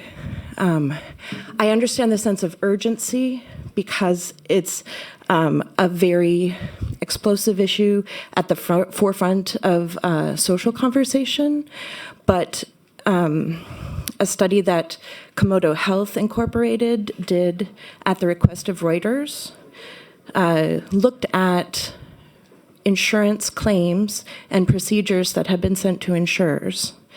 In 1 year, 2020, 250,000 plastic surgeries were performed on cisgendered children, ages 13 to 19, that were not related to gender affirming care. So 250,000 children received breast implants, vaginoplasty, earlobe, nose jobs, all that kind of plastic surgery to affirm their cisgendered expression. Over 3 years, 2019 to 2021, in the entire United States, 56 genital surgeries to reassign gender in children were performed, 1 per state, and 776 breast surgeries were performed, so about 15 per state, to change genders for children. This is something we can wait. You can take time. You can take a few years to hear the stories of trans people and not have to make quick. I hear a lot of confusion, a lot of concern. You don't have to make a decision today. You can wait. Thank you. And as the mother of a trans child, I ask you to wait. I have a question for you. Yeah. You said 16 to 19. Well, in that group, The only one we're dealing with is 16, 17-year-olds, but you included all of them in that according to what your testimony was, 13 to 19-year-olds, or 13, I'm sorry. 250,000 13 to 19-year-olds in the United States. But we're only interested in 13 to 16-year-olds, 17-year-olds, because that's what the bill's about, under 18. I just want to set that record straight. Okay. So in the middle, it's your turn. Hi, my name is Kai, and my pronouns are they, them. I live in Orleans Parish. One of my first jobs as a young adult was at an LGBTQ community center. In that job, I was tasked with hosting our LGBTQ teen dances. We did this because a lot of teenagers in the area didn't feel safe attending their regular school dances. They were afraid of being bullied or told they couldn't attend with their partners or wear clothing that was affirming for their gender. And do you know what I saw when I chaperoned these dances? Normal teenagers with normal issues, shyly introducing themselves to new friends, awkwardly dancing, having drama over who had a crush on who. And I share this because gender-affirming care is just that. It's care. And it comes in the form of providing a safe space for trans and gender nonconforming kids. It's about using someone's name and pronouns with respect. And yes, it does also include medical interventions that allow people to feel more comfortable and happy in their bodies. I'm 31 and I just got top surgery last year. And as a trans person who didn't come out in my teens or 20s, I have learned so much from trans youth about seeking gender euphoria unabashedly. In case you've never heard that term before, gender euphoria is used to describe the feeling that humans can get when their gender is presented and received in a way that brings them joy. Access to gender-affirming care has allowed younger generations to find gender euphoria in their bodies far earlier than I ever did. This legislation would be taking so many steps back from that progress. This is a history-making moment, and I urge you to stand on the right side of history and just let trans people live. Just let trans youth live. If you pass this piece of legislation, your legacy and the legacy of your family name will go down in history as hate and violence against trans people. You will have blood on your hands. The last thing I want to say with my time is to any trans youth watching this, we love you. You deserve a place in this world, and we will keep looking to our history of resistance and fighting for you. Thank you. Representative Cox. What is, you say you had a I had top surgery. top surgery? What Yes. is that? It is a double mastectomy. Okay. That's all I wanted to know. I didn't know. You hit me with something I never heard Thank you before. for Thank asking. you. It's good to learn. Thank you, sir. All right. Yes. My name is Natalie. Sorry, I'm not good at reading, so I apologize if I stumble. So my heart breaks for those whose transition was not done with care and love, but we should not write legislation, make new laws on anecdata and fear. Passing this bill will cause more harm than good. I'm an economist. My job is to look at the full body of research and data and not the results of a single study, and to respond accordingly. The overwhelming body of evidence does not suggest this bill is needed, and if passed, would do harm. Please actually look at the full body of research and data cited by the opposition and by those presenting today, and you'll find that those do not always hold against scrutiny. Finally, as this bill is written, it reaches into the lives of families and strips agency and consent from parents and families. I believe in limited government, and if you actually do, then you would oppose this bill. Thank you. All right, let's have three more. Thank you for your testimony, all three of you. Morgan Moon, M-O-O-N-E. Gabe Christian, Solo, it's hyphen Solo. And Olivia Gwynn.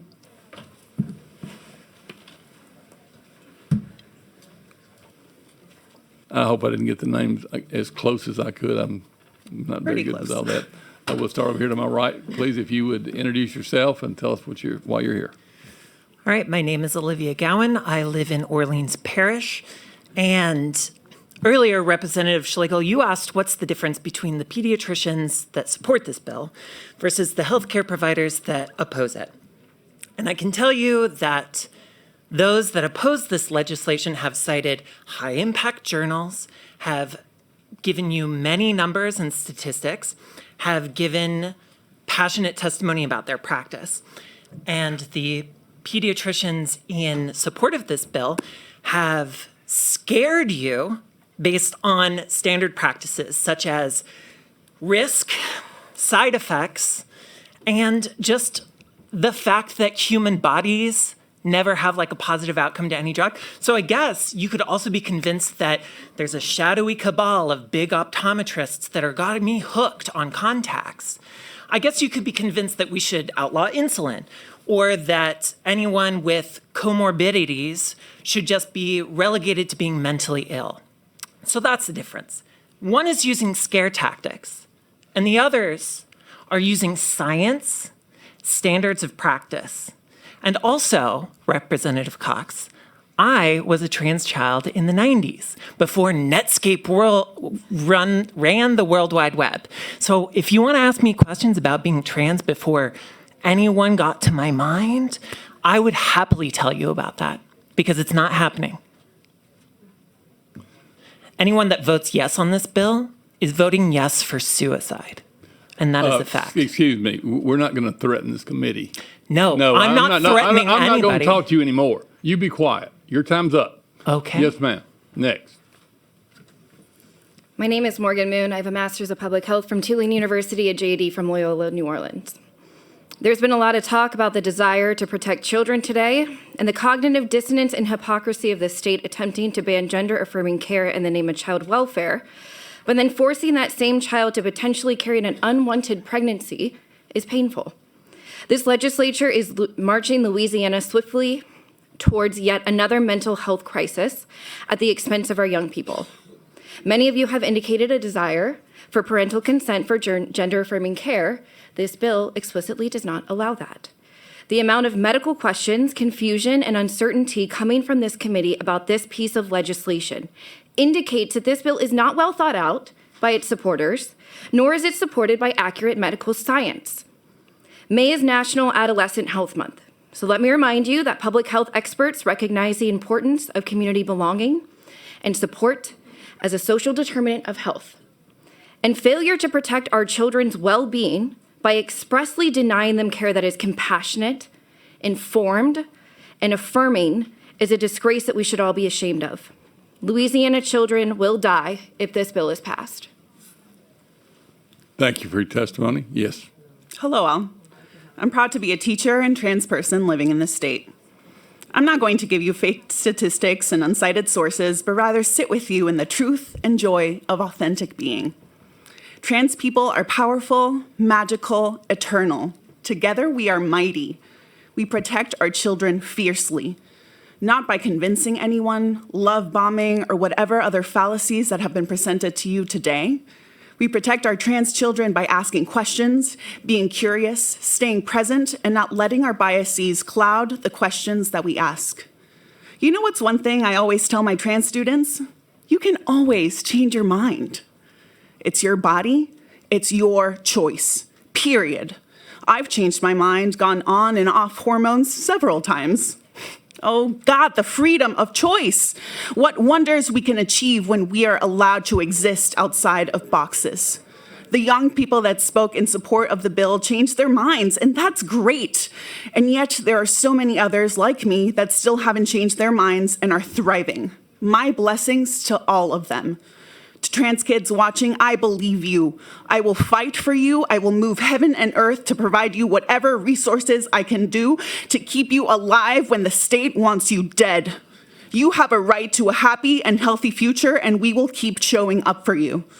To the representatives here today, oppose this nonsensical bill that affects parental rights, something so important to this legislative body, and the rights of bodily autonomy of human beings. Thank you. Thank you. Thank you, ladies, for the testimony. If we could have Tucker Barker up, Maxwell Cohen, and Delilah Quinn. If you'd come up, please.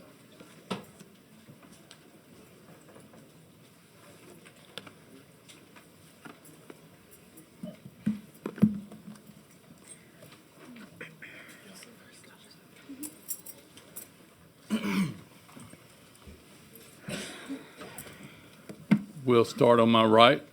Introduce yourself. Hey everyone, my name is Maxwell. I live in Orleans Parish.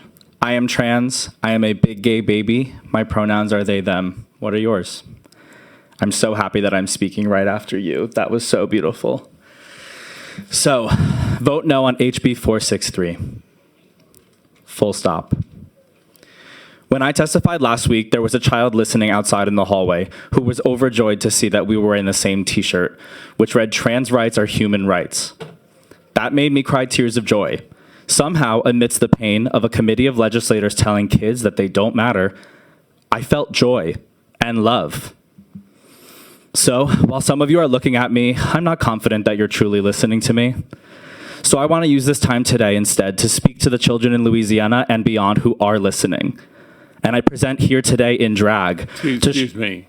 Now, our purpose here is to talk about this bill and not make a political comment. So keep it on the bill or relinquish your time, please. Thank you.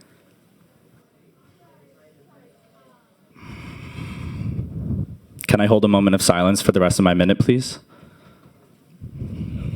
I'm giving you a chance to speak, and you can speak, but you need to keep on the bill. That's what we're talking about. As long as you can do that, I'm fine. We're just not going to go off on a tangent.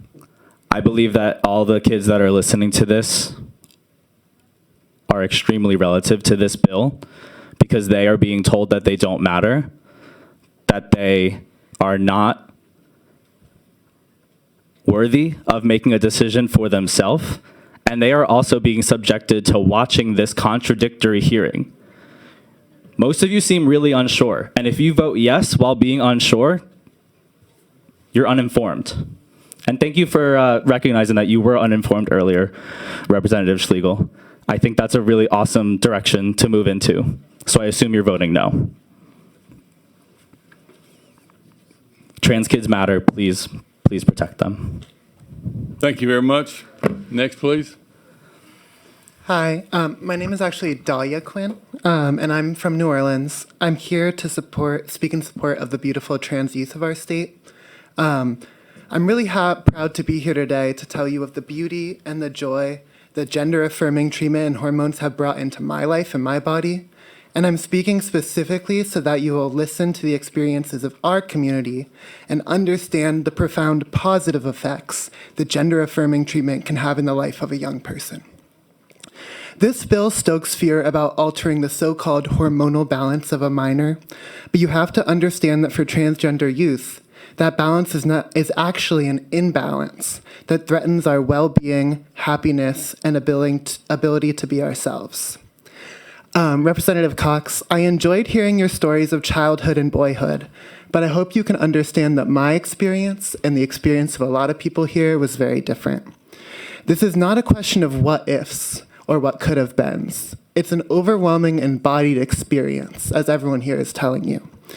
My body bore the weight of my discomfort daily.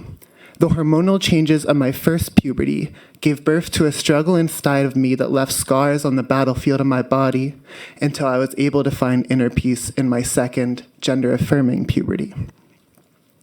The balancing of my hormones began once I began gender-affirming treatment, cured a decade-long slog of depression and disembodiment. My experience of my own body changed from one of self-hatred and self-harm to patience and self-love. My view of the world refocused. Where I once saw shadow and hard lines, I now saw shimmers in motion, new unnamed colors, and poetic beauty in myself, other people, and the world around me. This bill states that the state has a compelling governmental interest in protecting the health of its most vulnerable children. I am grateful to gender-affirming treatment for protecting my health. Thank you very much for your time. Yes. Hi, my name is Tucker Barker. I'm really honored to be here. First of all, I know we're all tired. I would just love to invite the room, the folks in the back, we can all just take a little breath together.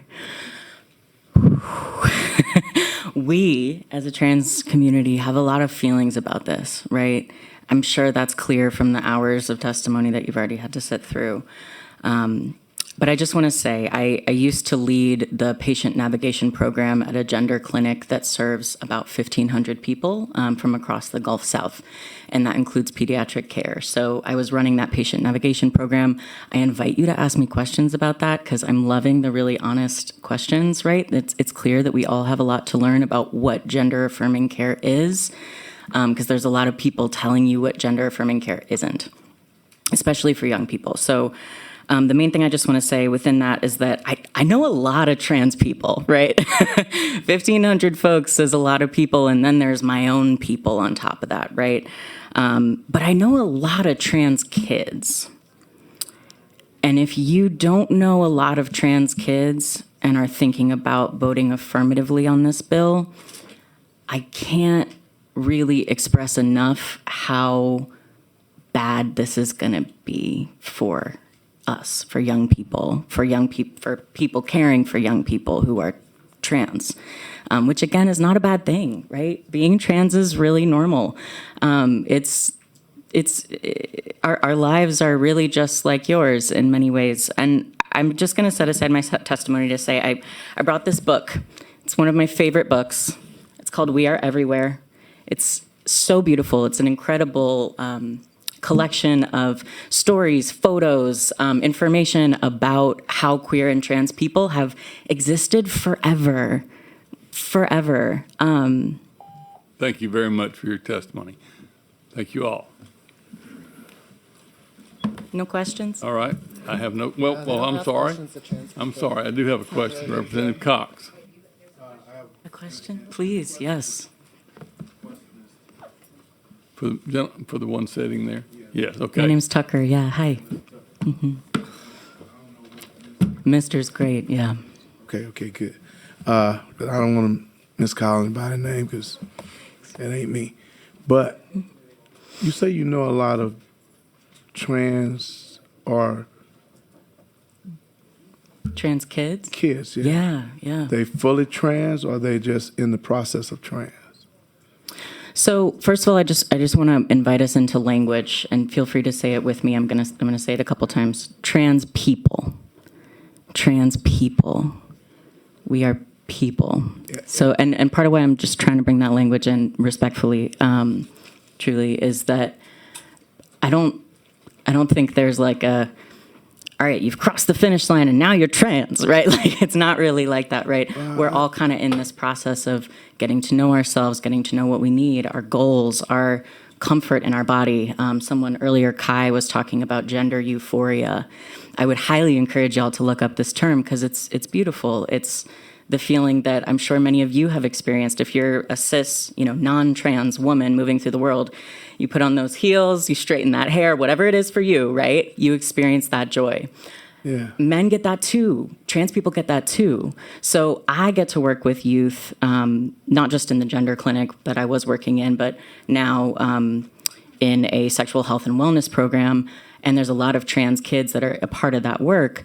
And I get to see them in kind of all stages of that, right? So some people are just naming their identity. Some people are in therapy. Some people are receiving hormone support, medical interventions with, again, parent consent, which I know we all really care about.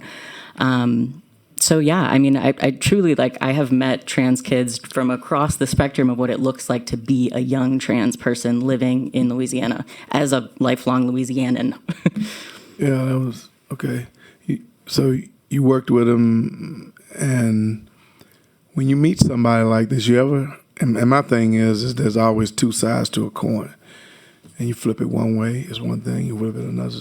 So what I'm saying is, for better research, if there was someone who was saying that we tried to bring this child back this way, and then they went, there was some lady in here says, she stopped taking her med and she was moving backwards and forwards. So what I'm saying is that all we hear is about who has, this is me talking, this is me, that you transition or you're moving towards there, whatever. And I mean moving towards, I mean you're getting farther and farther towards, I don't know what you do, you can have surgery or not. And, but my question is, what about the kid who really don't know who he wants to be, and he needs somebody to tell him, "You're a boy. Let's see if we can save you as a boy." You see what I'm saying? That's just, and that would show some camaraderie. I mean, that would show that y'all are really making efforts for everyone.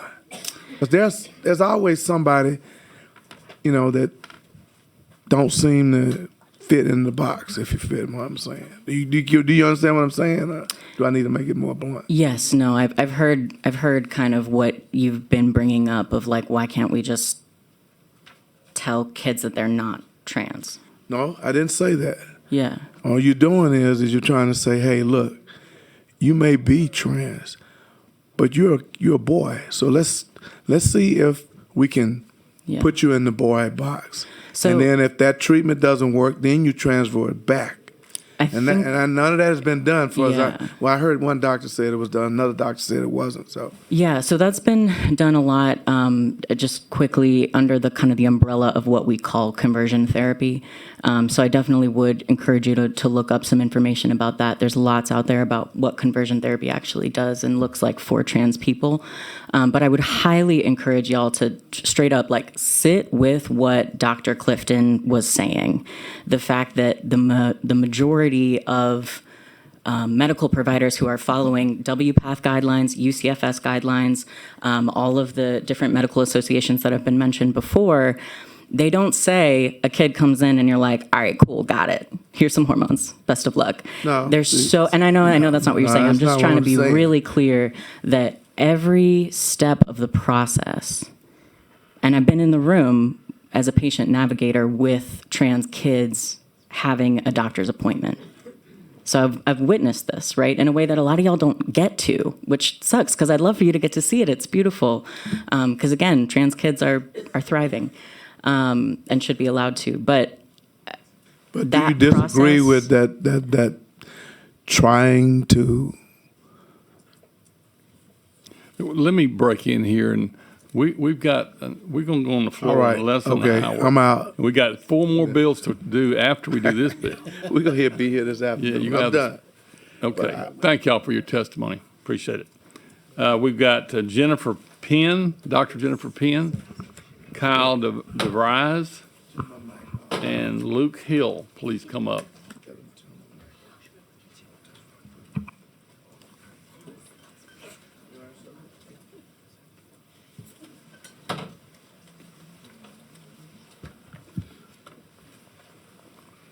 Starting here on my my right, excuse me, you're first. Sure. Hello, I'm Dr. Jennifer Fawn. So I'm a psychiatrist here in Louisiana. I'm completing my training at LSU, although I only speak for myself. I'm originally from Texas, but I got here as soon as I could.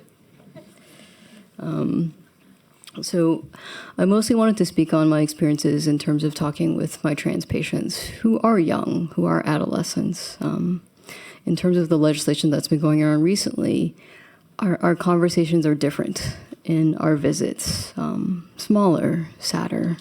Some talk about detransition, not because they want to, because it's necessary for survival in a hostile place. Their lives here in Louisiana may be different from what they imagined, and parents and practitioners are taking note of this. You've heard from parents who are leaving or plan to leave the state, and a pediatrician earlier spoke of nurses moving away as well. I myself am questioning whether or not I will stay here, and Louisiana desperately needs psychiatrists. My last point will be the right to privacy, which I actually found out recently is a right that is imbued within the Louisiana Constitution. What is more private than medical care? What is more private than the relationship of a patient that a parent has with their child? Other experts testifying today have emphasized the highly individualized care that trans children require. This bill would remove providers the ability to practice evidence-based medicine, tailor the treatment to the family, and allow for a third person to be present in every clinic visit, the government. Please oppose this bill. Thank you for your time. Thank you. Yes. Good afternoon, committee members. My name is Luke Hill. I come here representing Indivisible Louisiana Capital Region, and I'm a molecular biologist and come to express my fervent and heartfelt opposition to HB 463 on both a scientific and a personal level. I sent you testimony yesterday via email, and I wish to augment that today. You've heard a lot of scientific testimony and a lot of statistical testimony today across the spectrum, a whole lot of numbers thrown your way. I don't want to add to that because, frankly, I think that at this point you are probably overwhelmed with the amount of things that you've received. I want simply to encourage you to think not in terms of which numbers you agree with or disagree with, which numbers are good or bad for how you feel, but look at the weight of the evidence. Look at the amount of study that has been done on a given subject and let that guide you. And also let the impact that a given thing would have on the people affected by it guide you. Lastly, I have a personal stake in this, not just as a non-binary person, but as a disabled person. I have a rare genetic disorder. It was a mutation on the NLRP3 gene on chromosome 1. I've heard a lot of times in this debate about people never being born in the wrong body. That's always been a consistent argument against trans identity. Am I definitely born in the correct body because I was born with a mutated gene that causes me pain every day of my life and might eventually kill me? Why is that different? Why am I treated different? And why are a lot of disorders treated differently than gender-affirming care? Treat them the same. Give them the same dignity. Thank you for your testimony. Yes. Good afternoon. My name is Kyle DeVries. I'm speaking here on behalf of myself. I'm an Orleans Parish resident. When I came out as gay, a lot of people asked me, why did you choose to be gay? Why would you ever choose something that would cause you to be discriminated against, have a lack of equality, be hated, or be called a monstrosity or an abomination? I can testify as somebody who does a lot of work within the LGBT community and has a lot of transgender friends and chosen family. Nobody ever chooses to be transgender. We're off the subject here. The subject is surgery on under 18. Please get on that topic, please. Absolutely. Thank you. So I was saying, so no transgender youth is ever choosing to be transgender. They are born that way. It is their God-given identity. And so when you're taking away the ability for those youth to make consensual decisions with their family and with their doctors, it is government overreach that has harmful impacts upon those individuals. Transgender youth have far higher rates of suicide. I have witnessed this within my own friends who face challenges of suicidal ideation. Taking away the option to have gender-affirming care is going to increase suicidal ideation, is going to increase the number of suicides by transgender youth in this state. I urge you to oppose this bill. Thank you. Thank you. Thank you for your testimony. All right, would Jasper Previtt come up and reread RHI?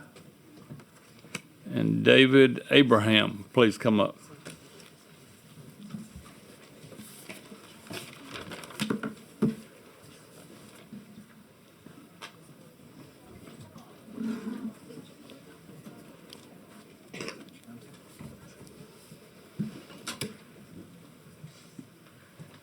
I didn't realize I was first.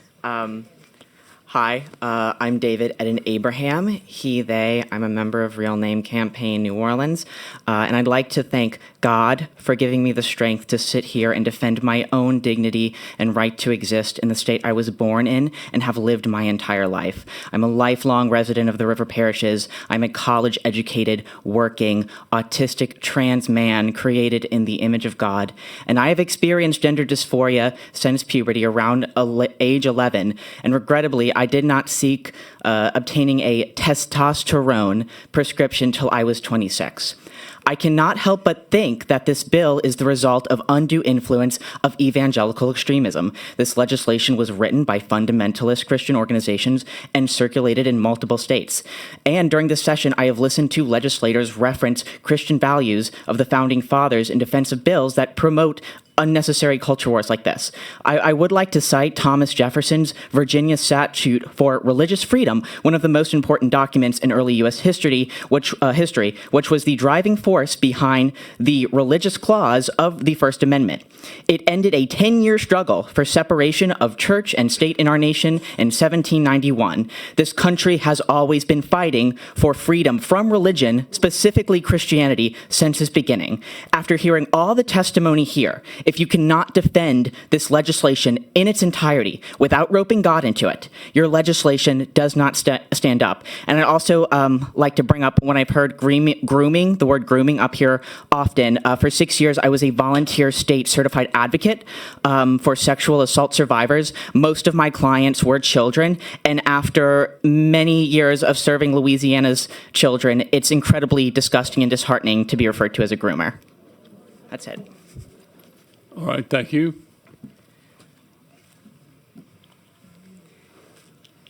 Good afternoon. Wow, I am tired. I hope that everyone gets to sleep really well tonight. I appreciate your time and attention and continuing to listen to us.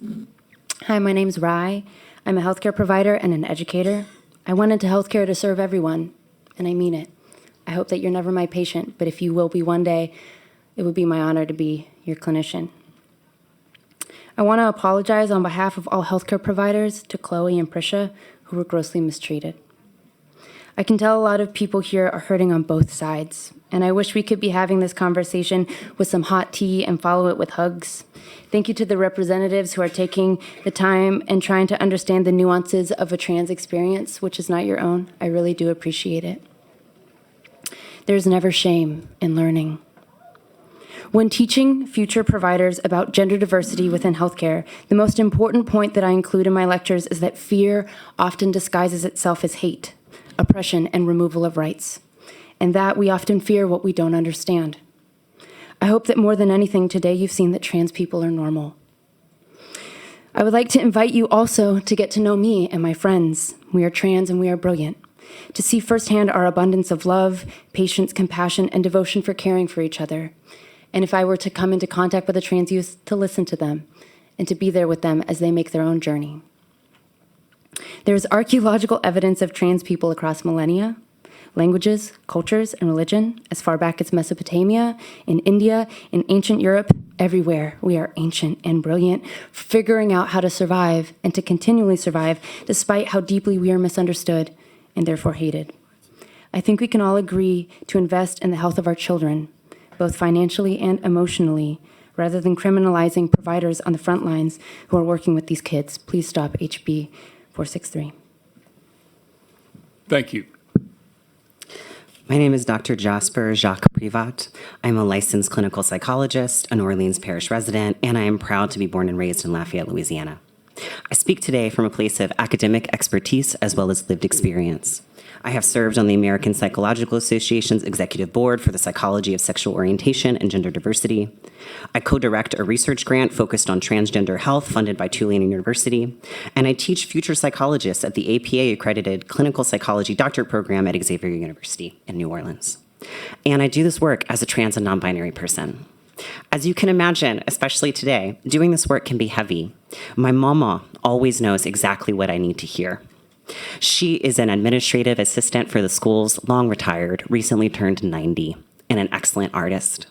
When I came out to her as trans, she looked at me and was able to do something that so many other folks seem to struggle to do.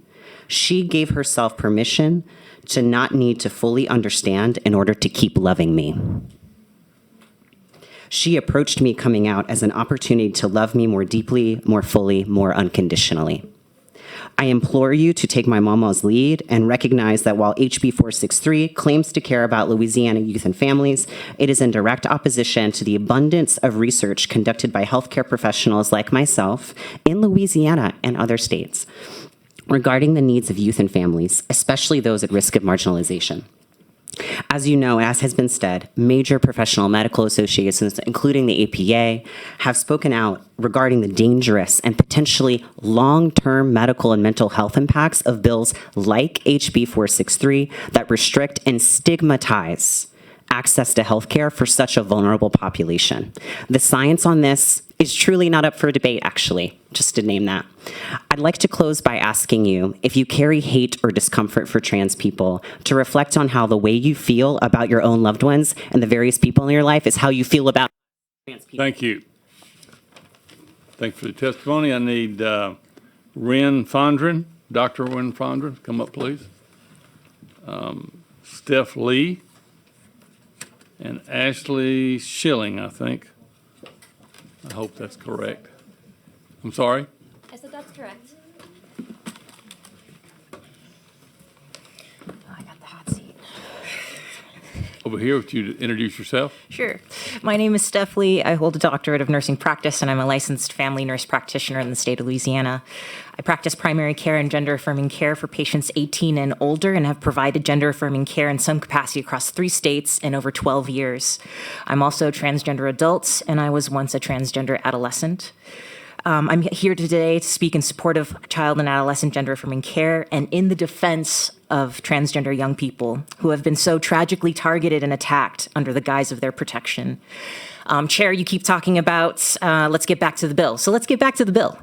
The bill has little understanding of what the current standards of gender-affirming care are, how difficult it already is to obtain, and how irrelevant the provisions are related to the practices as they currently stand. Gender-affirming care for minors is evidence-based practice. We've heard this ad nauseum. Some of the supporters mentioned WPATH, and they don't like their standards. Then how about the Pediatric Endocrine Society? They have standards that say that puberty-delaying medication is safe and a conservative approach, giving teenagers and their families more time to explore their options and is reversible when utilized appropriately. We keep hearing about surgeries. So the guidelines also advise against utilizing these interventions in prepubertal children, and guidance for genital surgeries are recommended to be done at least after 1 year of hormone therapy and after the age of majority. Many of the surgeries listed in this bill are not even offered in the state of Louisiana. I just want to really reiterate that point. Not even for adults. There are no surgeons for it. It's already very, very limited. The other point that I wanted to make is that this bill is addressing a problem that does not exist because trans children and adolescents are not a problem. And actually, it further harms children who will no longer have access to medically necessary and effective treatment. I can't even begin to fathom how we will hold the trauma of forcing young people currently in treatment to detransition as this. Thank you very much. Yes? Hi, my name is Dr. Ren Fondren. I live in New Orleans. I'm board certified in internal medicine. Did my training at Tulane University, and I work at Crescent Care, a community health center based in New Orleans. I see adults for primary care, but also have a large cohort of transgender patients. I did want to address kind of this Swedish study because I know we've had a lot of questions about it. I went ahead and read it while we were listening to all the great testimony. It's a study about Swedish citizens, which we're not writing a bill about Swedish citizens. We're writing a bill about our own Louisiana children. It's also a study about adults. And we're not talking about adult access to transgender care. We're talking about children and families and their access. It also was just looking at surgery on genitals, which, as we've discussed, is not something we offer to our patients regardless. So, as we've talked about, this is an adult, I think that's such a big important point of why that LDH study is so relevant, because that's a study on Louisiana children, right? That less than 1% regret rate, that's our children with the great care they're getting from our doctors in our state. So why would we want to tie our hands? You heard some other doctors talking about do no harm, right? We don't want to do harm. We want to give these patients the care that they need, give these families the access that they need. So I ask you to oppose HB 463. Let physicians take care of their patients, take care of these children, take care of their families. Thank you. Thank you. Yes. Hi, my name is Ashley Schilling. I'm from Beta Springs, Louisiana. I'm representing Real Name Campaign and Students for a Democratic Society. In high school, I attended one of the top public schools in Louisiana and the state's only creative arts conservatory. Needless to say, my friends were compassionate, talented, and intelligent. They helped me in times of academic strife, uplifted my creative achievements, and encouraged my continued success throughout high school. Some of my friends happen to be transgender or gender nonconforming. They identified with a gender inconsistent to their sex assigned at birth. It pains me to tell you that every single one of my trans and gender nonconforming friends experienced suicidal ideation. Some had attempted suicide before their 16th birthday. If it wasn't for gender affirming healthcare, they probably would be 6 feet under instead of in college pursuing a bachelor's degree. For most trans and gender nonconforming youth, gender affirming healthcare isn't a want, but a need. One peer reviewed study found gender affirming hormone treatment decreased feelings of suicidal ideation by up to 75%. That's decreased feelings of suicidal ideation by 75%. There's also plenty of empirical evidence to show other types of hormone therapy, such as puberty blockers, demonstrate similar findings. It is no wonder then that multiple prominent medical organizations, including the World Health Organization, the Endocrine Society, and the American Medical Organization are firmly against bans on life-saving healthcare, such as the bans outlined in this bill.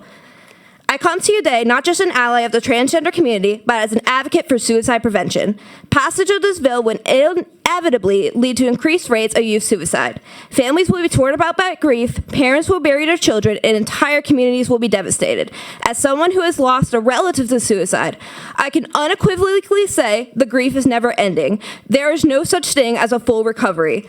The passage of this bill will mean the difference between life and death for most transgender and gender. Thank you. I need Ann Dietz. Thank y'all for your testimony. Ann Dietz to come up, please. Corrine Green, Corrine Grin, and Mar Elrich come up. These are the last three people to testify. Representative Furman.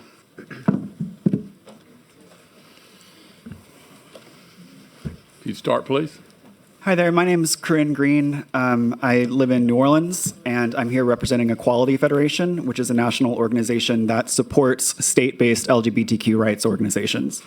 I'm also the former president of Louisiana Trans Advocates, and also did policy for Equality Louisiana back when they were still around. Louisiana is really fortunate, I think, in that it is actually the southern state that has the longest established trans presence at the Capitol. Louisiana Trans Advocates has been around for something like 15 years and has been active and having trans people, show up to speak for ourselves almost that entire time.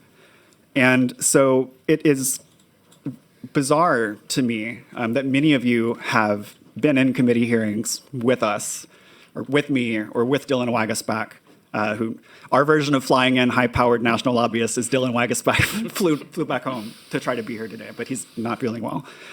I don't understand how, if our healthcare is so controversial and is such an immediate danger to people, how you never thought to ask us at any point about it. I've never been asked a question about trans healthcare until last year here in Louisiana. And yet I've been in the Capitol speaking on LGBTQ-related bills for 10 years now, almost. And so the fact that this is all of a sudden a problem, and no one that we've talked to about, our Employment Non-Discrimination Act, which is, its 30th year this year, it's a little concerning. I want to try to really quickly clear up a number of misconceptions that I've heard so far. Bizarrely, I'm now, in my role at Equality Federation, a national expert on this topic, for better or for worse. The online group that was referenced as having 40,000 detransitioners, that's the detransitioner subreddit. It's not. Greetings, House Committee members. My name is Dietz, and I am a transgender health equity consultant and trainer, and I am one of a small team of people, some of whom who are here, who are responsible for starting some of the first trans health clinics in the state of Louisiana. From 2017 to 2022, I helped support and envision program development for gender services. And as a patient navigator during that time, my role involved helping people, including those under 18, to get oriented when they were new in clinic, when they first called, when they were first getting into services. These conversations I had with patients during this time were frequently longer than most providers were able to actually have with patients. And as a gender diverse person myself, I feel it is important for you, the legislature, to get an idea of what those conversations looked like. I always started by asking what someone was hoping to get out of clinic, partially because there is a lot of misinformation about what gender affirming care involves. You don't have to be on hormones for forever. Some people might be. You don't have to have surgery. Some people may choose them, but they are not required. This question is important because I never once assumed that in someone wanting to come to clinic that they would automatically want to seek medical transition just to be honored for who they were. As someone who has personally benefited from hormone therapy and from gender-affirming surgery, my first of which I received at the age of 17 with the support of my mother, I am highly vocal about my belief that every trans person is wholly, authentically, legitimately themselves, whether or not they ever choose to pursue therapy or surgical intervention, period. And every single one of my patients heard that from my mouth before they ever stepped foot in our clinic. And on some level, I understand feeling alarmed that doctors or social media might pressure anyone to pursue medical transition for the right if it were not the right clinical intervention for them. We have well-established and accepted national, international standards of care that we have talked about ad nauseum. But for some who do fit that clinical need, who do need access to this medication, to these services, it is the difference between living well and between misery. And I had conversations with these kids who were miserable. I talked to their parents who were crying, who didn't know how to support those kids better. I talked.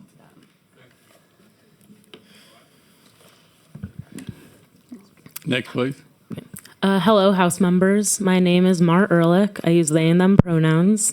I'm here as another trans person asking you to vote against HB 463. I'm asking you to listen to the information that we, your trans constituents and allies, are providing to you. Even under these upsetting circumstances, I want to point out what a gift it is that today you have been presented with hours of testimony from many trans people and allies. What a beautiful and rare opportunity to learn about our lived experiences. I'm asking you to absorb and learn from us because trans people are the experts of their own experiences, old and young. Every individual person knows themselves better than anyone else ever can, regardless of age. That includes all of you sitting in front of me as well. And so young people also deserve to have their bodily autonomy respected too. Access to gender-affirming care is what all major medical institutions agree is best practice for youth's well-being, growth, and safety. This care is so routine and well-studied. Things like puberty blockers and hormones give people space to be themselves and or find time to explore themselves more. If you take away kids' rights to have access to gender-affirming care, you're teaching them that they do not have bodily autonomy, nor you're teaching them they don't have bodily autonomy nor the right to make decisions for their own body. It's like punishing someone for something that was never wrong in the first place. This bill would have an adverse and traumatizing effect on young people. Barring a young person from accessing life-saving care for years is a form of torture. And it's a form of torture that many people can survive. Some people cannot survive, and no one should have to endure. I want to repeat the statistics that this works and is successful and appreciated and life-changing for 99% of young people. This is an incredibly high success rate, so much higher than most medical treatments, I believe, though I'm not a doctor. Thank you. All right. I would like to thank y'all for your testimony. I'd like to say that there are still 56 red cards here in opposition. Aaron Smith sent in a red card, did not want to speak. Elliot Wade, red card, did not want to speak. Franklin Robinson sent a red card and didn't want to speak. And again, 53 other people that did not speak that are in opposition. Representative Furman, would you come back to the table, please? Now I have questions, and I'm assuming, Representative Hughes, you are for these questions for Representative Stagney. I mean, not listen to me, Representative Furman. All right, Representative, we have an amendment here. You need to listen to that and see what you want to do. Representative Hughes. Mr. Chairman, Can we discuss the amendment first? Can I respond to some of the testimony before the amendment or wait till after? I will allow you to return while it's still fresh on your mind. Okay. And I will remind the group that the bill is to prohibit certain procedures to alter the sex of a minor child. We heard all kind of testimony, didn't have anything to do with any of that. And I tried to keep it in focus, but it's just hard. And even some of the questions that we asked went away from that. So, and I do apologize for having to cut people off. We have to be out of here in about 20 minutes, and we've got 4 bills we haven't even brought yet. So with that said, Representative, go ahead and. Yep. All right. Hold up. Go ahead. Thank you, Mr. Chairman. Those of us who have questions shouldn't we ask the questions of the author and let him go ahead and respond to testimony in his closing, his wrap-up remarks? So a point of procedure, I believe that some of us, and look, mine are brief, but I have a couple of questions for the author. Some other members may have questions. Allow the author to answer the questions, and then he can respond to testimony in his closing. I'm going to allow, That's if fine. we have people that have questions and Representative Hughes, I'll wait till the end of you. Representative Stagnant, do you have questions, you said? I do, and I'll be brief. Yes, sir. Representative Furman, thank you for bringing the bill, and you changed the title of the bill from Save Adolescents from Experimentation Act to Do No Harm to Children. Do you believe it's experimental or not? Or it just sounded better? I'm just curious. Absolutely, it's experimental. Okay, so you didn't want to keep that in the name of the act? Yeah, Okay. it's just a name. Yeah, we could call it the Stop Harming Our Kids from Experimental, Unproven, Unnecessary Medical Treatments, if you like. Okay. We get Medicaid funds from the federal government for EPSDT, screening for children under 21, and it appears that gender-affirming care is part of that. How much money would we lose if we were to ban some of the gender-affirming care that you want to in the bill? Yeah, I don't know that you've provided enough data or that we have enough data to answer that question. Actually, I've got some questions. I don't know if LDH is here or if they've got anybody No, I here, would have but, called them up. I'm looking back there. I wanted the same questions answered. Because I've got some questions about Medicaid as well, but yeah, I can't answer that question.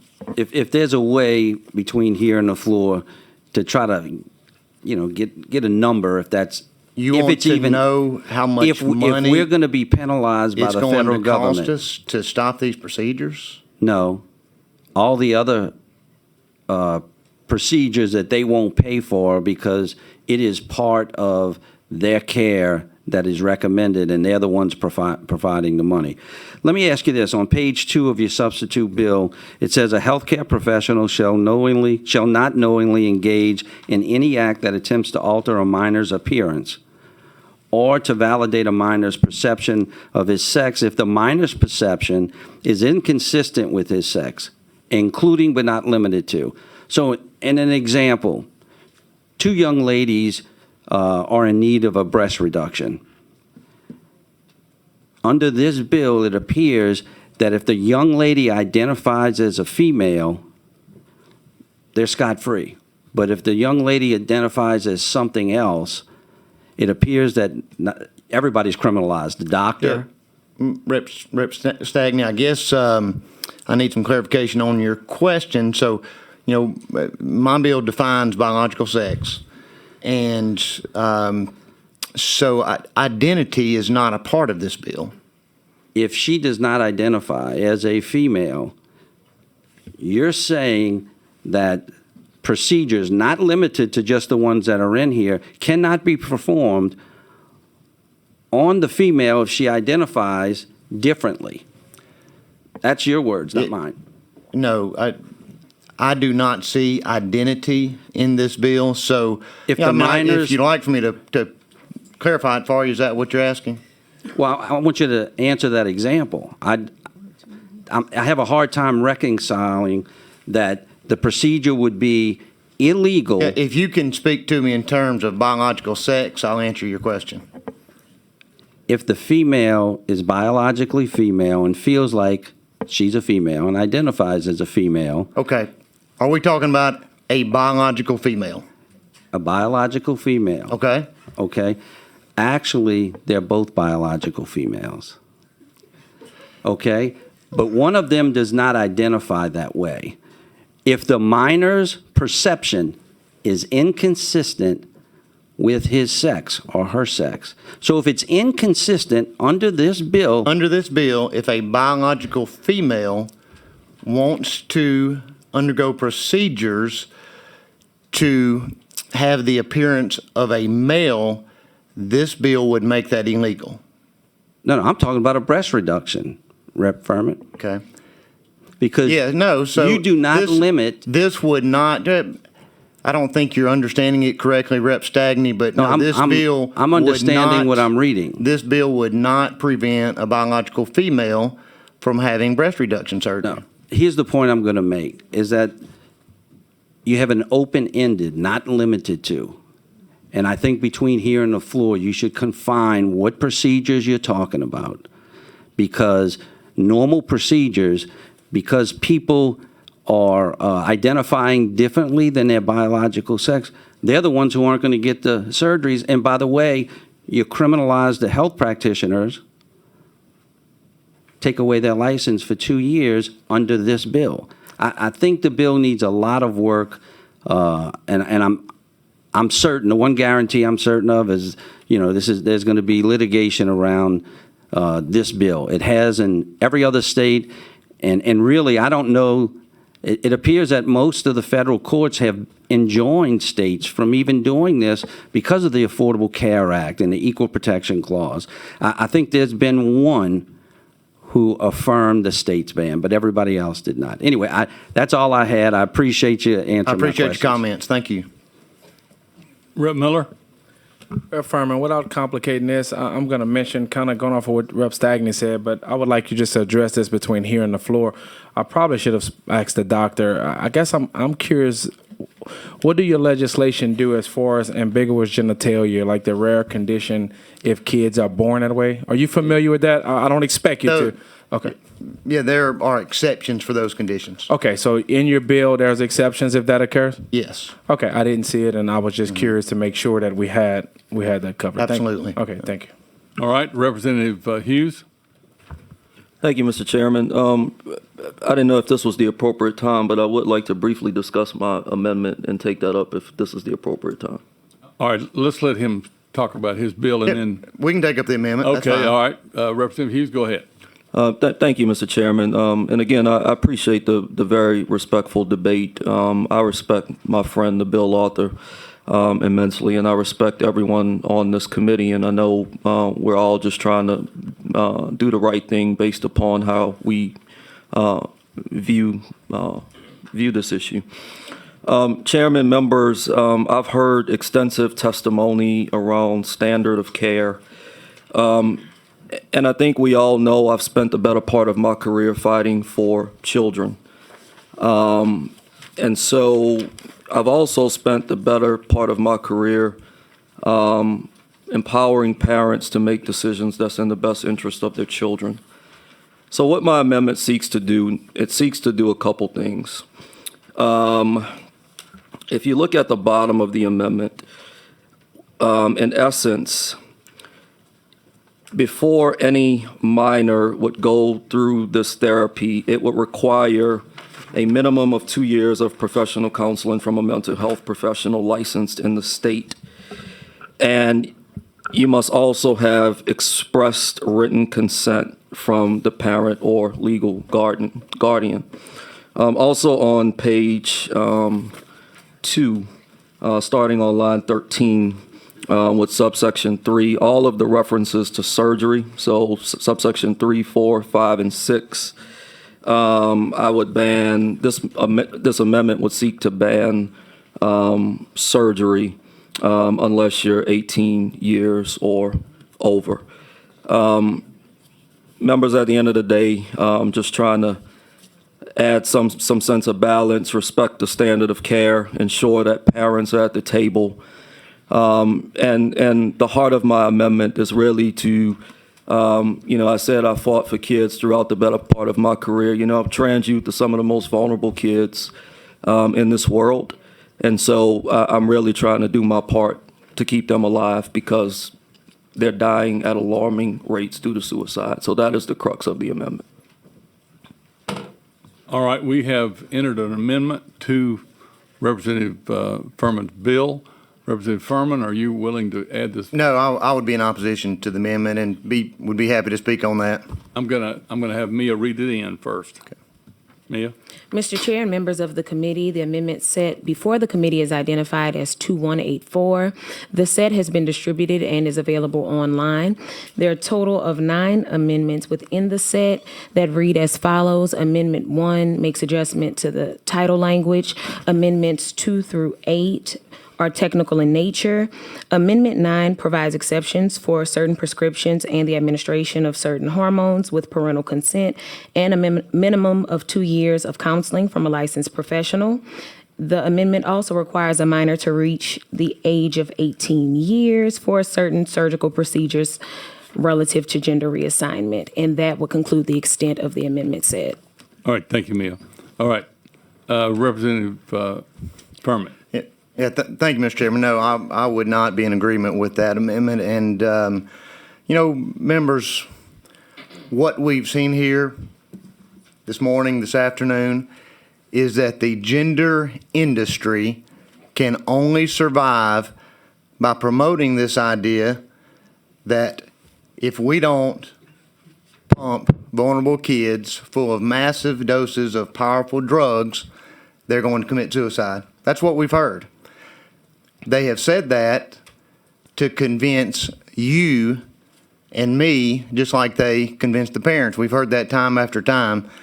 I want to read to you, before I get into some of these studies that have been mentioned, I want to read a quote to you. This is from a trans medical researcher, and I think this speaks directly to us, and it also will tell you why we can't accept this amendment that would still put mental health care professionals who buy into this gender-affirming care model as the front line of defense. So listen closely to this. Then I'd like to get into a couple of the studies that have been mentioned. The trans industry's insistence and hype that trans-identified adolescents are constantly on the brink of transphobia-related suicide at rates that far exceed those of other highly relevant populations is a shameful social engineering strategy to keep society's focus preferentially on transgenderism. Perhaps to cast themselves as visionary pioneers in the field, trans activists, adults, and some clinicians effectively threaten suicide on behalf of the young people. They do this to socially engineer, manipulate, and intimidate non-industry doctors, politicians, community leaders, and families of these adolescents. They are well aware of the emotional responses they will get with this rhetoric. Unfortunately, Representative Hughes, we can't trust mental health professionals that you're relying on in your amendment to do the right thing. So we've come up here and they've come up to this table time and time again mentioning one discredited study after another. We had one doctor up here who said he wasn't aware of the Swedish study. I find that hard to believe. That's the best known study in regards to transgender suicidality out there because it's over the longest period of time, 30-year time period. We know that individuals who undergo these procedures are almost 20 times as likely to commit suicide in a society where they're very open and very accepted. By the way, the Obama administration cited that study when they made the determination that these gender procedures do not improve mental health outcomes. Be happy to give you the study. Another study that was failed to mention, the largest gender clinic in the world, the Tavistock Clinic in England, which has been just racked by scandal and is closing down, a systematic review of 2 sets of patients. We had a subset of patients that had not yet received treatment. We had a set of patients that were receiving treatment. The 4 people committed suicide out of that group, 0.03%, evenly divided between children who were receiving treatment and children who had not yet received treatment. And it was 15,000 participants, so it was significant and statistically relevant number. So that is a high rate of suicide, 0.03%, but it's the 40% that was mentioned has been completely discredited. That's the Hayes study. There's absolutely no merit to it, but they like to throw that out there. So 0.03% is high, but it is in line with suicide rates for kids with anxiety, depression, ADHD, anorexia, things like that. So, yeah, I would be opposed to the adoption of the amendment. Let's do what all the states around us have done and pass this legislation and protect our kids. Chairman, do I get 30 seconds to close on my amendment? Well, I think let's go ahead and. Normally, it's procedural to be Yes, able to you can close. go ahead and. Thank you, and I'll be brief, and I certainly respect the gentleman and his amendment. Let me just say, Chairman, with all due respect, my friend may not trust mental health professionals, but I do. They are trained, they are licensed, and if we don't trust mental health professionals, perhaps we should introduce a bill to ban them and get them out Louisiana. But I trust them. At the end of the day, I am not here to promote any industry. That is not the goal of my amendment. The goal of my amendment is to keep some of the most vulnerable children in this country and in this state alive, Representative. And at the end of the day, we may not trust mental health professionals, but I trust parents. And what this amendment does is put the decision at the hands of the parents. Thank you, Yeah. Chairman. Mr. Chairman, members, we've had at least 3 physicians and Chairman, psychiatrists. On my amendment. Okay. So at this point, Representative, there's been an amendment given to the committee. It has been opposed by the author. Does the committee favor not adding this amendment to the bill? Is there any objection? All right, we got an objection right here. Call the roll, Madam Secretary. We're voting on whether we're going to add Representative Hughes' amendment to the bill. Motion to adopt the amendment. Yes, this is a motion to adopt the amendment by Representative Cruz. Yes. State who objected. Yeah, no, I told him to say it. He didn't say it. I'm sorry? Say in the mic who objected. Representative, well, he didn't object. Well, yeah, okay. Representative Cruz. All right, we're gonna, a yes vote means we're gonna add the amendment to the bill. A no vote means we will not. Madam Secretary? Chairman Bagley. Yes. Yes. Representative Adams. Yes. Representative Carter. No. Representative Cox. No. Representative Cruz. No. Representative Eccles. No. Representative Hughes. Yes. Representative Travis Johnson. No. Representative Larvadane. Representative McMahon. No. Representative Dustin Miller. Yes. Representative Moore. No. Representative Robert Owen. No. Representative Presley. No. Representative Schlegel. No. Representative Selders. Yes. Representative Stagney. Yes. Representative Turner. No. 6 yeas, 11 nays. All right. So this amendment will not be added onto the bill. So now we go to your bill. Would you like to close? Yes, thank you. And I don't have any closing remarks prepared, but I'll leave with this thought. I've got kids this age, 14 and 12, and it'll be 4 days since I've seen them when I get back. You know what the first thing I'm going to say to them is? I can't believe how much you've grown in these last 4 days. You can't tell me that giving kids that age massive doses of dangerous drugs is not going to harm them.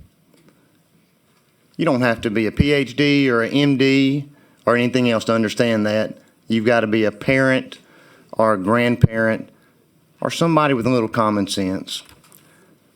So let's pass this. Let's join these other states and protect our kids. Thank you.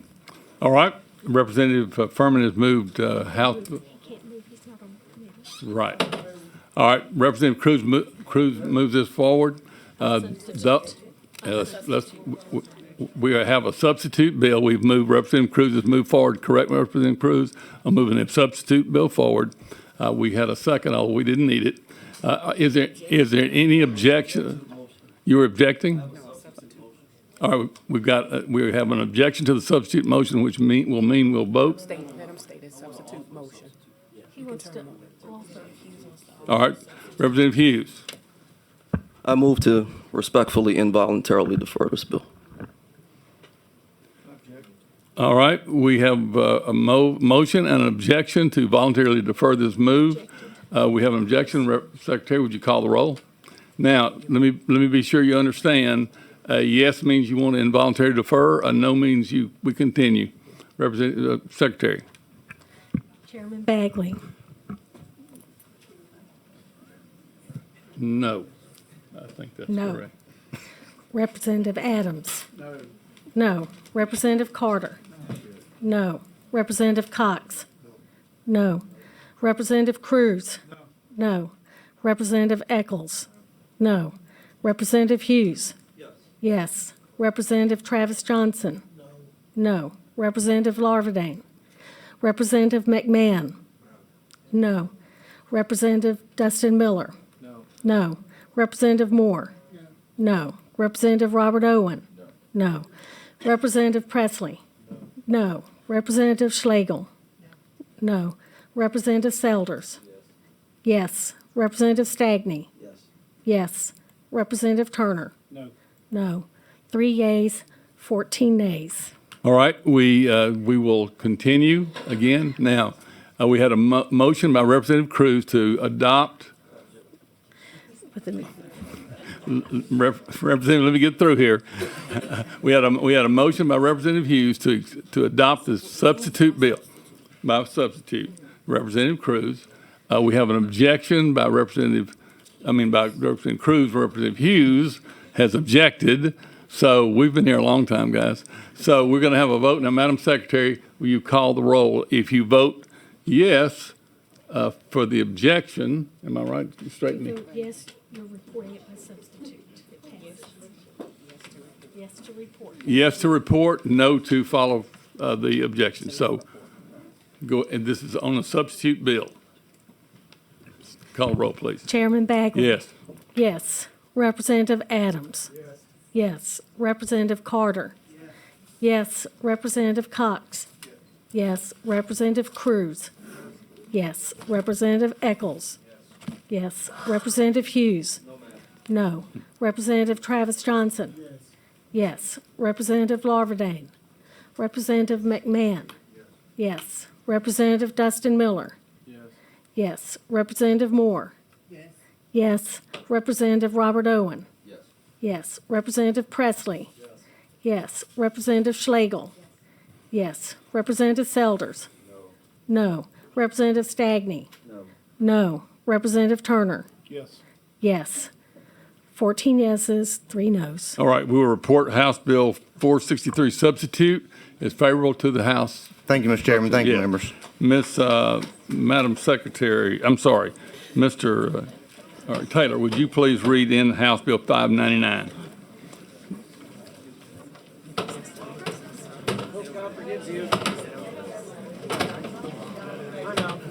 Please exit quietly. We still have business to conduct.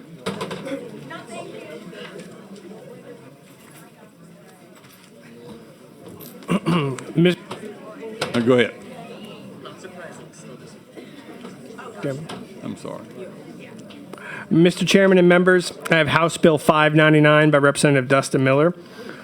Provides relative to signature authority for healthcare providers to provide for advanced practice registered nurse and physician assistant signature authority to issue certifications of illness or condition for the purposes of sick and extended leave for teachers, teaching staff, and bus drivers, to provide for APRN signature authority for a declaration of do not resuscitate order, to provide for APN signature authority for La Poste, to provide for definitions, and to provide for related matters.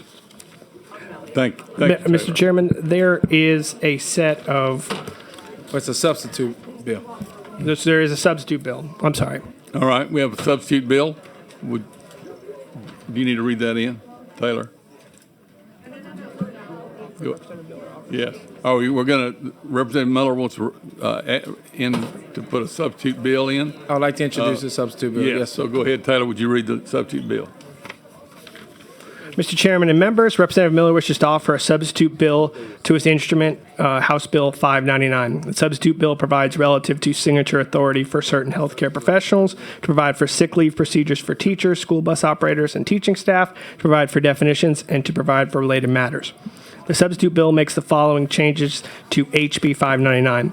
It removes provisions authorizing advanced practice registered nurses or physician's assistants to certify the existence of a disability or work-related injury for teachers, teaching staff, and school bus drivers. And it removes provisions authorizing an advanced practice registered nurse or physician assistant to complete the Louisiana physician order for scope of treatment known as LaPoste and do not resuscitate orders. This concludes the substance of the substitute bill proposed by Representative Miller. Thank you. Representative, talk about your substitute. Yes, bill. members, I'll keep it short. Initially, the bill did several things. It allowed mid-levels to sign La Poste forms. We met with the physicians. We decided we would talk about that and consider something at a later time. It also allowed us to do DNR forms. We decided we'd do that at a later time. So that's all removed. Only thing remains in the bill is pretty much, so right now, and it was old legislation, if you're a school board staff member, you get 10 days off a year, right? So what we're seeing a lot is an individual may miss 5 days here for kids sick, or then miss because they had COVID. I'm just using it as an example. Well, they're going into an urgent care or to their provider's clinic who's a mid-level, a physician assistant, or a nurse practitioner. And they can't fill out the form for the person to be excused from work. I mean, the person is excused, so then the person goes and say, hey, who gonna fill out the form? And we're like, I don't know, go knock on a physician door and tell them that a nurse practitioner gave you an excuse, or if PA gave you an excuse several weeks ago to miss work. And in the bill, it does no permanent disabilities. This is short term, and it also allows, oh, that's my 3 minutes. It also allows for, if it's extending a period of time, the human resource officers can send the employee to get a second opinion. Representative Presley, you have a question? I move a report favorably. All right. Well, that takes care of all of it. We have a. We didn't adopt the substitute.